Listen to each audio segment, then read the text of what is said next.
All right, solid. Well, listen, we've got a few minutes between now and the start of this first matchup on the A stream. Kick it back for a second. We'll see you guys on Ancient between Team 1 and Furia.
are meant to be broken. Forget everything you thought you knew. This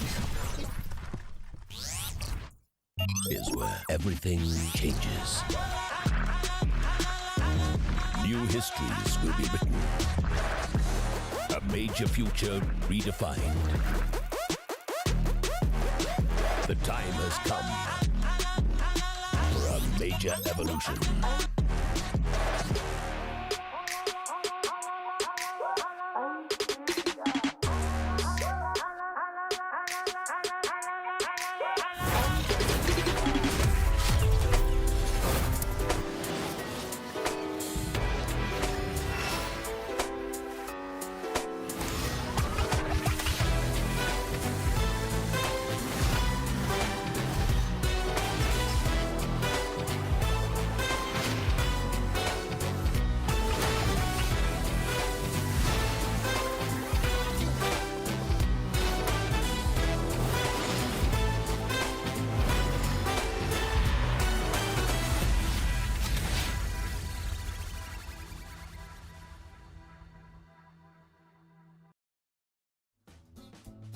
I think it has to be last 4 finals, I think. That's 4 finals in 2021 in Copenhagen, in Warrior Arena. With the last dance of the French team. That was like so fun to play. Just we did the final against Navi. We had a lot of fun moments playing against Australia just before in semi-final. Like just, I said that a lot, like just making quiet the crowd. Yeah. It was pretty fun to be honest. I just had a really good moment back in the day. When the French team stopped at some point and we had that World Final in Copenhagen. I remember I didn't want to cry, but it came out without like asking. It's still emotional for me to talk about that because that was a really good moment with the French the team, and most likely with Extase we had like a really good like chemistry together, and we did a lot of things, good things together. So, but yeah, it's a good memory.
All right, folks, it's time. Jumping straight in. We got it. Furia and Team 1 on Ancient in a best of 1 to start off the A stream for the Americas RMR. We got new HUDs. We got new gameplay. But we've got an upset in the making. Maybe. Or Furia just hold them off. This spot works every single time. Correct. You're right already. IDK, he gets the headshot. He's going to keep playing behind box. Good flash in the middle of it all. Disrupts Furia's pop out of A main. 3 versus 2. They can still bring it back because Queserado's alive. And the big talk of the night, I think, is going to be how hard will Queserado carry? They gun him down straight up. Team 1 with the rush. Yeah, it was a good push. I think right now, the persistence of dualies on CT pistols, it's everywhere. And I think spots like that really show off its advantages. Right now, you're putting like CZs up in that spot versus full guns. They're almost always getting kills. So not surprised that hold works out so well to kick this off. Yeah, TRK also a guy that I think many people were looking at when he had his time with Oplano, if I'm not mistaken, and was not really what they wanted from him. Still a player that has a lot left to give, and I think this is a great time for him to show what he's made of. Yeah. It's the tale of every team. This is it. Do or die. Quick pop out of Furia. And they're going to get the entry. IDK can't hold that box this time, not for more than 1. That's a bomb plant, surely. Safe inside of it. I like the pace that we got out of Team 1's retake last round. You know, don't give Queserado that extra second. Don't let him swap out pistols to just get the 1v3. But these smokes kind of temper that aggression here in the second round. They're in a position where if they just lose one more kill, it's over. So they got to be careful. They have 2 smokes, which is enough. A late smoke comes out from the T side. That's well played from Drop. Oh, pack of 3 players. All the CTs on the side of it. TRK with a double kill. Getting the retake, moving forward. Low health, though.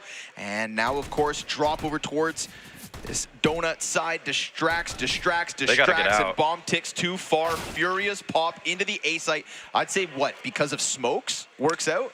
The late smoke made that all just congested right there as they were trying to get into that bomb site. Yeah, that was Safe who pulled that play off. And also strafing the left side around the box as well. Gave him a second to pull out his gun in case they were going to push through it. Just a small micro play from him that really obviously had them flustered. And that was an example of if it doesn't work, try it again faster. Really nicely done from Furia. I think that's Snappy's favorite call. Yeah. We all live in the image of Snappy at the end of the day. Okay, you can see that this really hurts the money, obviously, of Team 1. Best weapon they're working with is a Deagle, and that's debatable. Yeah, because there's 5.7s about. Exactly.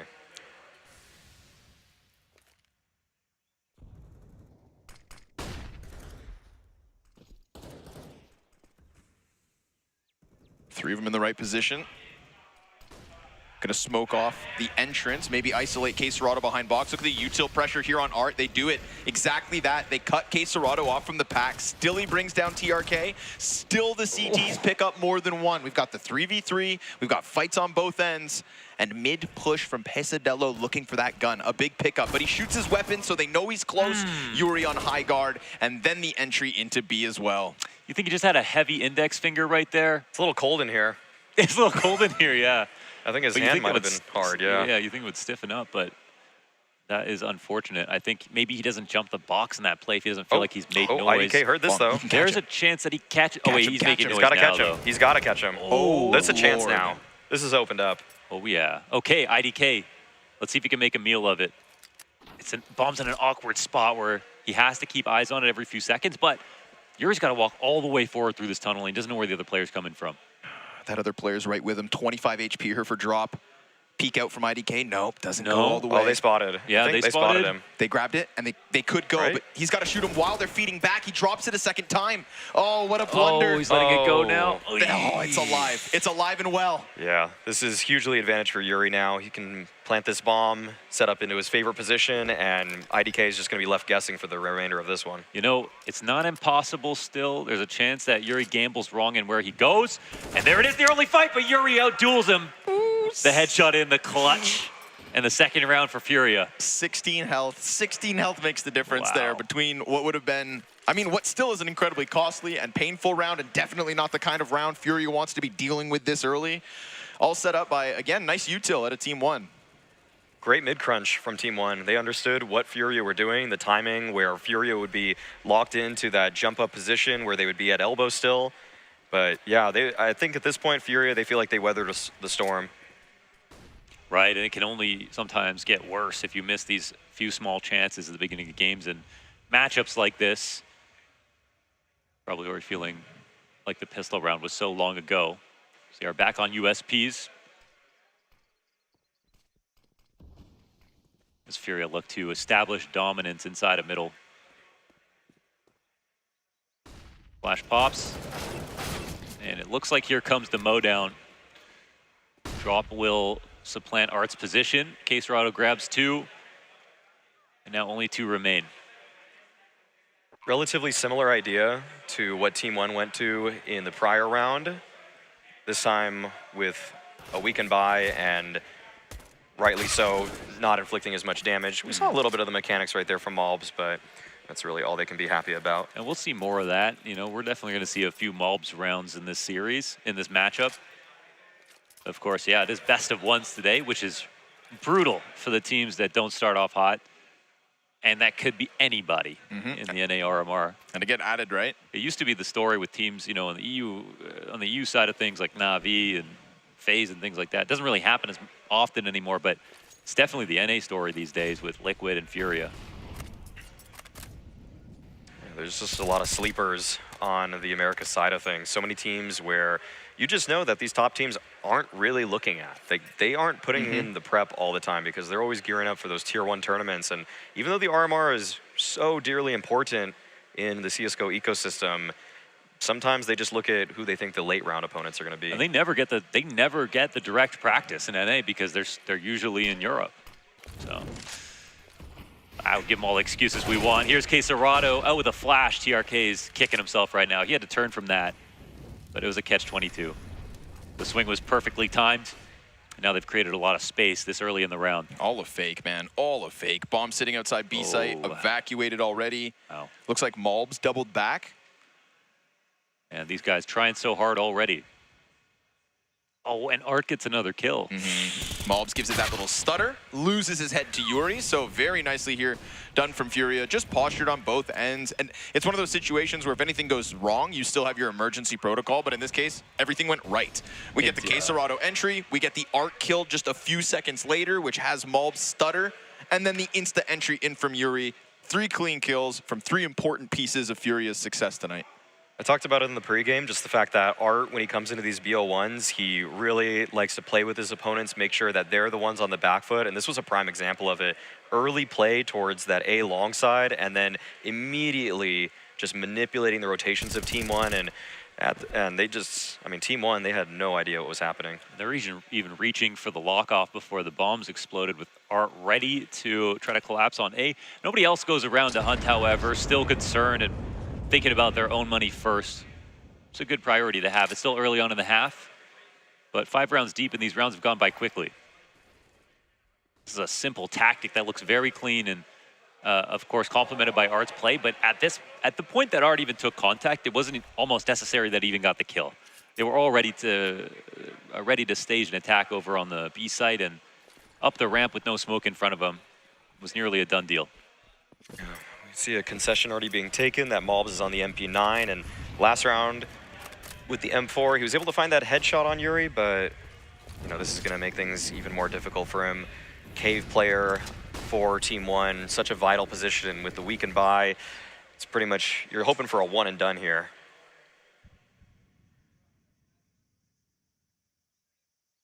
Posted though, Maluk. Ooh, Clean first one.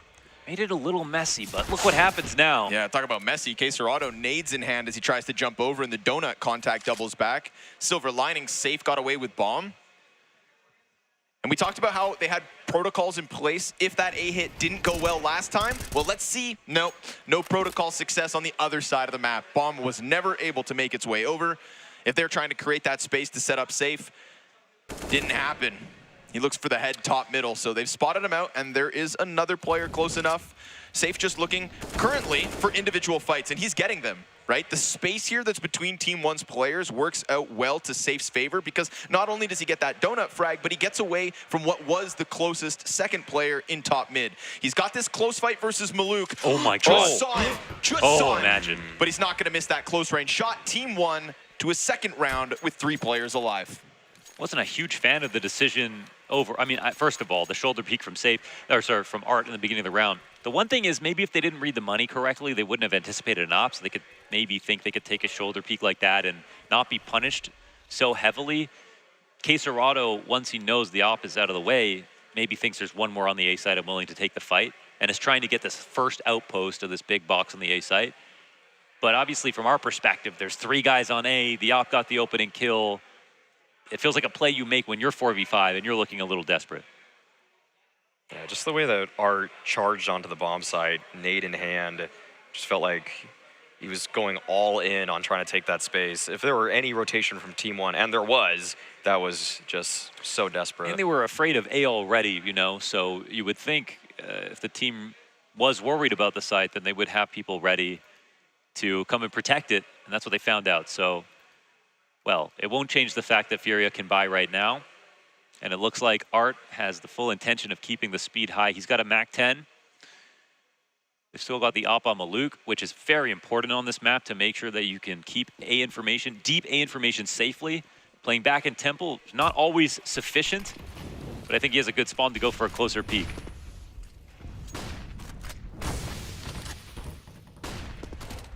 Okay. Good space already. Good space, but substantial spam damage there. Drop caught by Wooden Wall. Molly pressure gets them out of cave. Art's going to keep up that space creation, but a smoke comes in. That'll deter them. So a pause here off of what was a really quick move from Furia to get into cave control. Yeah, so I think... Oh, look at that. Wow. What goes around comes around. Oof, that's tough. He spammed Pesa down to 46 also. Obviously doesn't know about that. Push, yeah. But this seems to be forcing Furia, or at least pushing them to a B attack. And Team 1, on the other hand, they just want to reaggress. They want to find out if there's anything going on in mid. Not going to figure out a single clue, though. You can see that Art was just trying to draw out as much utility as he could, getting into cave and putting out that spam, but not really finding a target to fight against. And this weakens the B site. And along with these kills now, it's sort of like an open secret at this point that they're going to hit it later. Damn, he burned him out. There it is. Yuri getting both entries now. Burned him out back sight. Oh, but. Oh, what? IDK! Oh my God, that's a clip. Through the long smoke, and you saw the mid players starting to peel away because they were just about to transition to the A save. Wow, does he ever just breathe life back into this one? That mid flank does occur. We get the cave flank out of Maluk. It gets denied. Is all of IDK's efforts for naught? TRK to pick up the pieces here. He's going to burn Art off of the bomb plant. That should flush him right to the crosshair. No follow-up kills. What a godlike chance created from thin air. And all for nothing, Furia walk away 2 alive. That looks so gorgeous, right? I mean, when we talk about a mind's eye, this is the kind of thing that we're looking at. It's, you know, to an untrained perspective, you're looking at that as like 3 lucky smoke kills, right? For him, he's thinking about the millions of times that everybody's run up the ramp and where they would naturally be. And he picked his battles, of course. He got a little lucky with it, but I don't think it was completely lucky that he was dead on the mark all 3 fights. Yeah, no, he definitely has seen that one before. Oh. Yeah, the way he tracked it. So clean. And the weight and, oh. Good timing on all just of that. Just that half second in between each burst Yes. and not shooting any one more bullet than needed. Yeah. Right? Like calculated bursts, all 3 kills. And they didn't even indulge in shooting back. Right.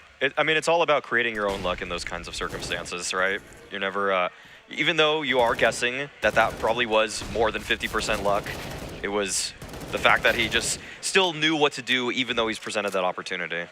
Yeah, absolutely. So, okay, look at Drop Go. They've got another anti-eco to feast on, and he's got enough bullets to eat them all up. There are the rest of the kills. 5 alive for Furia, and this is sort of where it feels to become now a dominant half, where I think at this point the money's looking insane. They've got multiple pistol rounds behind them, and Team 1 don't now have a problem at the B side as well as the A side. Yeah, you just think about the 2 rounds that Team 1 have won in this. One's the pistol round, and the other, I think they caught Furia off guard by buying an op when they thought, or Furia thought Team 1 were going to save. So now that it's just gun round versus gun round, this is where Furia's standard game plan should be able to work their magic. Yeah, do you think that's where they're going to try to end up this round? That'd be the most pragmatic call to make here. To A? Yeah. If you're a theoretical art right now. Yeah, I think at this point, I think you've tested the B defense pretty well. You would probably still want mid control on this one, just to show that you're still vying for map control, that you're not just doing these all-out side hits, and I do think they're going to go for a late mid clear. Like the slight change up here from Team 1. We've seen a little bit of mid play at the start of each round, but this time they go one better and climb up into lane. Tried to get the fight outside B. Just no presence there from Furia, so they didn't get the fight or the early kills they wanted. But still shows me Team 1 not willing to let Furia run away without a fight. We get the mid play. Oh, continuation flash. Delayed flash. But you know what? They can still peek off a short. Oh, and a good chance at a lineup here, but Jesus. Furia come out on top of all those kills. Thought for sure, like you said, the short guy up on lane could have added to it, but drop in addition, getting his kill towards B. Just that felt like Team 1 were in the right place to put up a fight, but the fight never came. Furia just swept them away in this one. It was a fight on Furia's terms. Even though Team 1 technically had that mid control, see a lot of pro teams, or top tier 1 teams that is, obviously Team 1, they're pros in their own right, but usually they're just gonna fall out of that setup, play even heavy cave or heavy donut, but it's maintaining some space without leaving yourself as vulnerable as playing in the middle of mid. Like the second stage of that isn't to fight mid with all of your bodies. I was just thinking that the re-aggression looked a little scary because obviously the guy approaching, if he doesn't get blind, he actually might find a nice timing, but he's still out in the open, and it requires both him and his teammate to actively fight, not be blind, and then they could probably crush him inside of elbow, but Furia with the correct flashes, as we saw, made that look really silly. It's really hard to maintain this sort of position towards middle once your elbow smoke goes away. Right. It's just simply very difficult, even when you do have that space towards lane and everything else. Yeah, so when we talk about CT side smokes, that would be similar to, you know, keeping con smoked on Mirage or something. It's a very high contact spot that can be attacked very late into almost every single round. Yeah. And, well, Furia, that may be looking to boost up on the box. Nothing extremely fast towards B just yet. Pistols are coming down, and this is just an anti-eco. And a flying Pesadillo. Love that, man. Brother's got wings. Drop. Can't clear it. That last edge of the smoke just kept Pesadillo covered in the moment. And now we're talking 4v3. 2 guns picked up by the CTs. That should be enough to get them to scamper away. But, of course, Quesarado doesn't want to leave just yet. We do have Art out through middle. We've got Safe with eyes on main.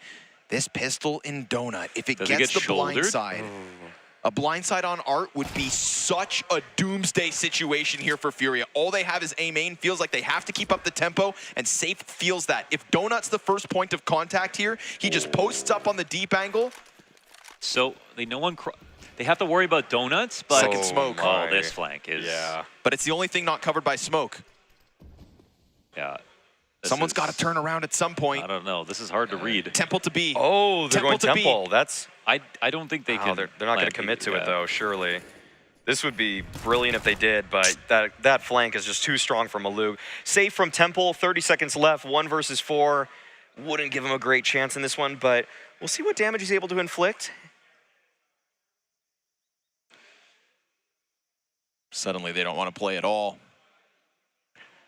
Safe does really show off his skills in moments like these, but with the amount of time left over, I think he's just looking for how to save safely, because that's actually very dangerous for him. He doesn't want to give up the op, and he dies.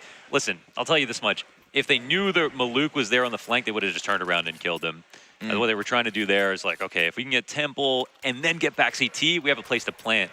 But without that, we've got nothing safe. I mean, if these guys have nothing to lose, right? Like, they're coming in with pistols. If they want to jump through the donut smoke and push CT at the same time, they're going to stop our plant, and we're going to have one guy with his hands busy, one guy without, and he's got it up. So Furia knew they needed to get a kill. Team 1 did a great job of not giving them that frag, and I think Maluk going for the speed-up play on the flank was fine, because there's no way I would have pictured him being there at that moment.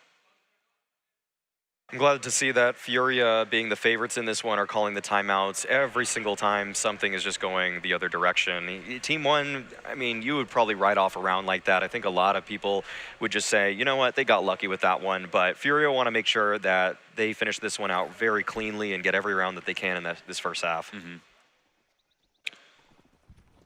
But just as I was trying to draw this narrative that this game is starting to look a lot more dominant. Well, here we go. Team 1 with just pistols come through and pick up a round and recover their economy. You know, this time they get it over the line. It's kind of when they had that bomb stranded at T-spawn. Those moments have been there. Furia. Oh yes. My goodness. Very nice. Yuri again. Twice he's gotten these double kills on ramp when they tried to aggress. Last time they instantly transitioned into the B commit, but they've got Art just playing his game out top middle. No resistance whatsoever from Team 1. And it's hard to say if they even coaxed them out of mid control in this situation, but Art, he smelt it.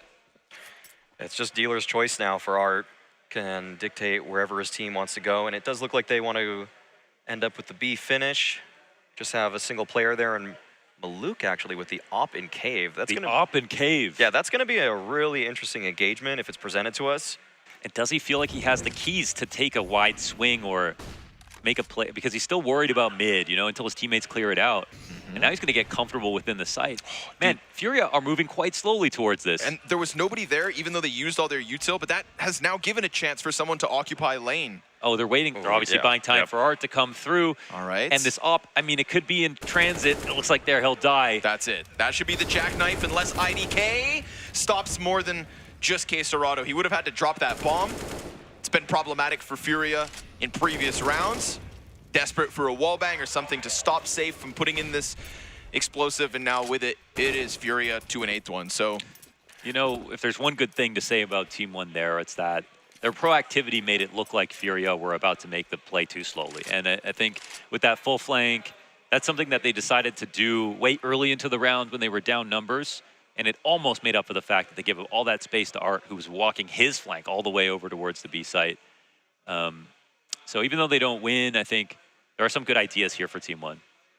Yeah, if the pace were just a little bit quicker on that A push, they would have found the timing, maybe taken out a couple players, and really the only thing that needed to change in this round for Team 1, even when they were down 3v4, was get there 2 seconds faster. If they were able to cut that bomb off and get that Quesarado kill, I mean, it's game on at that point. This is why I tell people, you know, who cares if you die running with your knife out?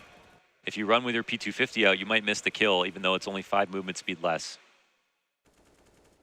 But it's actually terrible advice, and you should always run with a pistol at a minimum. Yeah, can't always advise against that. The timings you're going to hit with the knife versus the P250 are pretty minimal, maybe 1 in 17 games or something. Because everyone remembers their deaths, but nobody knows the timings they don't miss because no one watches their own demos. Guilty. Take that with you. Take that with you, Scrawny. Yeah, why do I feel so targeted? Drop.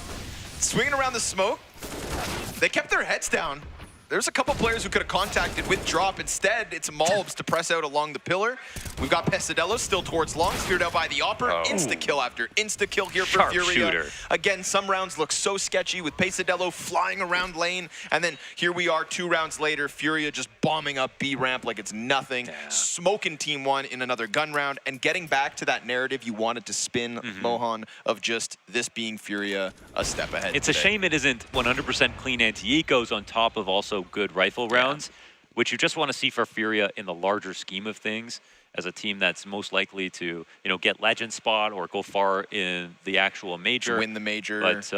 But still, you know, anything better than what they showed at the Blast Showdown is going to be a sight for sore eyes. So what now, Scrawny? Said to win the major? No, I mean, you know, metaphorically. So who's not your team that you think is going to win the major, but the team that you would love most to win the major? The team that I would love most to win the major? G2. Honestly, it'd be G2. Yeah. I think but they could also be one, man. They could be both, you know? Sure. The team very likely to, and the team we want to see win it. That's fair. Yeah, I think Nico. It'd be great. You know, I don't like to throw around the word deserve, but if there's a guy who, the Nico is the guy. Simple, Kerrigan, and Nico felt like 3 of the most deserving people, and 2 of them have gotten it now. And if you don't think so, you started watching CS 3 years ago. Yeah, exactly. And that's okay. And now they think That's fine. But you're wrong. Yeah. now they think Yakindar deserves it. Yeah. And Chiron. Here we go, drop. Trying to just mirror what happened last round. Malbs didn't get anything from here because he pressed around it. But this time, he's got himself 1, 2, and almost a third. It's Quesarado and Safe to take it back.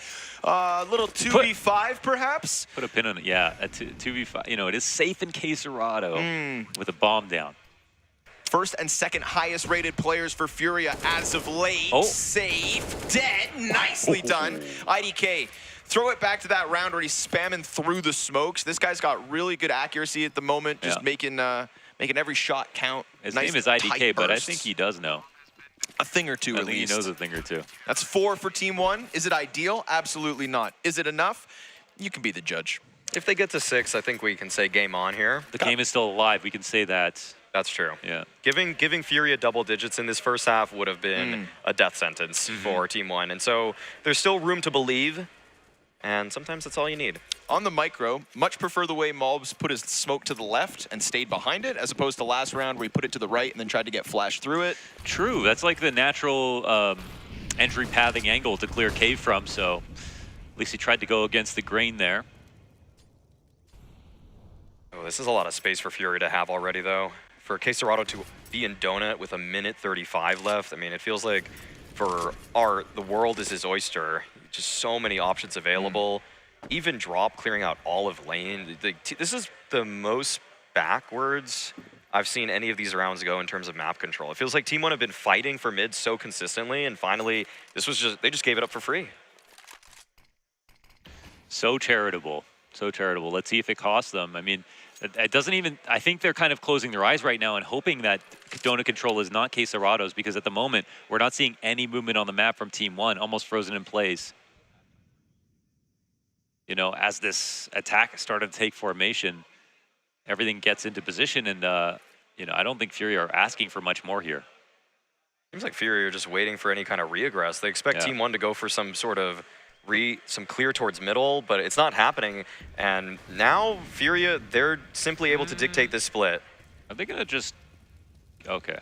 Oh, they hold the Get flank that off. shoulder again. Okay, that makes much more sense, Art. Clean. Clean indeed. Yeah. Coming in over the top. This one, smooth again.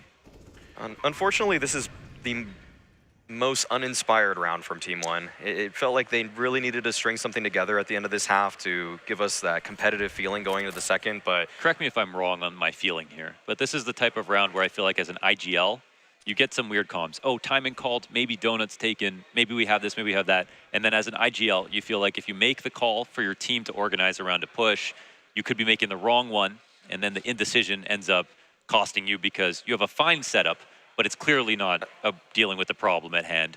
One that you know should be taking place because you're facing a very good team. I'd say in these kind of moments, if you're the IGL of Team 1 or you're anybody that's going to take control on the CT side, it's just about outlining some sort of procedure, and usually even one that could evade risk, as opposed to playing into their hands. Like if you think Furia have Donut here, great time to clear lane. Yeah. Great time to go down that ramp, because at most, one guy's there, maybe two at the top of the jump up or at the mouth of cave. But yeah, we saw that Team 1 just really on their heels in this one, and they go for the timeout. And I think that is actually well timed because they need to get their comms up right now. It's definitely praising their proactivity in previous rounds. Here it starts to slip up. Not surprised to see that in a matchup this serious on land versus such a high tier opponent. But of course, they've got to keep their head in the game, and playing to survive is not playing to win. So if that attitude changes now, they still get 5 rounds in this half, and we can talk about a matchup for themselves and a little bit, I think, of better spirits moving into the second half, which might be just as important. A great way to end it. Both teams have all the money and weapons that they're looking for.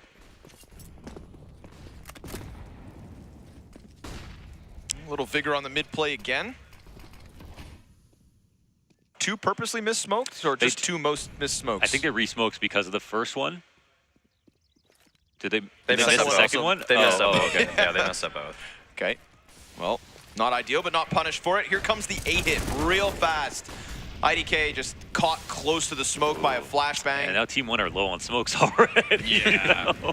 They have 1 flash for this retake. Yeah, now they have to actually just rush this. Oh.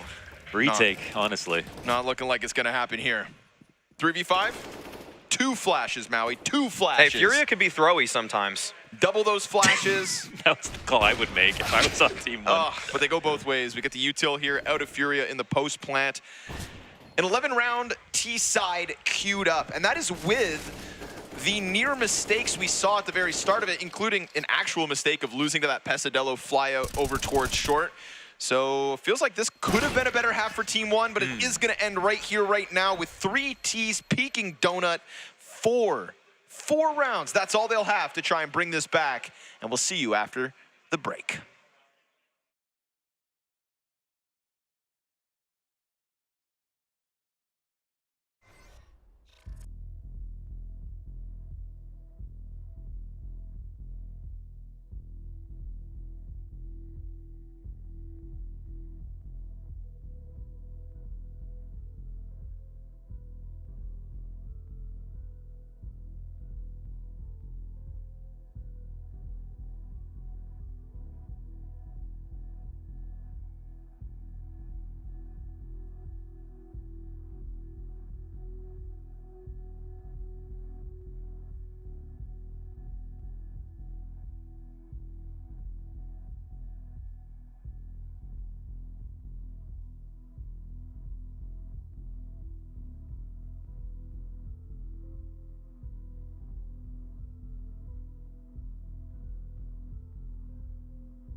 A tough situation for Team 1. However, it's a T-side underway to try and bring it back versus Furia. We saw what Liquid did to the 0-0 Nation camp, and we could be getting 2 clean starts for 2 of the biggest favorites here at the Americas RMR to begin the day. Could, of course. You never know what's going to go wrong. But Art opens up shop. Pesadillo down. We get the push into the A site. Malb's going to try to give chase. They want that donut control, but what are they offering over for it? 1 death already. The loot gets cleaned up. That's the bomb planter already dead. He can jump on that defuse, damn it. Everybody's so down. Slippery. I'm talking 20 damage versus Yuri. Everybody else full health. Excellent start to the second half. So Furia can close this quick. I swear to God, Quesarado, sometimes I watch him from someone else's perspective. He's looking the wrong way, but he's just constantly avoiding the angle that they're trying to clear. He's got the better shoulder peek going on. Like, it's just impossible to grab onto. Do you think Quesarado was confused at all in that donut fight? Not at all. No, not even. I wouldn't even second guess him for a second there. He's always No. He made that donut feel like hell. If there's two things I know about NACS, I is love that, donuts. you know, Quesarado's in full control, and Elige always dominates lesser teams. Always, most of the time. Well, we'll see if that all holds up. Safe down at the bottom of mid. There's some good utility to support this push. But no targets presented just yet. Malb's right there in the lane. He's feeling a little bit lonely. And with Drop getting that kill through the smoke, okay, it's time for Fury to pounce. Yep. Yeah, they're sinking their teeth in this position. Not much for Team 1 to do just yet, although they are going to go for the counter flash.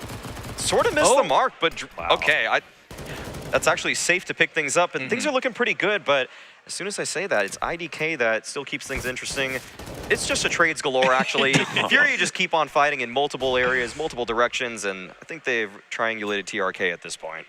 You're basically playing a game of Battleship through the smoke and constantly getting rewarded with these tags. MP9s, M4s, you name it. So, yeah.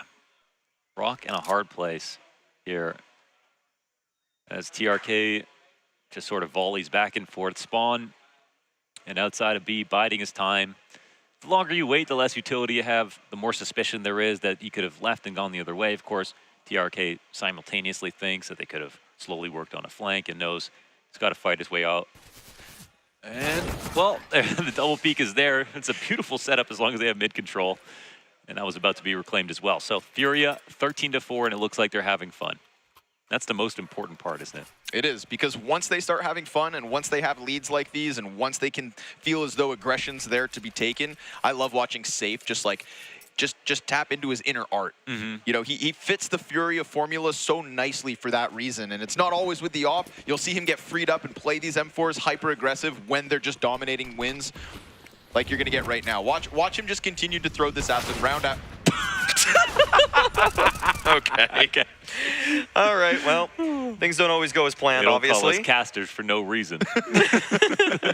They'll take a run towards that A site instead, a little stab at it, trying to bring it back 2v4. Quesarado's got cover via name of Drop. Double kill from the CT spawn. That's 14, folks. 2 to go. It's been a great map for Drop, actually. He's doing pretty well, isn't he? And Safe. Think so. Yeah. I don't know. Can we get a scoreboard? Do we have scoreboards? Let's see the scoreboard. Let's test this out. We were told there's scoreboards. Yeah, let's get the ADR. I want to see ADR. After the replay. If we got a new HUD, we got to play around with it. Look at that. Oh. Whoa, look at that. Oh. Okay, now take it away. Safe fans. Wow, it worked. Wondering. It actually has voice controls. That's how humans work. Okay. They're going to try to take a fast one up the B ramp. I like it. Fight fire with fire. And flush out an offense real deep. We're talking 2 T's down long as Art tries to reclaim it from middle. A smoke spam from Quesarado. A wallbang off the mark here from Yuri. So definitely a post plant that Team 1 can try to hang on with. Maluk killing Safe certainly helps. And now what's left to fight with? Team 1, keep it simple. Smash B, and you at least have 5. Still posturing. Yeah. I mean, nothing feels better than winning on a rush. So this takes the edge off, gets the team together, but they're looking for majority alive here and hunting down Yuri. I know it can be tempting at the same time. Wow. He's going ahead and scoring all these exit frag points and will also get away with the good gun. I don't know if he feels comfortable taking it, but he's safe to live here. Oh, they'll be spotted in mid now. Finally, nicely done from Pacedello, more like Fastadello as he ran up B like an F1 race car and took a guy out in the sight. Yeah. That was very good entry work from him. Yeah, just good tracking there. You can see the crouch walk as he's still moving in, making space, wall, taking a good duel for himself. Good mechanics on display. And yeah, it looks like Furia just maybe slightly caught off guard, and that's great. Alexa, put that away. Thank you. Wow. You can't actually say that on broadcast because it activates everyone's Alexa in real life. If Siri, put it that away. As a streamer, it's a good tool to get back at chat. Okay, Pacedello with another opening duel. Yuri said go peek this. If you lose the op, I'll grab it. Yep, mine. And he'll take it.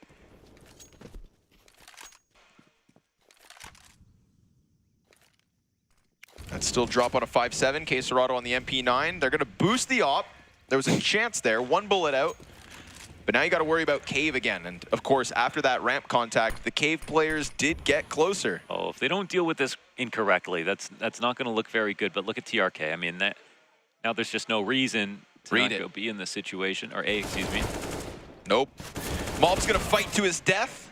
And that death comes swiftly via drop. But so deep inside of this A site already. Furia losing to the B rush and then the follow-up Cave play. They left them with such good guns here. There's no sense in trying to like go for some crazy eco play to try to take back the A site. Instead, they'll leave with their spoils and retain the op.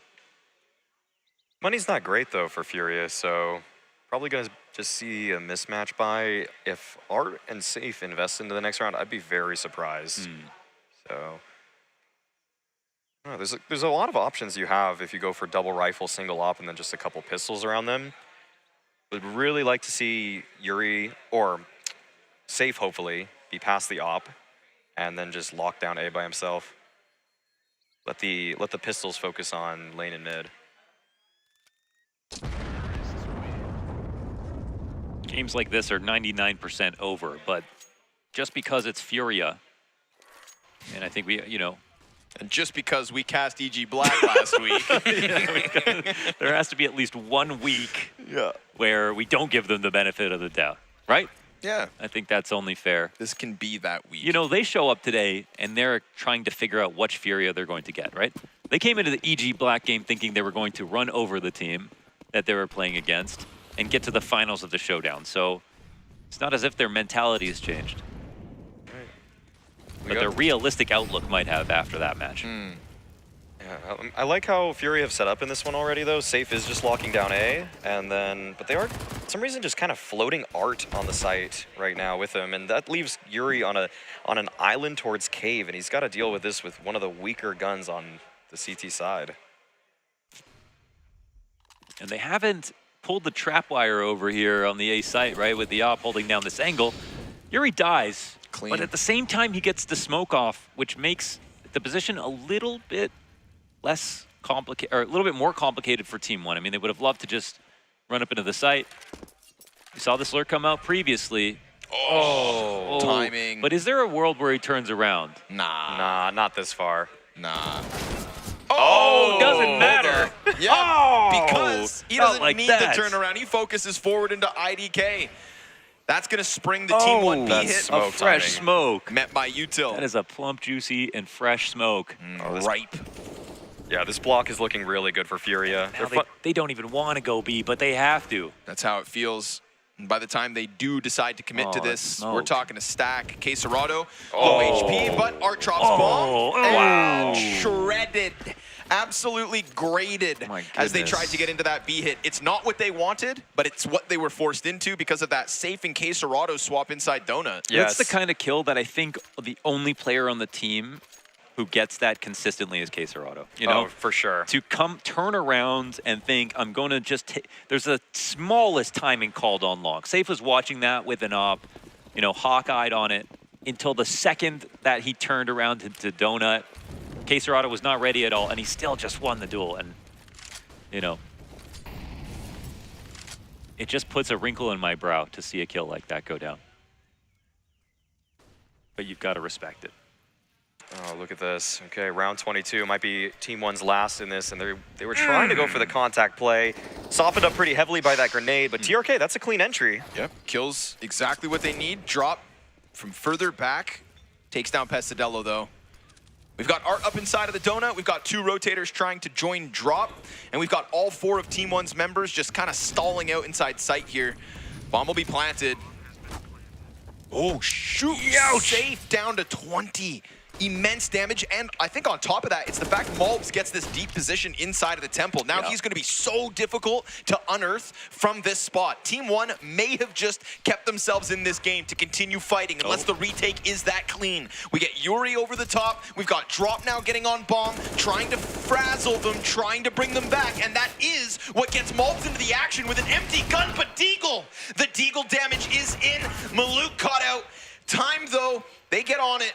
There is time for this defuse. Furia will close out with a retake on the A site. Team 1 so close, but they lose themselves in the franticness that's created by Furia, and that is Furia's flavor. That is Furia's flavor. That is well done from Furia. Obviously, we don't have to look at the finer details of a match when, of course, it's that one-sided at the end of the day. Didn't even really see a second half there from Team 1. Overall, pretty dominant. Is there anything that you'd like to say in favor of Team 1 here in Maui? I think we just saw at least that they had a lot of ideas in the first 10 rounds, and then they kind of took their foot off the gas. If they didn't have a plan every single time, you know Furia is going to find a way back in some of these rounds, even when disadvantaged. But I'm going to say, to Team 1's credit, they put together some ideas in the mid-rounds that actually did make things a little bit harder for the favorites in Furia. A couple close rounds as well that I think could have been Team 1's if they just finish away. I mean, losing bomb and spawn that one time, like those mistakes coming out of Furia so close to the start of the game is what had me worried. I'm thinking back to, again, last week when the showdown struggles happened. But I think we saw Furia stabilize. I think we saw them just shrug off what's supposed to be a nice, clean, easy win. Yeah, absolutely. We don't know if there could have been a better map. Oh, there definitely could have been a better map in there for Team 1 to try to go up against Furia on, but there was a high likelihood they could have forecasted it to be Ancient and had some time to think about it as well. So let's not forget also that this is Team 1 playing without a coach. I think that just fair. I mean, they called a couple timeouts in this game, but when things were going bad for them early on, you probably would have saw an earlier timeout had someone been standing behind them, recognizing the momentum was escaping them. So for them to do that one, I mean, it wasn't necessarily a super impressive showing from Team 1, but it's maybe in some ways a little bit better than I thought was going to happen. Yeah. I thought they were going to get blown out even harder, if I'm being honest. Yeah, could have been. Do you have any red flags on the Team 1 side? Do you think Malbs' positioning and decision-making was good enough? He's supposed to be the star of this team. It's what we've come to expect. Or are we thinking, you know, maybe, yeah, it's just unfortunate. Can't talk about it yet. We didn't really see anybody have a standout game for Team 1. We didn't see anybody pop off that made us want to say, oh, show me more of that guy. Even though sometimes Team 1 has been the Malb show in the past, it wasn't necessarily anything that took our breath away and said, get this guy on a better team. right. But it's just 1v01. We're going to bring Yuri in. Come Come brother. on in. Come on in, dude. Let's just keep it casual. You're going to take my spot, Yuri. Yeah, we're going to get this guy in. As we see his score line, 20-10. Great stuff from Yuri, so we're going to hear from the Beast himself.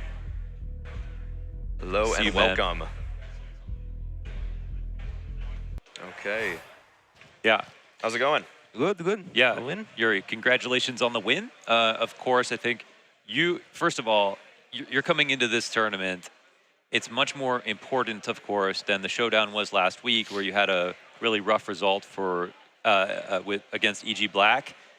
When you lose a match like that, and then you come into an event like this, where like if you lose one game, you lose the legend spot. Are you worried about if you start slow today, or did you know you're going to feel good today? I don't think like that, because I think that every tournament needs to be the same, you know.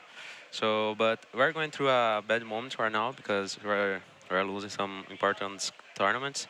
So, but the major is the main goal, you know.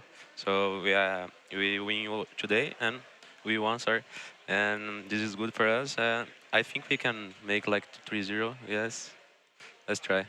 Who do you think are the teams that would most likely prevent you from reaching that legend spot? I think Liquid's an obvious one. Are there any other people in the pack? Yeah, I think so, because there are a lot of good teams there now in Brazil. Zero Nation, Imperial, they won the Blast. So there are a lot of teams. So I can say one team, but I think Liquid could be the better one. Are you familiar or have played against some of the other teams that are here right now? No, we didn't practice against those teams, but we know them, you know. We know the play style, so we just don't need to do our game, you know. You can win easily, so yeah, that's it. Have you found that any other teams from Brazil have started to play like Furia or have started to take on your style? No, I don't think so. Only as I guess, but I think the main goal, I think it's play slow and play fast. You know, when you do both, you can could be a good team. You know. Mm-hmm. So yeah. So Gary can play with you guys now at this, right? So since he's been unbanned and everything? Yeah, it's the first. Right. Yeah. So it's the first one. So how does it feel? I mean, it's still just the RMR, but how does it feel to have him behind you at a Valve sanctioned event? I'm happy to because he's back, so he's happy as well, and yeah, that's it. You're happy. Yeah, where you should be. That's a good way to get your head on straight. Yeah. Well, listen, already a late start to the day. Congrats on the win. Thank you. We're going to try to catch up on the schedule. Thanks for joining so us, much. and congrats. Thanks so much. Yeah. Bye, Thank you. guys. All right. Appreciate it. Yeah. That's Yuri, everybody. All right, yeah, we'll get Connor back in here. I don't know where he wandered off to. He's probably just went as far as he possibly could. he's probably actually talking to Team 1 right now. He's getting some inside information, so Okay. I'm sure he'll be able to give all of that to us. I'm sure he has really discovered a lot in his time away. But no, Launder, I mean, what did you think of Team 1 in this one? What did you like? I mean, like, I didn't really see anybody on Team 1 that was, like, playing ostensibly badly. It really looked like a team loss, and that's actually a good thing, I feel like, where it was focusing more on, like, the rotations as opposed to the individual decision-making.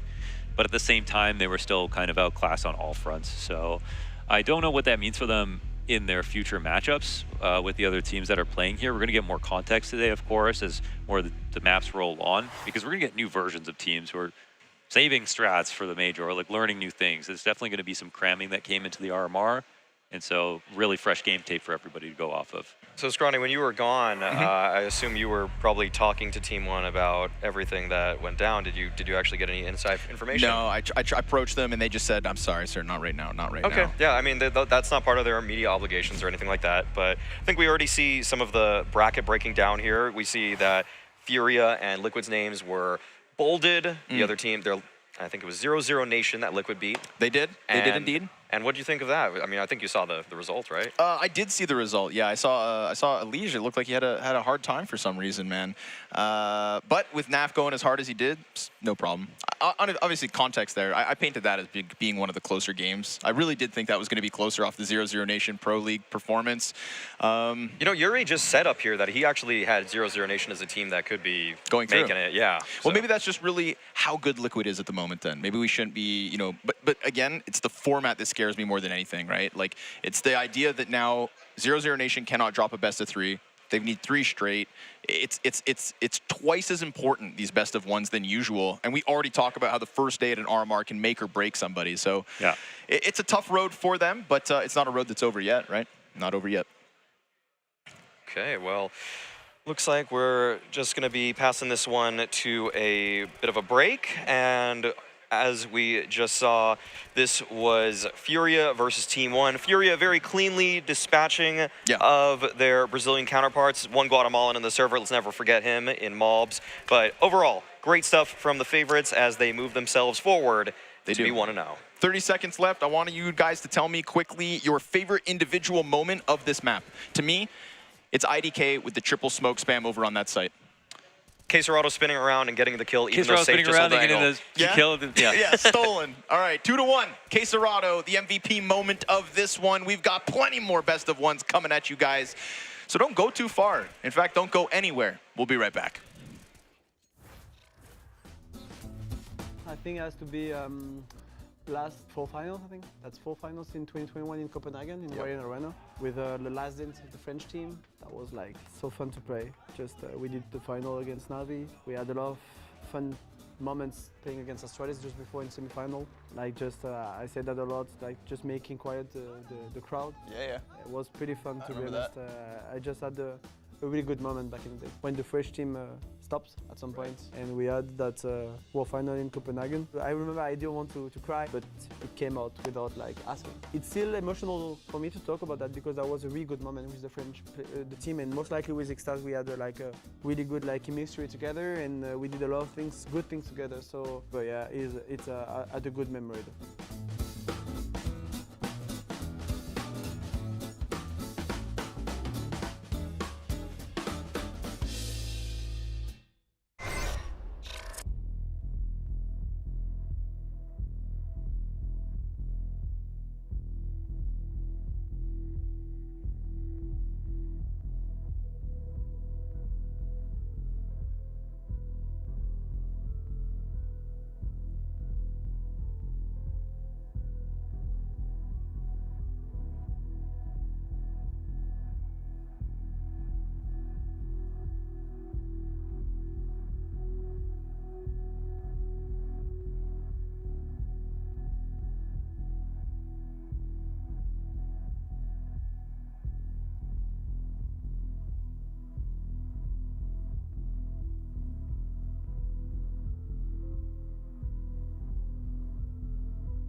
Welcome back, folks. We got a little game coming up. A little maybe Complexity can make it to a major, or will Complexity be a victim of the Americas RMR? Because when we go back to Stockholm for the ESL Rio Americas event, that was a team that was looking like they were on the uptrend. All things were pointing towards the Complexity golden era beginning, and we have gotten great results from Complexity since then. But this is a tough event. Do you have Complexity moving through, or do you guys think they're kind of right on the line? I would ask, does a Complexity golden era occur in a vacuum? Because maybe their results were getting, or their, their personal feeling about the team, or us as North Americans looking at them, they're like, oh, they're trending upwards. It was looking a bit better, but their results looked a lot better in 2023. We talk about real solid wins over Furia, over ENCE at Cato. Some of their close losses were huge versus a Na'Vi. I mean, they have some wins that in this year make us feel like they could take down Liquid potentially in this RMR, and it wouldn't necessarily be an upset, or they could really put it to Furia and you'd be half surprised, but at the same time impressed more so than anything else from Complexity, and I think that, oh, it's not a flash in the pan, it could happen again. So the Complexity I think that we have at this RMR is one that if they don't make it through, I think it would be more surprising, right? And the last time around, they lost so close to Imperial that, you could also see them having to take that as well. Yeah, it may come down to the wire, but it hasn't even started. We'll get Floppy's thoughts prior to this best of one. First of all, how has Monterrey treated you? Have you liked the city so far? Yeah, it's actually pretty nice here. It's a bit hot for weather-wise, but yeah, I think the area is pretty nice here. The hotel's pretty sick, so I'm happy to be here. What has your team done to prepare to make sure you're at the very best form at this major? We've tried to get as much practice done as we can, but obviously the travel schedule is not in our favor. With being an NA team, we've traveled so much across the planet, so it's definitely a lot harder to prepare compared to other teams, I would say. Now, we've seen you going through many teams, and you've been one of NA's hottest prospects through it all. Despite this, you have yet to get a Tier 1 trophy in your cabinet. Do you feel you have a shot at the silverware in the last major in CSGO history? We're going to try our best and see what happens. I mean, trophies are nice, but I mean, I don't like to think of the outcome. I like to think of the process, so that's what's more important to me. Yeah, it's just hard to maintain the flow on LAN. Yeah, it is. Yeah, I mean, even just thinking about Floppy beyond the interview and just what he's been able to do is that he's kind of created this narrative for himself where I think our expectations of Floppy still exceed that which we are receiving in terms of statistical output. 1.00 rating for the last 3 months for this guy, and I would say that he's almost in some ways lost his way, where before he could be a star lurker for the team, that he believed in himself for the clutch so frequently. But nowadays when I see Floppy, I'm not always getting that multi-frag late round potential. If the round is done, if he feels like he's disadvantaged in it in a 2v3, 1v3, I've begun counting him out. And that's not the kind of Floppy I want to take to Paris. If Floppy is going to be just that average guy that just kind of rounds out the roster as that 5th man in and just kind of dies later, then I don't really want it. I buy that seed and just put your stuff on it. Yeah, I mean, I want the Floppy that was in the Colossus roster for Cloud9, where he was fighting to be one of the best players on that team, period. And yet, I feel like what we've gotten from him, from Ricky, has just been a far cry from that. Yeah, I want back-to-back 1v5s. I don't think another player in history has done that, right? Zaiwu may have had back-to-back number 1s in the world, but has he had 2 days of back-to-back 1v5s? I don't think so. Just 2 days. Not even. No, I want that Astralis 1v4 Floppy vibe. Yeah, I want that. I completely get where you're coming from. Greatest 1v4 in history on LAN. Yeah. And I think because of the other results that overshadow those moments, some people have just kind of lost that faith in him. And I think he needs to be a key piece for this Complexity roster, right? We can talk about Hauserg as the import of talent from Norway. We can talk about Grim being potentially the best American player at times. But it's when I look at Floppy and I look at Fang, and we know JT's not meant to be in the frag department whatsoever. That's where we need that extra kick up, and we used to have that extra level out of Floppy. Yeah, and that's why I think Floppy can still be the X factor for this team. Grim is probably one of the 6 best riflers in this entire tournament, actually. I'd be willing to put that out there, but I don't think that anybody else on this team is a top 15 player in this event. I think that Halzerk has a chance to actually get it to top 10 on the stats page, but I mean, I think you could build many other rosters that you use other operas first before him. And so for complexity, where I think that this team should be looked at as the favorite in this matchup, and one of my favorites to actually still make it through the RMR, is actually with what JT has done for the teams in terms of structure. I've actually really liked a lot of the ways that this team opens rounds, mid rounds. They've developed their playbook past start of the round, freeze time calling to actually involve defaults and have a lot more layers in terms of map control and reactions. So I actually think that this team is one of the more well-drilled rosters in the entire Americas RMR. Okay, but top 15 is out of pocket for Halzerk. Okay, I know he's not a North American, so we don't love him that much, but he does have a mullet. And if we don't count the showdown, that was really unfair to him just because of his nasty, nasty pink situation. Still and I think decent.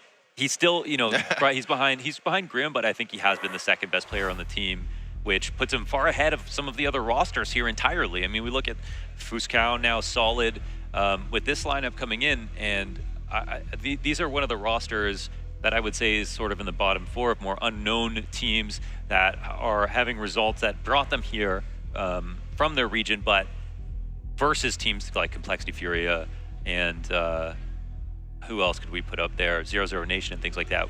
We're not so sure. Yeah. This was a team that wasn't necessarily supposed to make it through the South America closed qualifier. I talked to Jaules, who was the Brazilian talent that was at the previous Americas RMR, and he was saying, you know, you looked at 9Z as a team that was going to make it through, you looked at Oplano as a team that was going to make it through, but this team was, yeah, not even necessarily in the top half of the Brazilian competition. They snuck through, they did win over Oplano, actually, and that's kind of a surprise win for them, and I think that for this team right now, they just have to prove to everybody else that that wasn't a fluke, because it felt very fluky, even to Brazilians, that Solid made it through the Brazilian qualifier. Yep, and we know that at times, as seen in Stockholm, some of these one-off Brazilian lineups don't get a second RMR.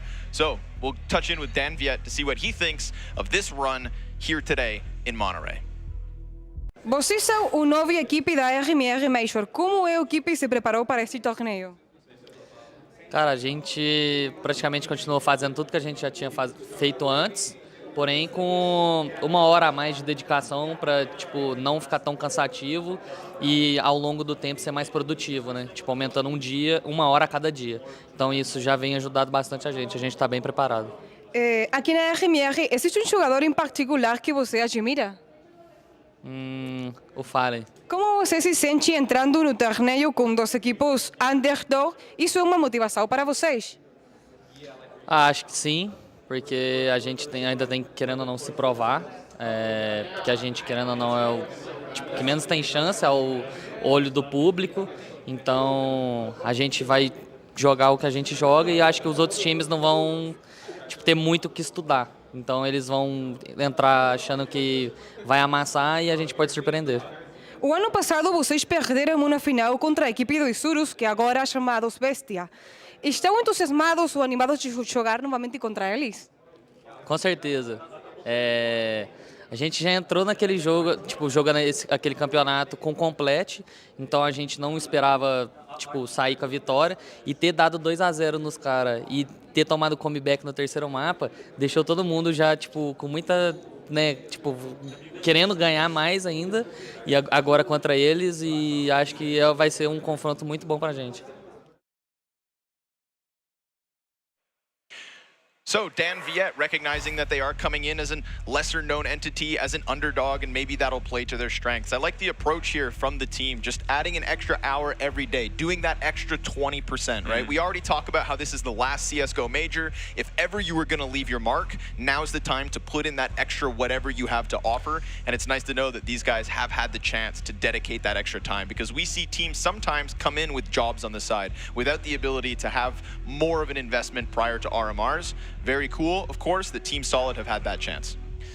That is true, and it is, yeah, sort of a Cinderella's theme story of the team. Fuscow, of course. Funny fact about them: Fusca actually is a reference to the Volkswagen Beetle. I don't know if it means that directly, and then the ow at the end, augmentative. Is it a suffix? When they add, it's a suffix, but they use it in Portuguese. Okay. But it just means big. So it's supposed to mean big beetle. Big It's beetles. what Fuscow 1500 meant. Big And now they've beetles. been all mashed together and fried, making Team Solid. Solid beetle. Solid beetles. Yeah. Okay, well, this is an interesting metaphor. I'm not sure where to take Take that it away. necessarily, but I do know that there's a way to actually frame this in terms of their map pool, and we can talk about that when actually the match starts, though, because I think we're ready to go with it. Okay, So, Straight on in. I think they're going to play Inferno. Yeah, I was gonna say actually, this is one of the only maps that Complexity could get upset on. Really? It's one that it is How Solid's dare best you. map. It's Solid's best map, Okay. and that's what's frightening about it. I'll unpack that later. Don't you love when teams have multiple maps they can go to in a veto and they play their opponent's best map? I love that about them. I love that for them. So, of course, Complexity, CT side, Team Solid on the offense, and it is Dan Viette himself to try and get this entry going. I think, you know, even if Complexity aren't as much of a favorite as Furia or Liquid, I think the gap between them and the likes of Team Solid are the same gaps that we saw between 0-0 Nation and Liquid, between Furia and Team One. This should still be Complexity dispatching of one of the unknown entities and proving to us why they get chances on an international stage. So far, only one kill out from Team Solid. LCM, does he have any more in him? Grimm's got the kill from the backside. There it is.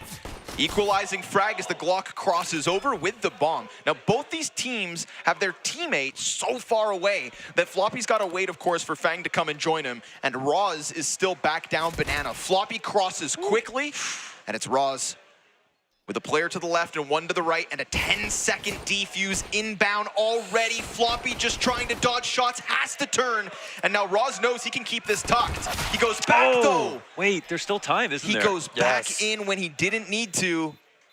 Jitters around the corner. There was another tap from Floppy. He Oh, baited was him there? in. There he was, baited him yeah. in. But still, you know, you don't wait the 4 seconds. You have the, full swing in 1 second there, so you got to wait at least 3. I'd say that's down to nerves. That's down to nerves for Roz. He thought that he needed to just go for the swing, wanted to take him out. He probably knew that he already tagged him up a little bit, thought maybe that the body shots would have actually finished the job, but not the case, and Complexity are able to pick up the first. Good stuff from Floppy there. That shot onto the emo guy, I mean, that was just a swift correction in terms of aim. That was vintage Eco, for sure. Are you kidding me? I am not. I am not. Alzerk also had a good kill or two, I think, in that first round. I think happy to have him have made his trip over now. He was in Norway jail, basically. Oh my gosh. Okay. Wow, what a shot. Yeah. But over there stuck on, I don't even know what his ping was, actually, when he was playing from home. Ping is just a mindset. I think it was like 130. But what we learned is that mindset is important. That's true. Yep, that it is. All right, Nolks is dead. Nolks. If Scrawny pronounces any of the names wrong, be sure to just DM him on Twitter. Yeah. He loves getting corrected for pronunciation. It's actually a caster's favorite thing. Yeah, I'm actually so good at saying "be ara anazan." Okay, That try now me. he won't even, Try me. Now he won't adapt to the change of making it easier. JT's up top. Ooh, the dink is there from Floppy. That's good. He's pinned in. Oh, swings and kills him. Flopsters here so far. 2 for Complexity. Nice and early. Yeah, great stuff from Floppy.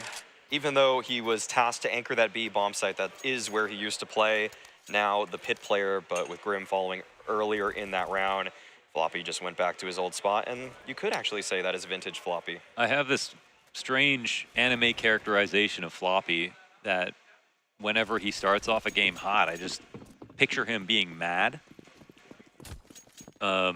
Yeah, keep unpacking this. And I'm not sure because, he could be happy and that's why he's playing well, but for some reason for me, it's anime villain Floppy being angry and channeling that, channeling What that anime? energy. What anime? I need an anime. The problem is I'm only thinking of one stupid anime that obviously. Oh, you're gonna say Chobits. No, I was gonna say Death Note, but. Okay, all right, yep. Yeah, stupid applies to a lot of them. Light Yagami on the case. Yeah. And he's gonna try to take down L. Actually, yeah, pronounce that. Our Light is not actually finding a single kill in that round. Floppy was out of the action, everybody else chiming in. Okay, rule 1. Mao, you can't just show up to our duo and then make anime references. I don't understand, okay? You haven't watched Death Note? I haven't seen a thing. Oh, okay. No, sorry, guys. Well, we'll No, but you just started. That's okay, but like, you're probably going to end up watching let's give that you an soon. easy one right here. All right, Grim is the Titan right now. He's going to be defending that banana. And yes. everybody on Team Solid, Yeah. they are the soldiers that are going to have to deal with him. Okay, so we'll see if he gets boosted over the wall, They're is the what you're saying. humans. Yeah. Yeah. Smoke down banana. Wait, you watched AOT? Nah, you know, I know what it okay, you- okay. you- it's larger than life. Little frag around the corner. Dan Viet's got the entry. Is Grim going to pick up all the slack? No, LCM, the third player around that corner, but they just keep throwing themselves at it. Fang, that's his highlight so far. Little 2K here on Banana to at least give Complexity a chance in this round. Oh. Nice late play out apps, but the shot's not quite there. The follow-up is Floppy puts himself back out in the open, goes down for it. Halzerk 1v3. They threw the haymaker up to the top of Banana, and it really paid off. Those duels, the first two, even though Fang came back with 2 of his own, it was too late at that point. You know, maybe if they didn't get caught out by this Halls lurk and it ended up being a B play, the 2v3 would have been possible, but of course, that was a really well-timed Halls lurk, and they had their guard down completely. I think one just little note here I would take on Complexity is the fact that they were still scrambling for a rotation. A lot of top-tier teams, and if we do want to just remark on the differences between the best in the world and Complexity and why there is that gap, sure, Complexity So should you're gonna name something that Ents wouldn't do either, right? Ents wouldn't do this. Ents would have probably tried rotating like Complexity did, but a lot of teams like Cloud9 would have just stayed in A. Those 2 players would have stayed in A, they would have just saved their guns for the next round, and these little margins are why Complexity is just not there in that upper echelon. They're a great team. I have them making it through these RMR, but these little areas are ones that they could likely improve on. And actually in that HLTV article about which teams save the most, Complexity saved the least of every team that was love that, in Tier 1. personally. I mean, I love it for watching. It's more fun to watch, but in terms of actually getting the most out of every single dollar that you're spending in this game, Complexity probably near the bottom end there. So we have like the, Complexity, the one team that still truly believes in the retake, well beyond the retake meta. Oh, I've seen them pull off some incredible retakes, though. Right, but it's just that like gambler's fallacy of they pull off a miraculous retake. Oh, how many times is it worth it? Yeah, just one more scratcher. Only losers quit. Yeah. Keep spinning Keep that wheel, retaking, baby. keep retaking. Keep on Retaking. Well, Halzerk's opened up. That's a kill inside of the apartments. LCM counter pick, but JT just floating. I love that. Just like 2 feet off of the front side of the site. Didn't look like those players expected the contact. And with JT getting active, in the wise words of Tarek, get active, Launders.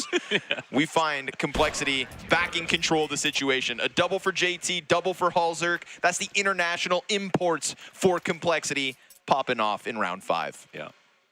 And for Team Solid, this could be anyone's version. We haven't seen stickers from them. Here's a chance. Last CSGO major coming up. And there's always a dark horse story. Of course, they're kind of a dark horse within a dark horse, right? They're a dark horse within this RMR, but they're also a dark horse within their region itself. Damn, Talking about how horseception. close, yeah, exactly, with how close some of their results were in that.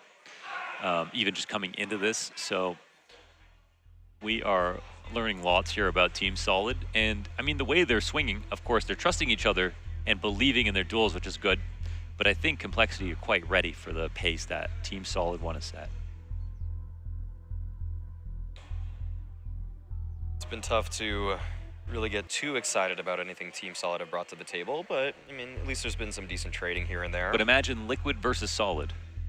I think that's really There's a chance. the names on paper There's a that chance? we are excited about. lost. But in reality, I think it should be rather one-sided. Don't want to sell the You mean audience if Liquid on a lie. played him? Yeah, if Liquid played Solid. Okay. Sort of like like paper versus rock? Or, Yeah, it's like liquid solid gas. Right. Plasma. But like if an asteroid crashed into a lake, a Yeah. pretty good argument for the asteroid, right? Yeah, I would say so. But I think that's solid versus solid. A lake is A solid. lake is not The bottom solid. of it is.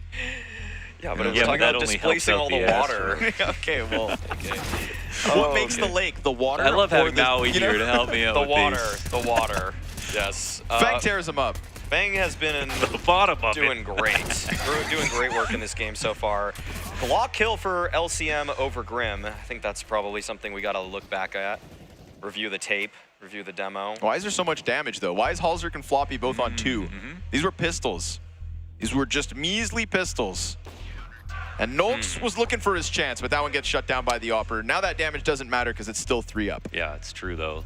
2 of them, one body shot away from death, and an interesting clutch potentially on their hands. Yeah, for anybody that's just tuning into Counter-Strike for the first time here, I know there might be some new viewers. You do get your health back once a round restarts. Thank you so much. It's like we're on E-League all over again.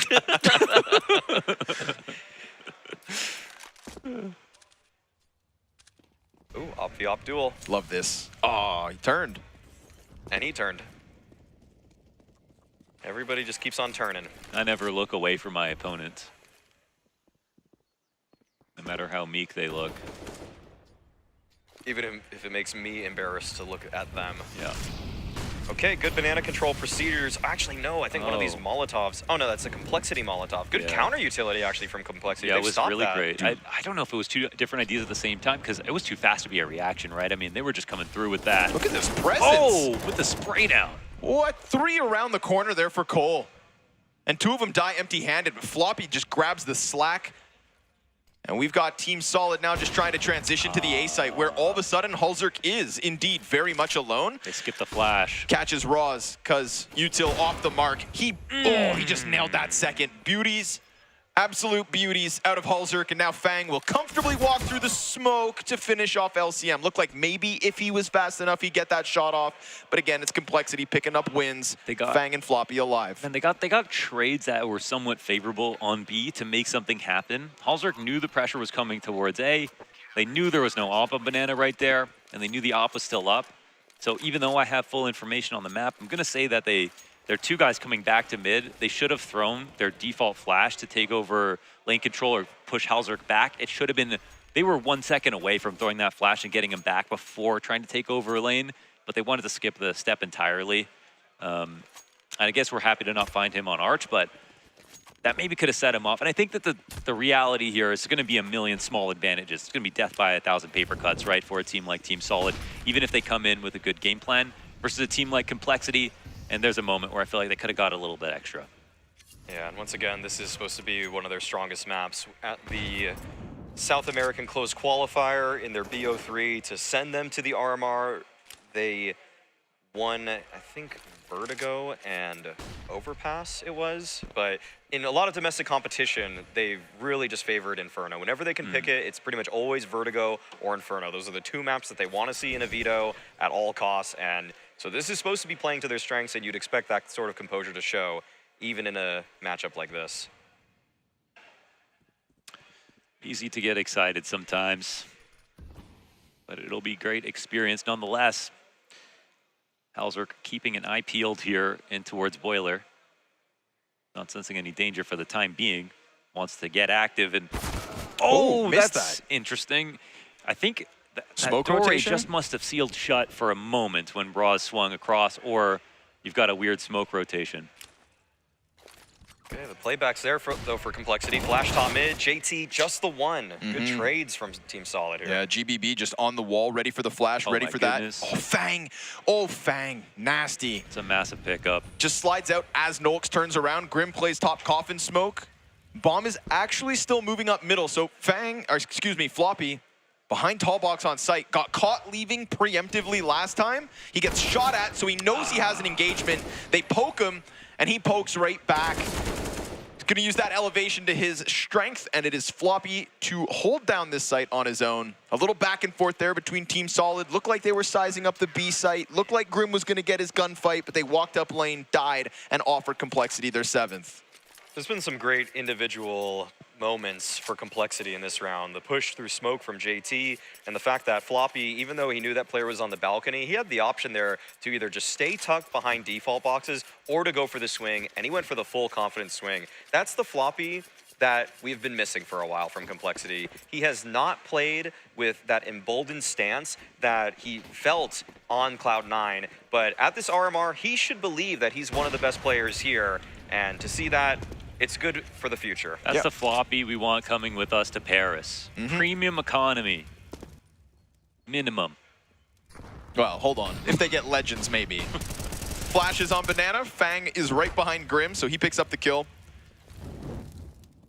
Feels like Complexity have this affinity right now for just like cranking the dial on Banana. Grim didn't just sit back, decides to go again, as they did with that triple peek a couple of rounds ago. Fang, little quick adjustment onto Dan Viet to double down on his peek, and these pistols are chucked to the wayside. Where do you think he got the name Dan Viet?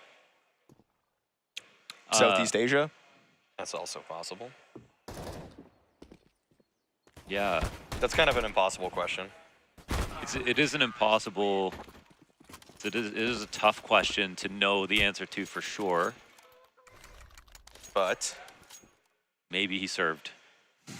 Wow. I still think we don't know how old he is. He's 23, and his name is Daniel Marquez. I have more questions than answers. Yeah. Yeah, me too. Oh, but I do like the typography of it. Just all caps. And Viet just has a nice end, you know what I mean? Sharp. It's sharp. It's like, what if he became one of the greatest? It'd be like Zera. It'd be like what? Zera? Okay, yeah. The next generation of ends. Cold Viet. Yeah. Venom Viet. Quesarado Viet. Something like that. Man down in alt mid. Halzerk with another opening op pick. We saw him bust down LCM in the middle. This time he gets a little more adventurous. You guys already brought it up though, like Floppy going for fights, showing a little more confidence than what we've seen on an international stage, right? Those plays that defined him. We get it out of Halzerk, I think, in this environment. Maui Snake, I know you specifically were ready to see Yakinder do that here at the RMR, and I am very happy for the sake of consistency in Counter-Strike, which is something that seems so rare as of late, that the guys like Complexity can put a gap between them and their challengers of this caliber. More and more plays like that, I think, are around the corner, just like Grim is right now here on Arch. Tucked in. Complexity not feeling pressured on this bomb site whatsoever. They put their smoke up. And Grim delivered a freebie here. Dan Viet rounds the corner. Fang's trying to get this one close on smoke, but that's actually an opening offered over. GBB with the weapon swap. Floppy down in pit. Oh, now spotted. Molly on him. Tough spot for him. So sure enough, Team Solid coming back in this round. This is a 2 versus 4 down into the 1v1. And JT is the guy who's going to have to pick this up. Now, he is not always your biggest fragger. But at this caliber, he'll find the timing. This one's made easy. Not yet a test for JT, but it is a clutch indeed. Complexity 9-1. Yeah, GBB there, I mean, he has the option to just run off the bomb site, get into pit, but doesn't want to actually take his hand off the trigger. Wants to make sure that if JT goes for something tricky there, that at least he'll be holding the line towards Moto. But this is a round that was very much so getting out of control for Complexity. The push from Fang there, right through the smoke. The push from Grim through the smoke. I mean, you're not going to get away with that every single time. So for Complexity to have made it out alive right there, I think that Team Solid are in a position where they think they are very, very behind in this match. Yeah, no doubt. I mean, definitely a confidence play is coming in. I feel like it's sort of hard to make the argument for Fang to make that push if they're scared of their opponent. You know, if there was any kind of like respect, honestly, I think, across the board in a situation like that with the amount of control they had on that side of the map and with the amount of numbers they had in total. But at the same time, they win the round. He's like, yeah, listen, I know you guys got it. That's what he said to JT at the end, right? After he won the 1v. I knew you had me. I knew you had me, bro. I know how Fang would say. I know that it was actually Fang that was able to find one of his creature comforts earlier in the day. Ryan at Dust2 posted a picture of Fang holding on to his favorite little snack, Timbits. Timbits. And I think that both of you guys could regale us with what those mean to you. It's really annoying to me that in America they call them donut holes. Yeah. Because that doesn't sound appetizing at all. Well, go on.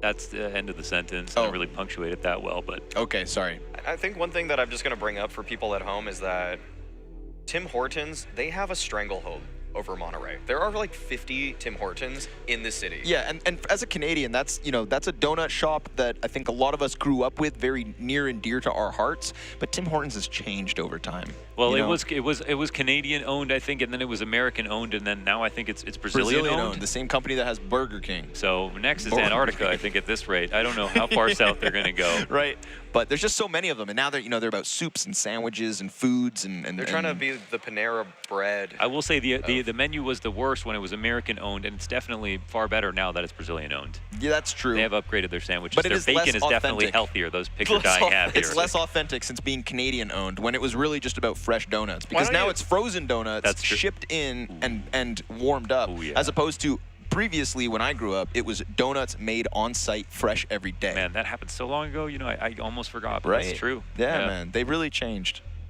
They really changed. And for some reason, they're readily available all over the place here. So I'm glad Fang found that comfort. But you know, it ain't the same.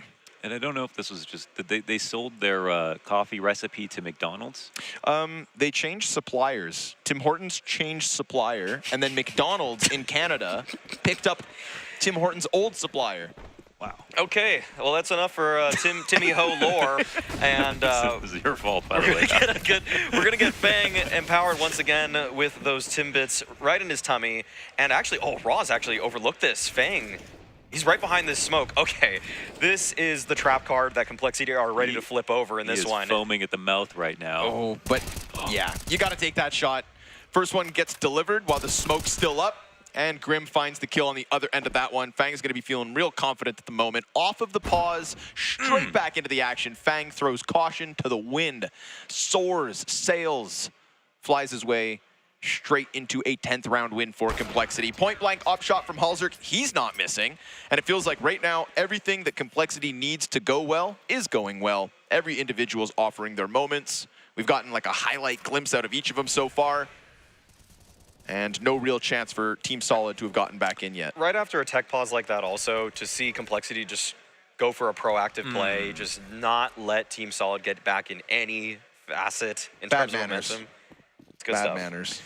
And when you start losing on T side like this, I mean, we've all been there. The map feels tiny. When you're going to start on steps, you know the CTs could run down. You've got Push the though. deepest angle from the op, and ooh, getting crushed at the top of Banana. Hey, that works out. For a second, it looked incredibly clean, but then it looked like all the Complexity players jumbled up on one another. Yeah. Still definitely winnable for Cole as Halzerk fast flanks around, but CZ should be a 5-7. Man, Every that's- single player needs to make that switch. And now we're going to see the floppy clutch. That's great awareness from Rox right there, because I think it'd be unlikely, you know, after those key pushes at the top of Banana that someone would have fast flanked. Is there a chance for the flop dogger to come through in the 1v2? Well, he's already put up a clutch in this game, looking for another. Ooh, just barely dodges the molly. Damn. He's looking for a graffiti on this play. Can I say it? It's only the RMR. Very low HP. Oh, he's got a smoke. He's got a smoke. Somehow he's he gonna get makes this spammed. happen. He's going to get spammed. 13 HP, no way, right? He got him running all the way Yeah. back, but wow, look who appears in the corner of your screen. It's Roz. All good. Very easy. I hate giving out graffitis at RMRs.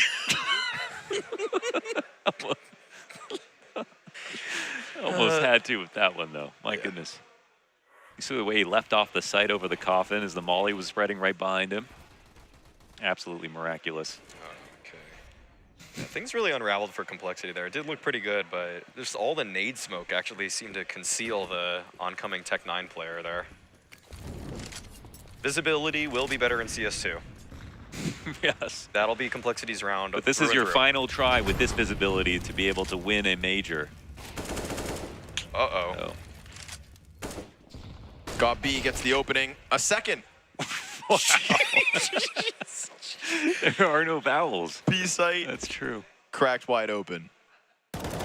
Who's going to recover this? Not JT, it's the Roz peak out of Boiler Room. And again, open B bomb site. They still went through the protocols, double smoke on Coffin and Cross, so Team Solid not wanting to throw away one of the few chances they've actually had within this half. Still holding towards Boiler 2, nicely done. Dan Viet kills Floppy. And we've got a Fang attempt. Little jump around here from LCM. That'll give away the freebie. Doesn't know the guy on New Box, though. Oh my God. But he kills him. Oh, they're whoa. not close. He can They're actually... not close. He taps it. Fang could have tried to stick that. Dan Viet's already ahead of the Molotov now. He does have to fall back, and the damage is immense there. One more tap. He's now pieced this together. He knows where both players are, and Fang is on the brink of a 1v4, but the smoke fades, and with that fade comes Dan Viet from the corner. Team Solid almost throw it away. Is there a better way to play that, Maui? That was about as good as it gets. Yeah, I think the only difference is holding your nerve with good crosshair placement as the smoke is fading. Right, and that's such a minor detail. Yeah. No, that was great from Fang. That was such a good attempt. That looked so impossible, and then he was just, it felt like a couple of small timings away from getting his nades out on time between like what else he could have done with like a little extra second on the smoke at the end, extra second on the molly potentially, but he figured it out. And I couldn't help but feel like, you know, he really was cognizant of the fact that there was someone at Quad Emo, you know, holding for him or ready to punish him for throwing his nade out, and that's why he was partially ready to get the adjustment off. But it doesn't take away from how accurate that swing was. It was real perfect, so a very nice attempt. And honestly, it does deal a fairly hefty blow to the money here. I mean, it actually does matter for Solid at the moment. With a couple of rounds left in the half, I feel like I think their buy's going to be just fine right now, but they are in jeopardy of course, not being able to afford anything next round, or certainly not enough that they're actually going to pick up. Did they pick this up off the ground, or did they invest it, or did they find one on the ground? I wonder. Just not every day that people are buying T-sided ops. What about people buying CT shotguns? Because we've got 2 of them in this round. Oh yeah, here I'm talking Nova. about broke, but it's actually Complexity who are without cash. Ooh, yeah. This isn't pretty at all. Drop me them Novas. And there's just, you know, that's not how the skit went. No. But it's how this situation has gone. Oh, this could play right into JT's hands. Right. It could, yeah. They're going kind of fast. Oh, double shotgun. Let's see how the flashes look. Pounded. A second. Oh, no idea. A third. No, because GBB gets the distraction set up from short side. Wait, Hauserk got that? From down beneath. Oh, wow. Looks like somebody tried to run past the hay cart thinking, oh, the shotgun's up top. Surprise, surprise. There's 2 of them. They couldn't discern the difference, I think, either between the Nova and the mag that was up there. It's like walking into a house during a zombie apocalypse. Everybody's got a shotgun. Yeah, or just any house in PUBG. Yeah, true. That's like running through Pochinki. It's double-barreled every single corner. Oh, the timing on that. No way there's a timing available there. How did that happen? Damn, man. Tough pill to swallow there for that round. In CSGO, we're getting brand new timing. But you mentioned right before they got shredded by the shotgun, things were looking a little fast out of Solid that round? Yeah, because they could have, you know, defaulted into some anti-eco. It's not to say the play was wrong. I think it's like Maui pointed out, just played right into their setup in sort of a neutral sense, where like if they did that slowly towards B, it would have been valid in all the same ways, but it would have just worked better, and those mags, and the mag and the Nova would have been totally obsolete when it comes to a retake. But that one I will say for Solid is sort of unlucky. It's not easy to scout. People don't often scout on T-side anymore on Inferno for anti-ecos. You get a little bit of map control and then you trust your exec, because people have found that if you go with the 5v4, you might lose anyway. But in that case, yeah, that's where it can go wrong. Halzerk's pinned in, pelted by utility. Oh, but JT covers him and lets him come back out. Op finding its home here. Missed shot from Halzerk yet again, but still fighting, still trying. And there's plenty of support back behind that. Solid fight tooth and nail for the banana control. They put the smoke down on the cross. And JT, just like that one round where he played off site, always happy to take that 1 or 2 extra steps. But loses Fang behind him. Nice deagle shot out of GBB. Nolks will have a chance here. We've got Floppy in another clutch, and Nolks just turned around. Oh, he's got it! Just to end the half. That one little round on top. It is 4 for Team Solid at the end of their T side. Comfortable for Complexity. Can they mirror that on the offense? Okay, so I have 5 rounds, and if I nail someone in the first shot, I'm gonna walk out the door. Flush is the first guy I'm gonna get. No, it was not Flusher. Let's start with simple as the first guess. Let's try. Okay, let's type Monesi, okay? Let's start with him. I heard he's a really good player. Okay. So he's from Europe. And he's young, it seems like. Let's try. I'm gonna go further down south. I'm going to say Kenny S, because I'm gonna try and see if I can hit an Alba. And I guess I can go for Saibu, since that fits. So he's from G2 and it's an Alba, so I'm kind of close. G2 and he's an Alba. He played the last 2 majors. Monesi, alright? I just have to go for Monesi here, I think. But Monesi is Russian. Wait, what? Well done. What? Is Russia part of Europe? Wow, I'm actually insane. I told you before that I'm a really good player.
Okay, welcome back to the Blast RMR. Wow, I never thought I'd say that ever. The Blast RMR. Yeah, that's pretty cool. Just wait till you say the Blast Major. The Blast Major for the final major in CSGO. Because that's also a thing. And Maui decided to do some jumping jacks at halftime.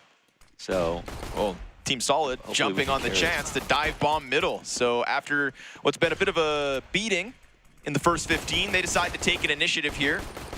Honestly, there were a few rounds where Complexity did something similar, right? Definitely playing with confidence. I like to see the fact that Team Solid switched to the CT side and so show them it ain't that hard to do.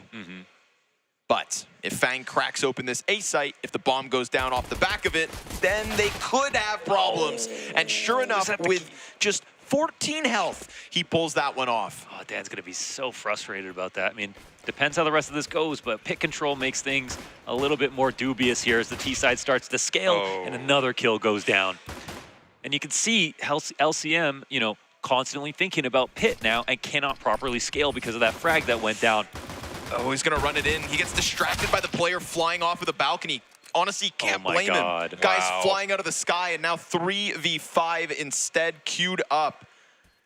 They're just gonna dive into the pit. Fang insta headshot, even with such little health. Okay, so, you know, it depends what site gets attacked more, right? But there's a huge argument that pit is your most important position on the A site because of the amount of value, positions that you can play from, the amount of use for utility, the space there. And what's really important here is, like, look, once pit control is taken over, your teammates can't even come and help you easily because they've got to worry about this split up crossfire that's available now to the T side. And of course, that's going to be used by Complexity. It sucks.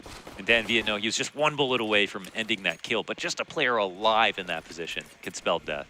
Yeah, just the fact that he loses that right there is so impactful. And Fang has been a huge difference maker in this game. He's brought back a couple rounds for Complexity, some multi-frags, even when they aren't winning rounds. And all in all, this has been a great opening campaign for him and the North American-based team. I think this is just very convincing stuff. I don't think this was a game where we ever thought was it going to go the other way, but Roz still want to make things interesting with that MP9 kill. Take a second, why not? A chance at a top mid hold. Nulx, there it is. Deagle to the side of Fang, but he loses his rotate the same way he lost his teammate up on short side, and that one Desert Eagle will not be enough to hold him back.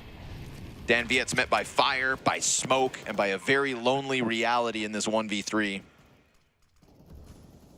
That 13th round added easily here. Complexity from pistol into conversion, even off the back, remember, of a 3v5. So if there was any chance at Team Solid's aggressive start at the beginning of the second half, getting the comeback going, that's been taken away, and the margin of error is even smaller now. And if you liked Complexity's CT side, well, you should watch their T side on this map, Maui. Oh, yeah. I mean, this is one where the big problem for Complexity for the longest time when they were playing other Tier 1 competition was putting together a defense. They fixed that defense by switching Grim and Floppy's position, which, in terms of individual ability, you wouldn't have thought made a huge difference because, all in all, both incredibly skilled riflers, but just the way that Grim likes to play off the bomb site, get aggressive, get into the faces of his opponents. He'll challenge anyone in the world. Rifle v. rifle duel, he doesn't care. And that actually changed the whole dynamic of Complexity on this map, and it's what actually made them a team that can contest with the likes of Navi on this. They took down Navi on Inferno to open up the year at the Blast Spring groups, and at this point, I would consider it to be a home map for them. Damn, Grim. Yeah, but remember, EG took down Heroic, so... Yeah, but you wouldn't say anything from that is a home map. No, I wouldn't. But, yeah, and they didn't take down Heroic and Ents. Oh, that's and true. Fnatic. And Furia. Ooh, and that's almost true. Navi again. And almost Outsiders on this map when they were up, I think almost 13 Imperial to 6. at the Rio RMR. All right, all right, all right. He brought receipts. They didn't almost qualify to Washington. A lot of almost for Complexity. Yeah. And yeah. I think that's still what I think. But this what would, leaves this us would wanting make more. up for all of it. That I think is what will taint their tail at this event, at this RMR, at this major moving forward. 2 deaths on the exit, but the reality is, you know, I think everybody's waiting for Complexity to have another almost moment. Some people think it'll happen at the RMR and that they won't even make it to Paris. Some people probably think that once they get to Challengers, ooh, they could 0-3 bomb that out. I think, like, you know, when you pull off those miraculous shortcomings as often as they have, it's like now you've just got a pack of haters who want to see you fail. Sure, yeah. I think, you know, some teams more than others, but for Complexity, I think that they do sort of have this, like, little brother of the CSGO scene aura about them, all coming up together, pretty lovable and everything. And, okay, hold on. It's a bit of a fast play coming up towards the top of Banana. And hyper aggressive. Flash is excellent. So good, in fact, that GBB doesn't show himself for so long. Nice. Trades come down favorable to the CT side. 2v3 now as things settle. The smoke will go down. The CTs haven't moved off of lane. So we'll see if Complexity are even going to be concerned about this early. Flash is in. Oh, a little too and soon. It's good, but yeah. Hard to time that one. For sure. Fang didn't let off the gas pedal. JT tried to give him that extra strength. And what if he just does it himself? What if? You know what? I wouldn't put it past them.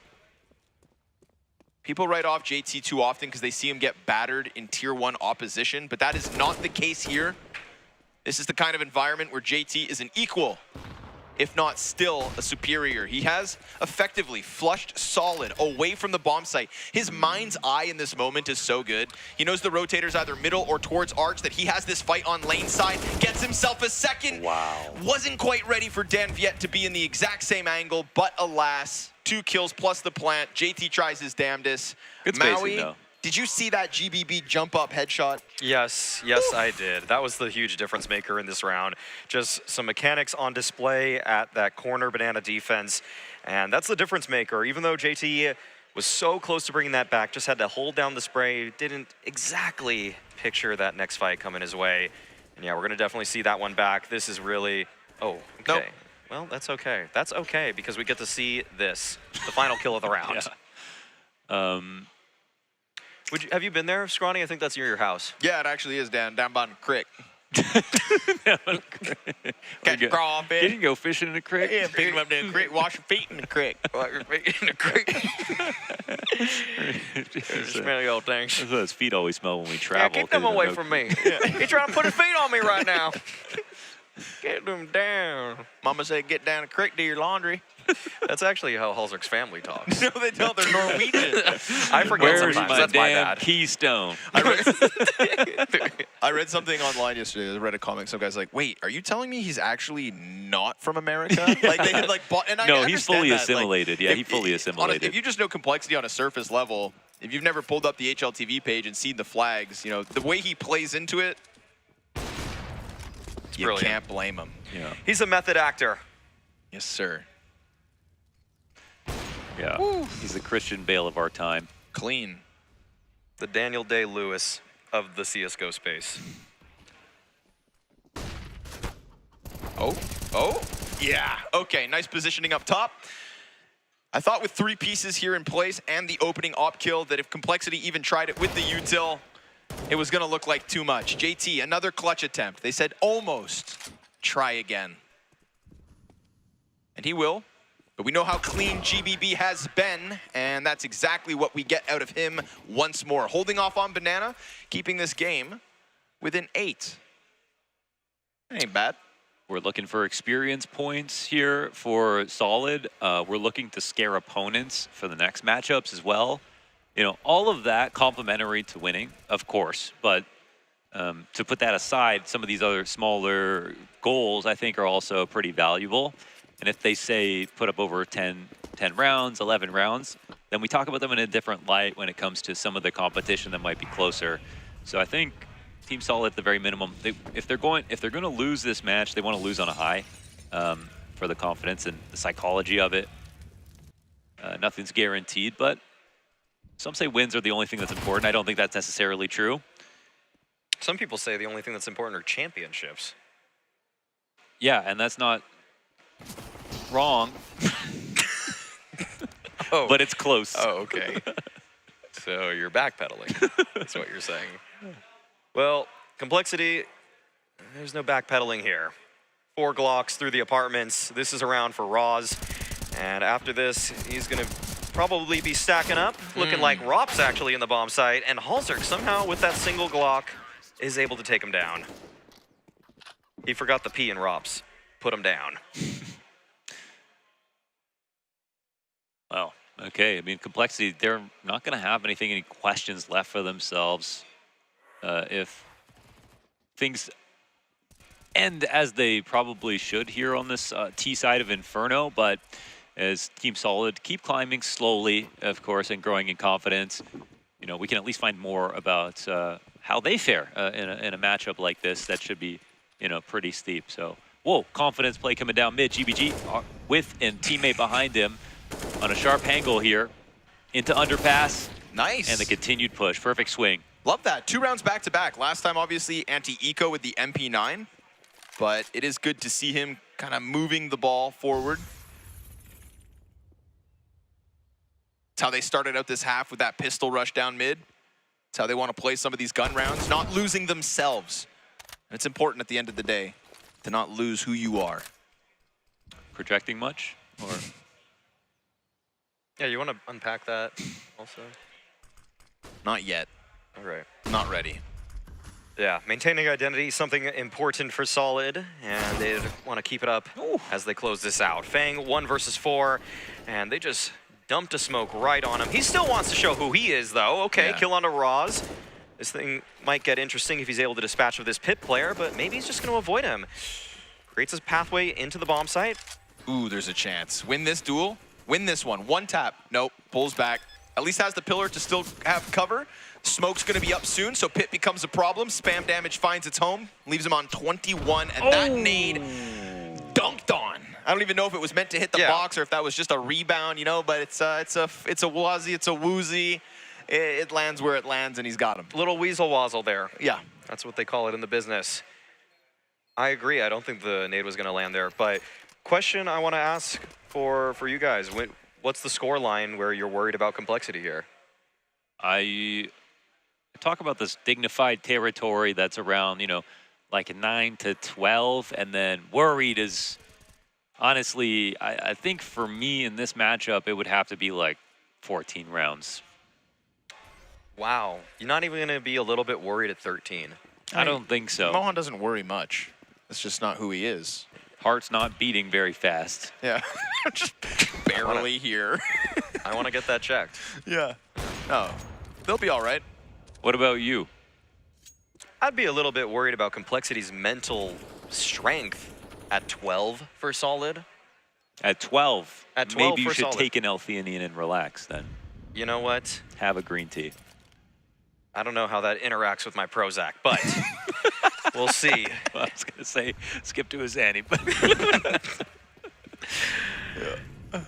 Brought to you by Jameson. I actually take no prescriptions at all because I don't have health insurance. Well, that's a you problem. And LCM. It's America problem. Rounds around Arch. We've got the hold. The Deagle. No. No, no, no, no, no. They'll try. Few rounds here, we've gotten like an individual pop-off, you know, Rocks. He holds them back with the A1S when only those pistols come around the corner.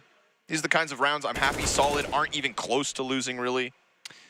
yeah, there's massive comfort here from Team Solid The so far on closest- the CT side. The closest thing to like a throw of a moment from Solid, and this, you know, usually something characteristic of real underdog teams like this, was when Fang nearly pulled off the 1v4. And that was also a play where we needed to praise Fang for how he played it, right?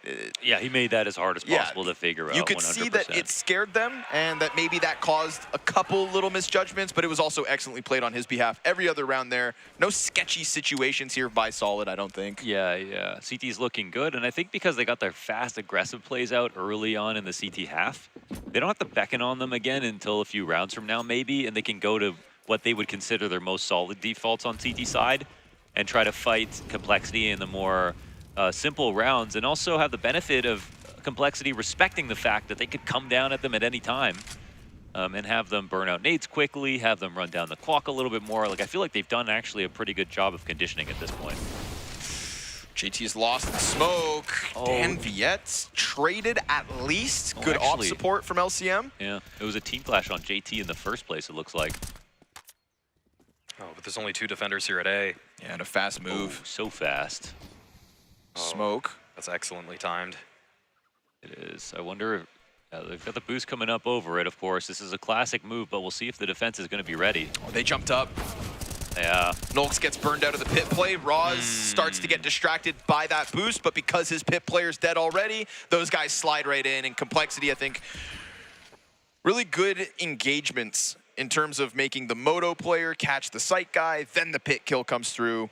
I feel like if Complexity could have pictured a perfect sequence, that was it. That's the thing is that's like the first, the first adjustment to like if you get caught on your arch wrap to like try that out. And the fact that they weren't, watching the boost shows that like, there's just so many options that Complexity can employ at any time to catch Solid off guard. But the site setup, the fact that they reacted really quickly with the smoke, which is nice in the first place. And then they maybe had just stood in a different spot and then they managed to fight lane together. There could have been an opportunity for them to split the attack completely, but it wasn't the case, and Complexity will grab their 15th. A little bit interesting here. I may not have to overthink this, but for the side of Solid, they would have had a buy anyways had they thrown those 2 players at that retake. A full buy. Like, they wouldn't have missed anything. So, kind of a missed opportunity to go for the 2v4. I think that it's pretty common nowadays, obviously, for top teams to not even attempt those, but when you have full money, they'll still go for it. They had 1 player with over 10K.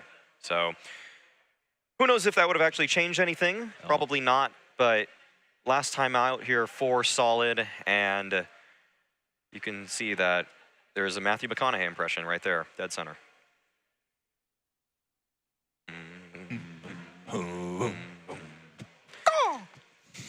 And the Oscar goes to Hugo Byron. Well, they say you don't get rich by spending money. So maybe that's why they didn't buy. I think Stewie said that once. No, he said scared money Scared don't make money. don't make money. That's true, actually. Yeah, you guys got the quote down better than me. Yeah, It was a story. This is my story, actually, the quote's from. And honestly, what he said didn't make any sense. And I would like to explain it, but this could be the last round of the game. And it's also a full buy here from Team Solid. Could be. I'll get that off my chest another time. Yeah, we've got 4 days. We've got 6 best of ones. Oh, we're nearly through the first 2. Opening games aplenty here. Reassembling the boost, but Dan Viet's ready for it. So 5v4 in a critical gun round, in a critical moment here for Solid to try and get Maui Snake on edge. His nervousness soon to set in. Not quite yet, Scrawny. We'll see. If Complexity can put a round like this together, color me impressed, though, because Nox has been doing a great job here on these 8 defenses, but the utility is there for Complexity. Forces him off the angle, and wow, it looked like Fang really wanted to approach, but knows better than to just contest dryly into the site. Player inside dark corner too. Feels like sometimes Solid have leaned back from that forward arch setup. This time Roz will confirm. LCM doesn't have to get nervous just yet. Dan Viet should be. Oh no, bad smoke. Pops behind him. Luckily, he still gets his kill. VJT, GBB, and LCM all coming through with kills all across the map. Simultaneous frags out of Solid with all 5 players up. If they are going to keep this upset potential alive, then it's nice to see them keep this one clean. Oh my God. Okay. Well, 2. Yeah, that's fine. They had the ability to double swing that op. And the match point music will now ring in the ears, but at the same time, it's 5 rounds to get it to overtime, and most of the CT rounds have done well. And of course, they recover right here on the full rifle to win right back. And even with this flub smoke, they held their nerve. Yeah, you would love to see Complexity have closed this game out cleanly, but in some ways, letting this little comeback happen for Team Solid should actually remind them that every single team here is ready to play, that no one is going to be a slouch. You can't take anyone lightly in this entire tournament. Absolutely not. So things may become very serious right now. Now, the thing is that Team Solid are in jeopardy no matter what the buy is for Complexity. They have eco strats that can take down the best in the scene. So we'll see if JT's going to call one of those right now, or if Team Solid are going to put up another stalwart defense. Smoke to the left, flash to the right. Roz, it's good. It's him dead, but nice turn. Not bad. Nolks shutting down that balcony push. That does all of a sudden, however, pressure LCM, and he gets caught on the fall away. Oh, with the smoke. Damn, that util right there. That should spell disaster. With an op. Wow. All right, now Complexity hugely advantaged. But Team Solid, nowhere to go. No reason to run, playing for the retake. They've got a smoke on Dan Viet. They've got a Molotov as well. And that's coming, of course, in from the arch side. They pause and they hold, and that bomb hits the halfway mark. So CT's got to get it going. Molotov also misses its mark. It just pops on the rooftop. So not that it would have bothered anybody anyways. But they're fumbling their chance, and sure enough, it gets taken back by Halzerk. Complexity will close as Team Solid do amass 10 rounds at least here on Inferno versus a very well-versed international team of Complexity. I feel like they did punch upwards in this best of 1, but Cole also kept them at arm's reach, which is best for Complexity. This is a team that is supposed to be finishing in the top 5 or right before it, and this is a match that I think they needed to shut down quick. Great stuff, all in all, actually, from both teams. I mean, Complexity getting the job done, convincing scoreline, but for Team Solid to actually come back on that CT side with a variety of pushes. They weren't just letting Complexity make mistakes, or they weren't just locking things down with heroic efforts on the site defenses. It was actually with proactive play frequently, where they were able to find their edges. And for that, I actually have to commend them, because a lot of teams would shrink away from having to take the onus in some of those rounds. I think, yeah, you put it perfectly, really, with both teams showing something here. And I think we got nearly into the territory where this would be a worrying win for Complexity, right? I think the 11-12 mark, it's like, okay, what's going to happen tomorrow? I think it is 16-10, where there's some questions, but more so praise for Solid for being able to put up something on CT side. And I think for Complexity, it's still a comfortable enough win that I think we brought them up here for an interview, for example, that they wouldn't say that this was like a scary thing. They probably felt like they were in control most of the time. They probably felt like they maybe were taking a couple extra liberties that they wouldn't take in other matchups. And at the end of the day, they closed it. Yeah, they did. And it comes off, of course, the back of a top frag here from Halzerk, which is sort of what I think a lot of people are expecting for the formula of complexity, that injection of international talent. He was kind of muzzled with the whole showdown situation playing online. Now he's here in person and ready to tear up some lesser opposition. Did exactly that. It's the Yakinder effect for Liquid. We got it here with Halzerk. And we also got a really, really good game out of Fang at the end of the day, who will be joining us for an interview. We can send him in whenever he's ready. Come on in. Fang. Come on over. This one, our stream, the better one. The better one. The A stream for the A team right here. Okay. You're a caster now. This is kind of sick, dude. Congrats. Yeah. Nice. Welcome to Mexico. We're both Canadians. Yeah. Yeah, so I should just be asking both of you questions, actually, about this. Yeah, what's with all the Do you notice any difference in the Timbits here? Yeah, bro. Yeah? I'm gonna be real. They're not as fresh and like. Oh, okay. Yeah, it's a little dicey on the taste, but I mean, some of them are still taste good. Oh, okay, Yeah. okay, yeah. The classics like the Nothing honey comes dip for and stuff. Canadian Tim Hortons, unfortunately. Okay, well, I'm glad we got that one out of the way. What else about Canada can we talk about? No, okay, so about the match, though, you had a couple moments where you're getting pretty aggressive on the CT side, especially. I want to talk about, so for one, you pulled it back on a round because you pushed through the arch side smoke right through. What made you go for a play like that? So, like, the way they threw the bracket nades, I kind of knew they're either forcing it. I heard one of them make a misstep, like they're going back. So I'm like, if one guy's lurking here, he's probably, you know, not necessarily focused on the or you might just be phasing the smoke. So I was like, I took that gamble, and he wasn't looking at me. He was just focused lane. So kill that guy, instantly knew they're going back B. And then I'm going back A. But yeah, just getting the info play. How close did you feel like that clutch was that you had? Of course, it was the 1v4 attempt on the B side.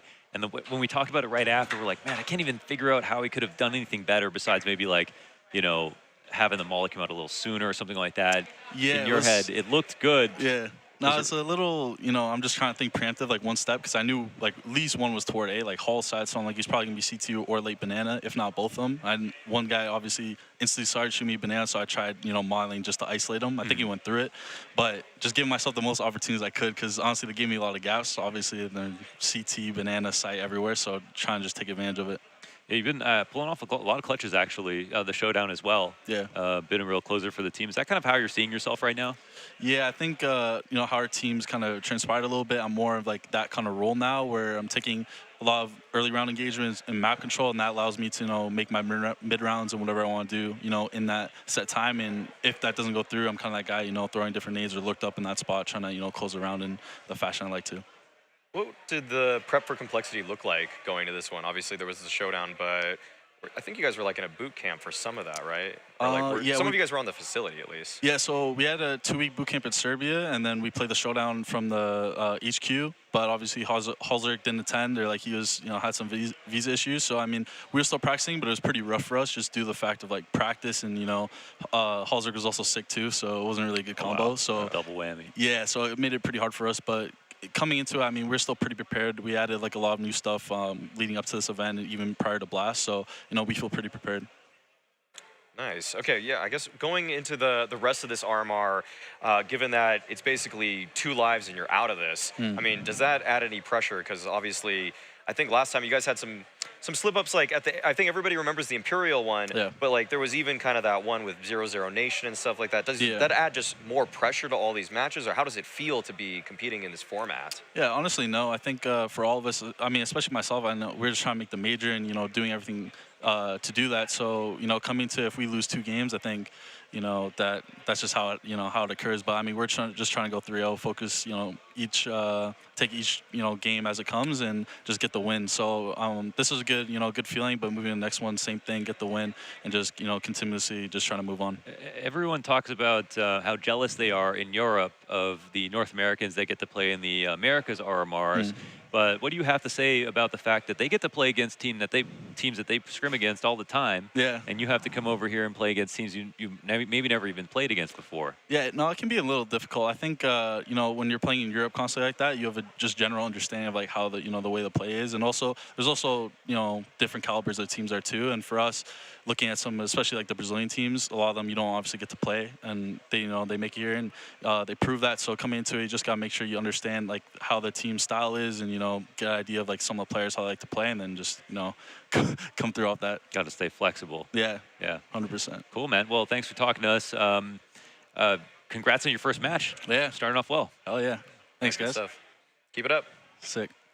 All right, we're going to bring Scrawny back in for this one. So if you'd so kindly, Fang, switch out on the microphones. And another Canadian in, actually. Can't get rid of you guys. Yeah, why aren't you asking me about my match?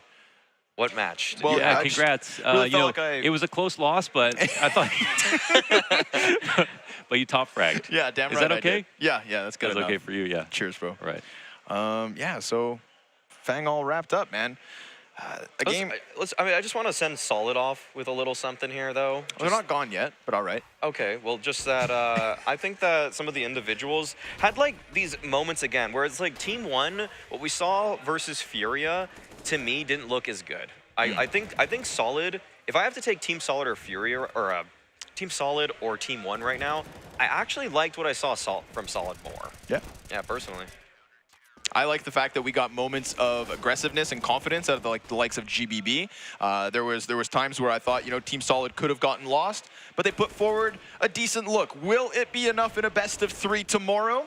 Only time will tell, but we've got BO1s coming at you hot all night long. We'll see you guys in a second for map 3 on Stream A.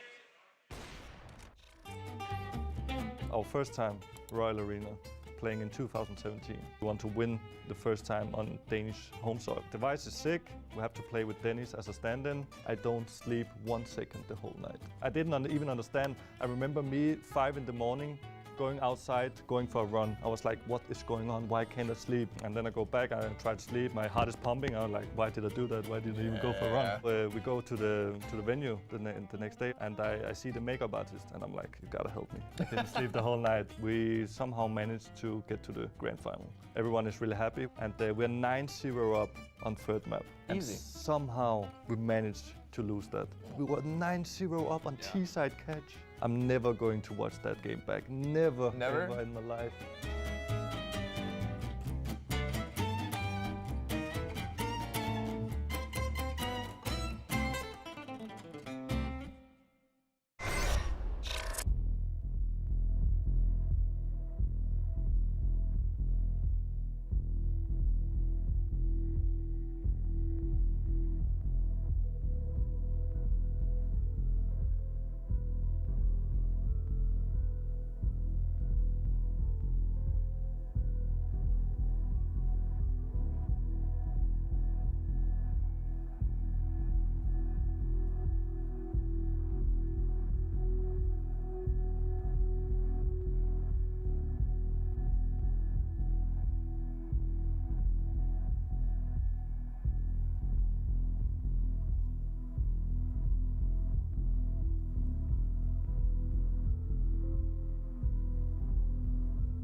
Welcome back, everybody. We got another best of 1, and this best of 1 features a team that was not even supposed to be here. A team of players who were sat at home trying to finalize their 5. We've had rumored roster rumors. We've had just a pause for Evil Geniuses as they essentially thought that their season was over for a little bit of time, right? And now all of a sudden they're back. They were denied this RMR by Team 1. and then they replaced Detonate. Detonate, just a heartbreaking story of a team not being able to get here due to complications. So for 1 second, shout out Detonate. Really sucks those guys Shout out couldn't. Mix. Yeah, they couldn't have, you know, that's Shout out Brett. a dream run to Monterrey anymore. Shout out Micro, ex-teammate of mine. Okay. Yeah. Had to get that. No, so that is really rough, man. It's just, I mean, that's just hell. It's, you know, this is supposed to be the whole, it's like RMRs and major cycles are supposed to be about dreams happening. These guys actually qualified, shocking everybody. We see more emotions at RMR sometimes we do in the entire major. Like, it depends on your story and, like, your really odds making it through, so it's tough. And unfortunately, while that team didn't even get to come to the RMR, we've got a team on the other side who have seen everything from RMRs to majors to trophy lifts. We're talking decades of experience here across the roster with newer players who aren't very young, but have been frothing at a chance to prove themselves on stages like this. This is no longer the Imperial that was the last dance for Rio, nor the Imperial that were there first for an upset or two in Antwerp. This is a revamped Imperial roster with potential star riflers in the Brazilian region, and they're here to play. But some things don't change, okay? Fallen's the oldest and has the highest rating on this team, and that's how I think all teams should be. You know what I mean? Because I'm going to follow a leader that has the highest ADR or the highest KPR in his, obviously, Opera's position. Okay, Fallen right now is the best player on this team. Bar none. Any objections? Bar none. I think Bolts Who's going to say Jota right now? I think right Bolts, now, no. Bolts was pretty good at the showdown. No, but like for the last like 2 months right now, you know? And the last 10 years, you know what I'm saying? Yeah. So he gets bonus points for that. He does, yeah. A decade of gaming here for Fallen. He's calling too, so he's the best player. Okay, that's fair. We'll give it to him. Yeah. Some would call him the most overrated player. Yeah, one would. One person would say that. Every time I hear that, I just remember this major I did interviews at, I think it was like E-League Atlanta, and I asked like every player on the side, because SK were the best team at the time, right? I was like, who's the hardest player to play against? Everyone said Fallen. Like, who's the best player in the world do you think right now? Everyone said Fallen. It was Device said Fallen. Taz said Fallen. I was like, okay, it's Fallen. It's Fallen. Let's hear from him. We got an interview with the Imperial camp ready to roll. You're obviously one of the most storied players here, and you've been in a lot of majors. So how does it feel? Is it anything special to be playing in the last major in CSGO history? Hello, it's very special to play this last one, personally, because I feel this qualification process is going to be the toughest one. So from all the majors I played so far, I was able to qualify to all of them. So it will be quite a mark for me to finish CSGO qualifying for all of those I played. So it's going to be quite challenging. So I'm expecting a lot of difficulties, but it's going to be very fun. There are a lot of young teams here, especially a lot of young Brazilian teams. Very many of them looking up to you and are able to be here being inspired by you. Is there anything unique about any of these young teams here that pops out at you? There's a lot of unique aspects from the teams playing here. Brazilian teams have been upping their level for many years already, and it's great to see many teams coming here with a chance of going through. I think MIBR and Paquetá Gaming stands the most from all the other teams that normally already know they're going to do great, like Furia, for example. So it's going to be very interesting to see many teams like that, and including you have a solid team, solid now. They're qualified as Fluxo before, but now they changed their names. Very cool to see a team coming from prospects like that in Brazil as well. Some of their players, I remember 10 years ago when I was doing gaming academy classes, I had some of those on my project, and I even played Crossfire, another game with one of them. So it's interesting and very cool to see a lot of names showing up like that. Out of all the South American teams here, what do you think makes you stand out that will make the South American region rally around you over the other teams? What do you mean, like, right again around me? Have them on your side. Have them cheering for you. Okay. I think the Brazilian teams are actually not cheering for each other here because the competition is so tough that most of them just want to go through themselves. You have like Paquetá Gaming, Furia, 00 Nation, MIBR, ourselves. So I think the Brazilians are more like thinking about themselves at the moment.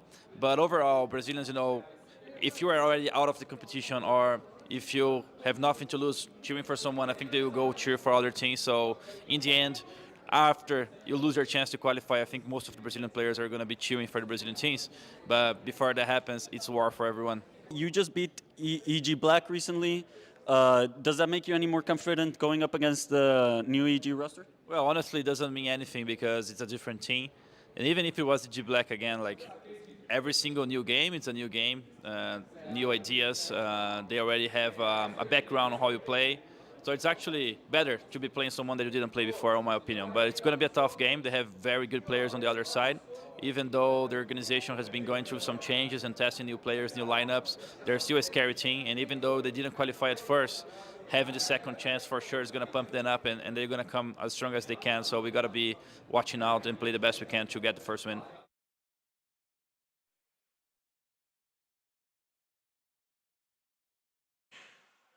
I think Fallen painting this RMR as warfare is really apt. And I think that when it comes to Evil Geniuses, they're going to be tapping into the guerrilla warfare because it's something that nobody expected. This is a team that was written off. This is a team who we saw travel to Europe, fail, and get sent home and just be stamped with roster changes whenever we were next going to see them. There's not a lot of people out there who are excited to see them. In fact, there's more people who are excited for the prospect of EG Black taking their place at this RMR. I think that really speaks against these 5 players showing up for this event.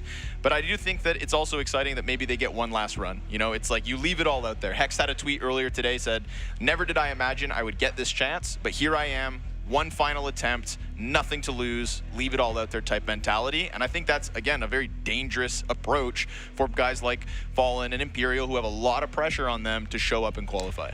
EG are in their villain era. They are looking to just upset everybody that they possibly can. They basically have the dead team mentality where it's already been made public that Refresh is likely, or he's going to be coming in actually, for Hex. Hex was playing with the EG Black roster because he was already on the outs of the main EG side. And so for EG to come into this one and do anything would, one, just kind of upset everybody because of the fact that they weren't supposed to be here, but also because they're probably not even going to play a style that is as well structured as what we got when we saw them in the Blast Spring groups, where they were able to win a series off of a team like Heroic. And because of that one win, you know, we know that they can actually inflict some damage to teams right now. It's just that this team probably wasn't even preparing to the same degree that anybody else here was. They were probably chilling on their own beach somewhere else in Mexico. Probably 2 days 2 of weeks. practice. Yeah. They said 2 days of practice coming into the event. Sometimes, like, you know, it's so, I mean, it's unlikely. Sometimes that really can be good. And I think there was a ton of pressure on them to put way more practice than maybe they even needed to achieve the level they were supposed to be at while they were active, and had competitions to look forward to. And, like, they needed nothing more than a mental break. And I'm sure there's a part of them that's just like, man, you know, another opportunity to get sent to the doghouse and potentially have to go through another bout of criticism, and, you know, have 2 chances to basically not qualify for the major, which could also suck. But at the same time, we know that they put in enough work that we know that they have a system that can achieve a lot. Like, they did take down Heroic in a very legitimate game where they had a nuke map. You watch the map, and just like in the EG Black match versus Furia, you look at EG versus Heroic in that map, and they looked good. They got praise from Cadian himself to say that, okay, there's something there. You could see it. So that part wasn't a joke, right? After that, some of the results going downhill is something else. But that definitely, I think, to most of us, felt more mental than anything else. And it's a sort of a downward spiral from that perspective, but a break can do a lot. And that mental innately changes when you're playing with a chance you were never supposed to get. So we talk about Fallen's op ability, we talk about his dominance as of late, his recency being very positive. We talk about the star riflers in Cello and in Jota coming through, and the skill floor at the bottom of the Imperial camp. Maui, I look at the riflers here for Evil Geniuses, and I ask you, can they compete? That's a... No, they can't. They're definitely the worst team. Can they kind of squeak out a win because they're going to have some unorthodox plays and that maybe there is the random pop-off here and there? Yes, but I would put this match firmly in the favor of Imperial. I think more than the riflers to me is the op difference in this one, though, where Wiz is just... I think that this guy's also probably one of the next to leave this EG roster. They've got Junior waiting in the ranks of the EG Black team, and what he did at the showdown and basically the way that he's been tearing through North American competition, you would want to put him on this roster over Wiz. It's just by the virtue of them playing with this roster through the closed qualifier. They had to submit this roster, or they had to keep that roster, that is. And yeah, give Junior another shot. That's what I'm saying. The only thing I don't like about that, unfortunately, for the main lineup here is that EG looks good on EG Black, and I think that's because they set him up really well, and they're a really good team around him, and I don't want to change, honestly, him or the rest of the roster, right?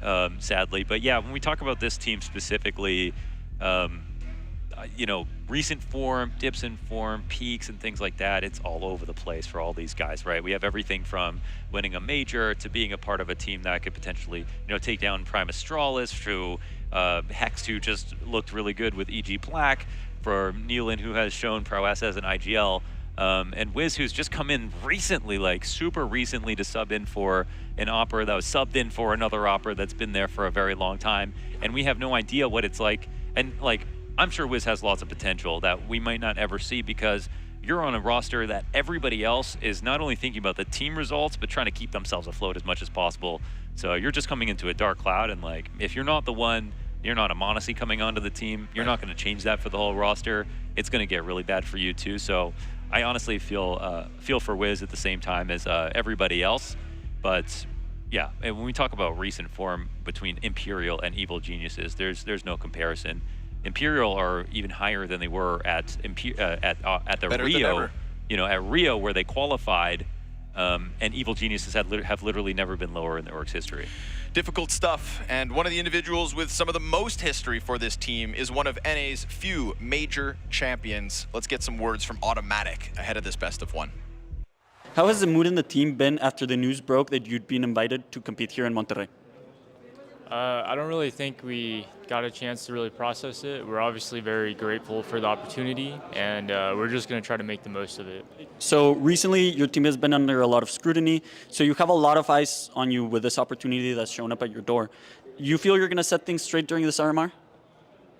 I think it's going to be tough because we've been kind of preparing for the long term, so we didn't get a lot of practice with this 5.